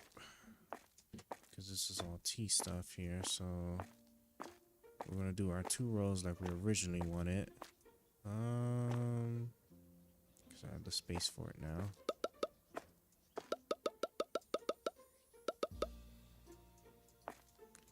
Come on, stop it. Alright, cool. Okay. Bro, if my mouse doesn't stop tripping, bro, I cannot wait for that mouse. I keep saying it because I got a nice mouse too. It's like it's a metallic mouse that like has like a cool alien theme to it, glows and whatnot. Oh, that's gonna be cool. All right, yeah. So 2 shells there. No, I put the flour back. Let's take this peppermint.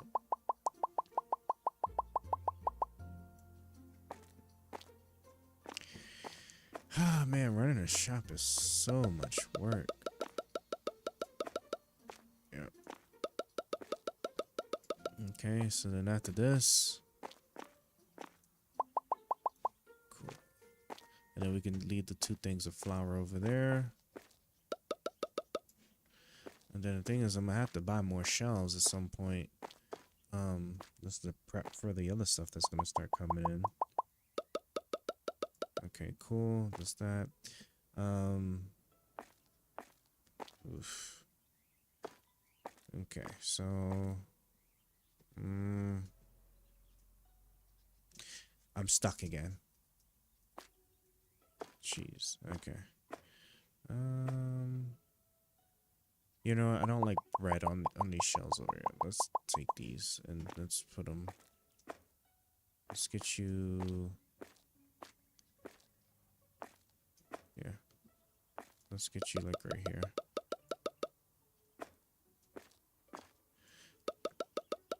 Okay, cool. So we got that. And yeah, then I guess I'll take the pepper.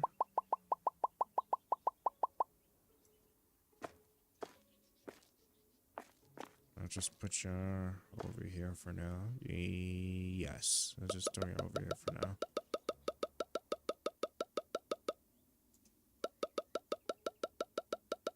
Okay, cool. Whoa. Alright, and oh yeah, I gotta get the rest of these, of course. Alright, these are the last 2 items to move, because the other stuff will be released and move, and then that'll be that. Cool. Alright. Get you here. And then let me take this. Get you there. And alright, everything's good there. So now all we gotta do is just, I'm gonna tell them boys to stock up. And let me just go ahead and put this in the recycle. Okay, yeah, let me tell them boys to start stocking. Well, yeah, storage first. Okay, so yeah, we're gonna order. I'm gonna order. Alright, so let's order. No full screen. Let's order the stuff. Get the stocking. And then we're good for our very last day before we kill the stream. Come on. What's this? I don't want it quite that large. Like that. There we go. All right, put you back here. All right, let's see where we got, because we got $3,000. So, you know, that's a good point. Probably should probably order 2 more. Can I get away with 2 more? Storage shelf. Yeah, it's $600. I can get away with it. It'll work.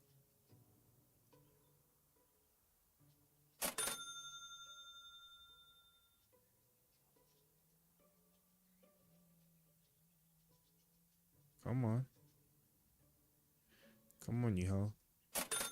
Boom. Alright, yep, that was $600. But now we have like blank spaces. So alright, let's see what I guess we can start. I don't want to do like one of everything, but I guess just like anything that's like look like we could probably order a few more of in this regard. But then the new stuff for sure, right? I'm gonna try and get 3.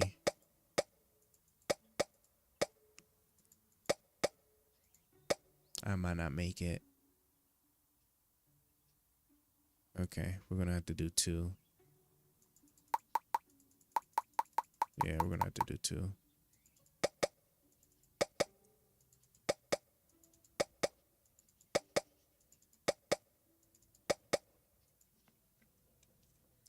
Anything else? Nope. Still got plenty of those.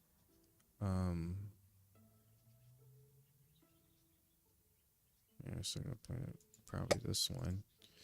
Okay, so still get 2 of those there.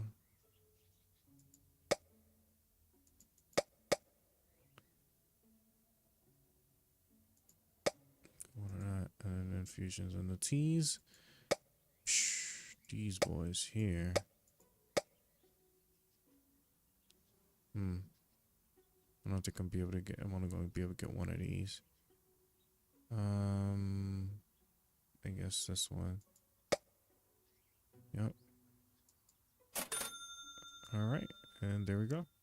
Let's go ahead, put her back in full screen. Like so. All right.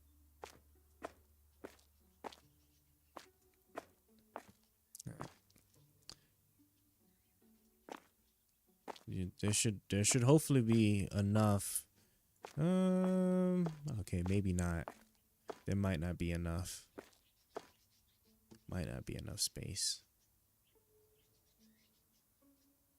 We'll see. We'll have to look and see.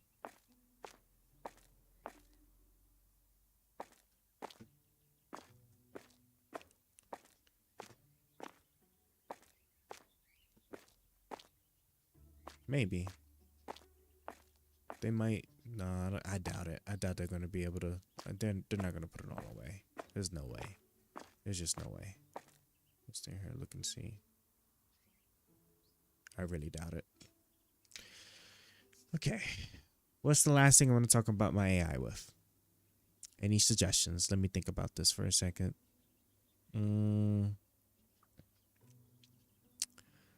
don't know. I don't know what I want to.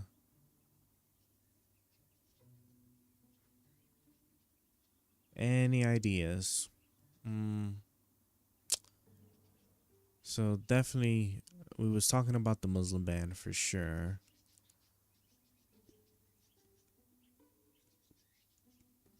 I guess I could ask him like, cause I know whatchamacallit. What's this guy's name? Tatum. They'll always use Obama as a comparison to it, so I guess I can ask him about that and see if Obama had anything. Could you tell me if there was anything similar to Trump's Muslim ban during Obama's presidency?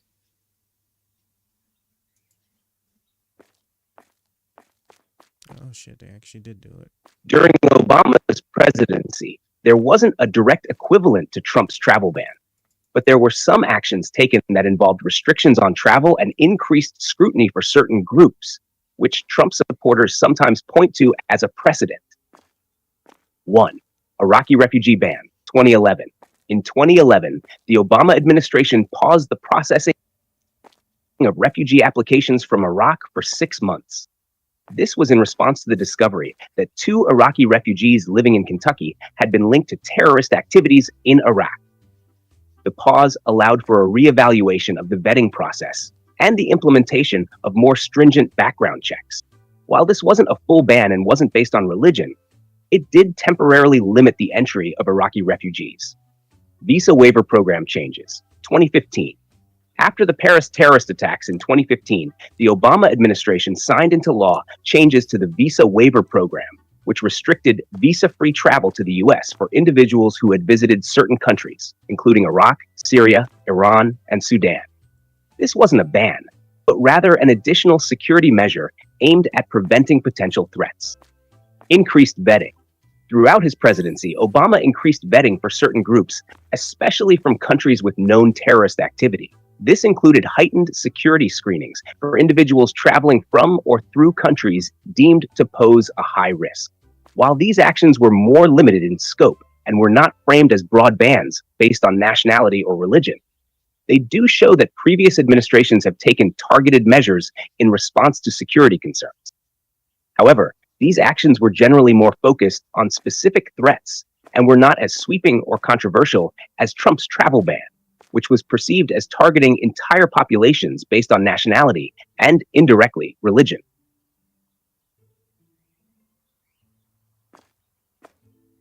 Okay, so it sounds like Obama actually had like some really legitimate reasons for kind of like putting a pause on some of those actions or some of those like entries, which all made sense, but I guess it does paint a much more clearer picture with regards to Trump's actions when it comes to his Muslim ban. Would be, I guess, then considered a Muslim ban then, since there wasn't really, I don't think, any change in policy or anything like that with regards to like the vetting process. No, I think it was just more so of just like if you were just coming from these countries, you just wasn't allowed to come into the U.S., right?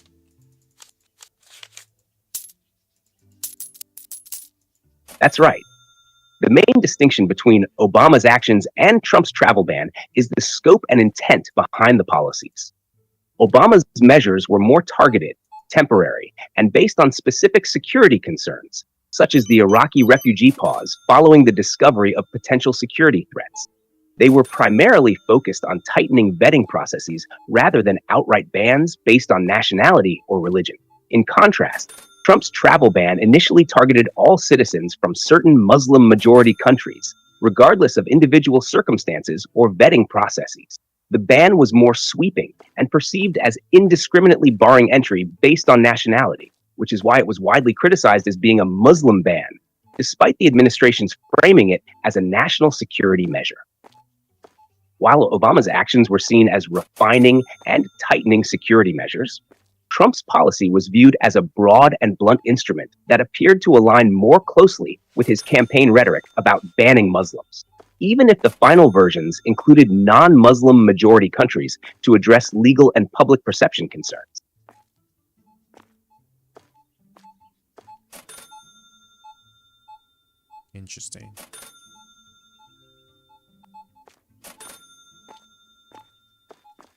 to say that about more or less kind of wrap this up.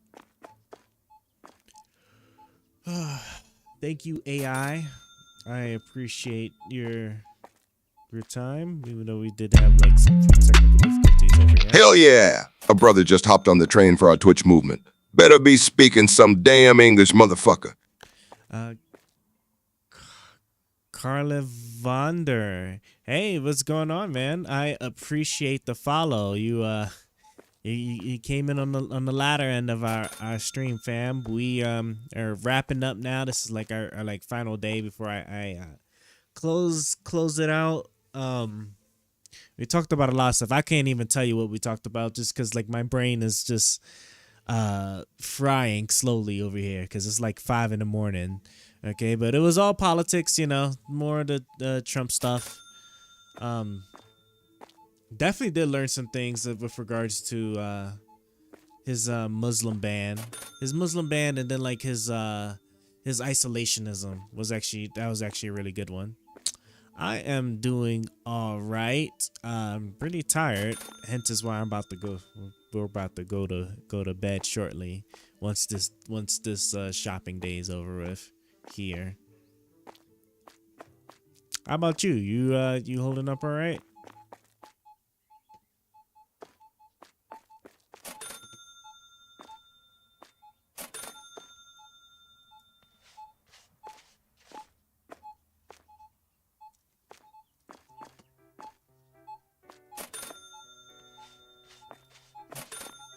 Hopefully updates, bro. They add like some more like environmental stuff, different kinds of trash, at least or something.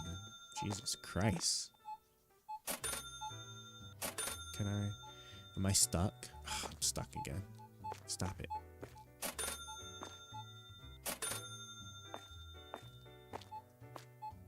Bro, these restockers, boy, they are going at it. They are doing what they can. All right, just a couple of more hours, guys. And then for us in real people time, I think that's like maybe 6 more minutes before store closing.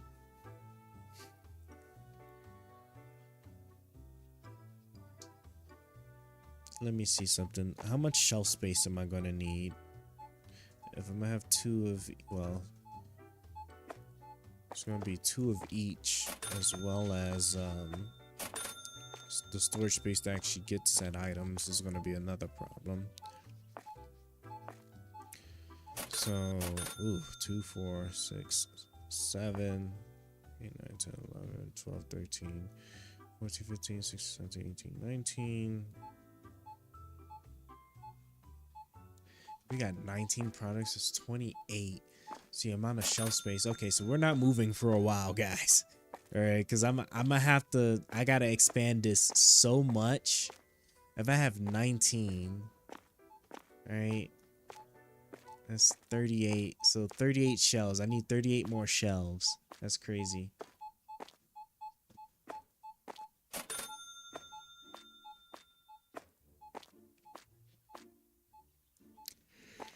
Hmm, 38 more shells is wild. Excuse me.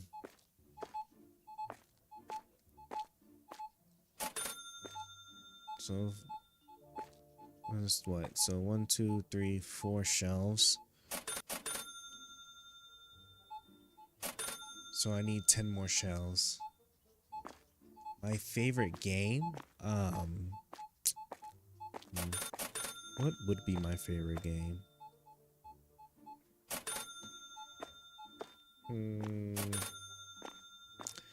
Don't know, actually. My favorite mobile game is like it's called 7 Deadly Sins Grand Cross. It's a mobile game though. It's just because like I really liked that the anime was pretty cool, but like it's a turn-based game that's quite a means of a bit different from the typical turn-based games that I see like a lot of mobiles typically copy. So it's that. As far as a regular game, it's not out yet, but the Dragon Ball Z It was called Project Multi, but it's not. That's obviously. I don't think it's going to be the official name, obviously. But it's a MOBA. They actually designed a MOBA with the DBZ in the DBZ world. Psh, amazing.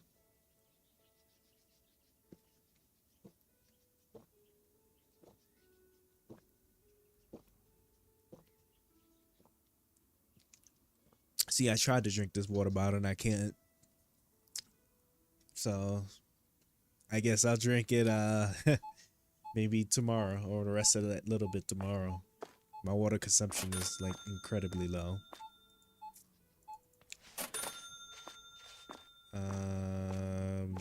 I guess I'd consider myself a part-time streamer.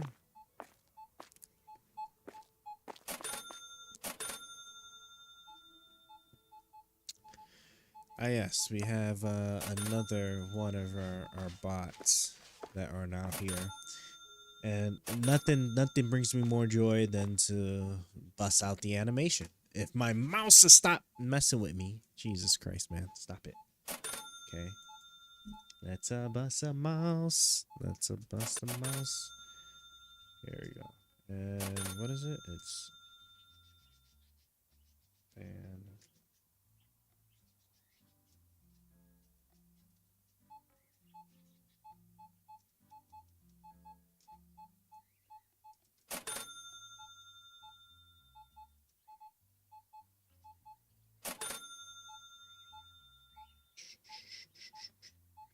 do I just click this? And then can I just hit?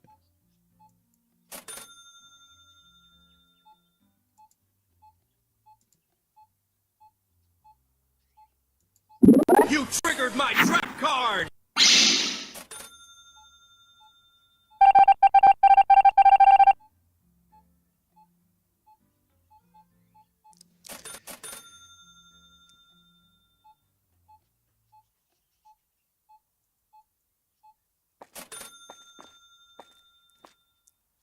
Okay, it's 18.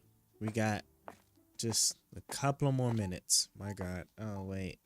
I know. Why are these boxes just sitting right here? Stop it.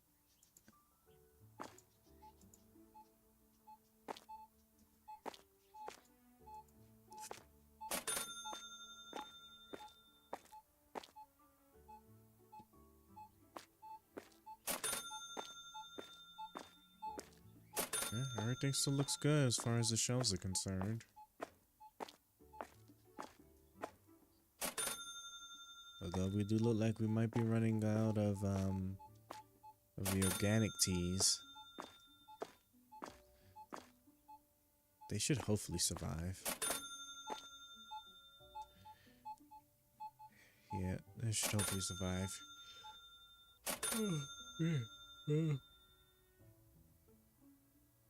Okay, so you're also a bot. You must be one of those slightly more sophisticated ones, or that either employ a timing-based response, assuming that the person actually responds to you, or maybe you do.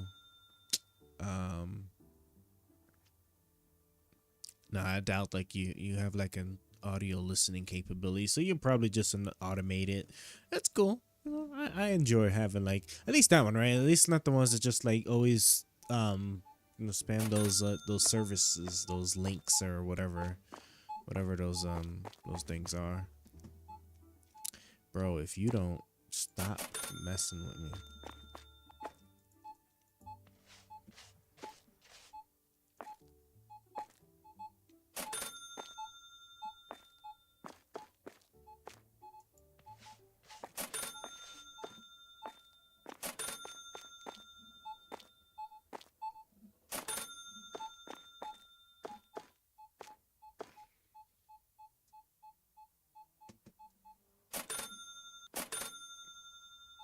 Because I'm sure your next response is going to be okay, or not even addressing what I just said, or maybe even a response that just wouldn't necessarily make any sense. So let's see what we got here. All right, almost closing time is almost upon us, guys, and we're almost at $5 grand, man. Do we still have the organic? Yep, we still got some product. Okay. Yep, still got the pepper. Bread is still good. Okay, yeah. That $5,000 looks good to me. Looking good to me. So sure enough,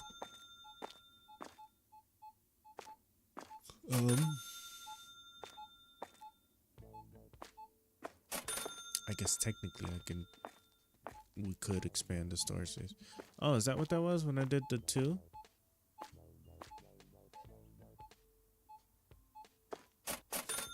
See what I mean? Yeah, I guess, yeah.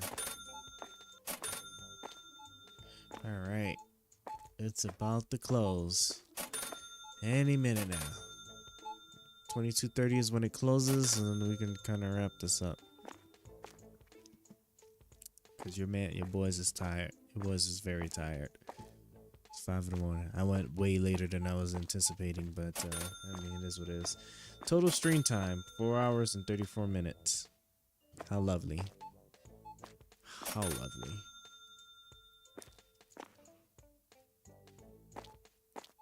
Here comes the offering. It could be an offer for some service or a store or something.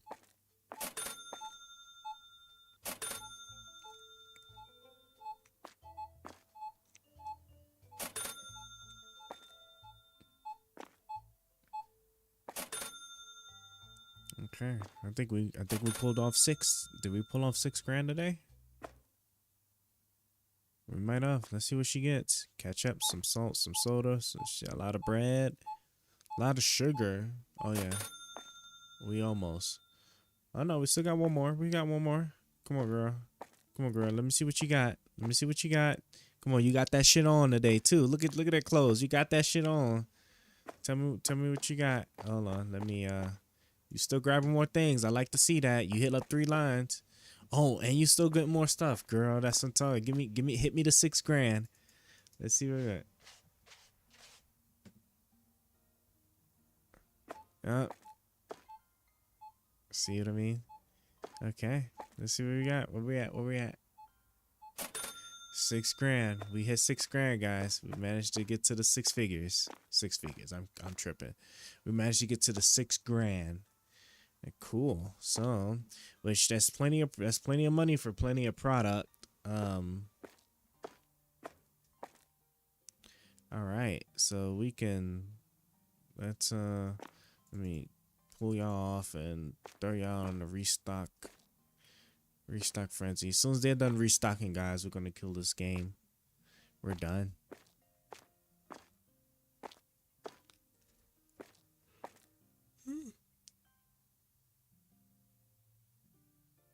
That looks good. That looks good.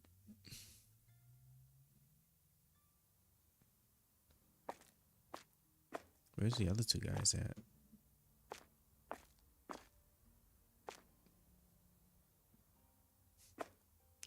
Sure.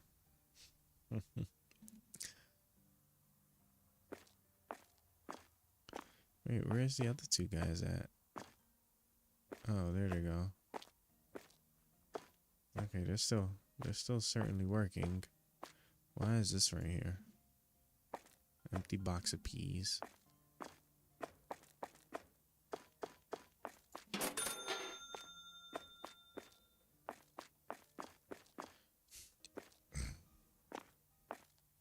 Man, there's still that much stuff still left to stock. It's crazy. And look, there's another box of peas here.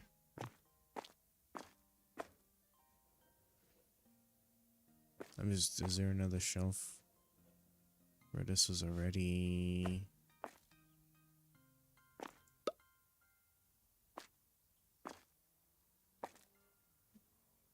Here, right here. Bam.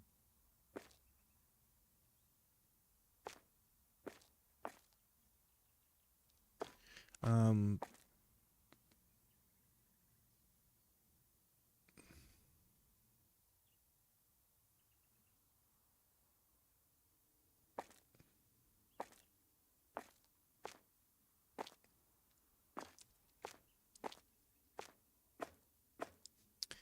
they're still stocking. There's still more stuff to apparently stock up.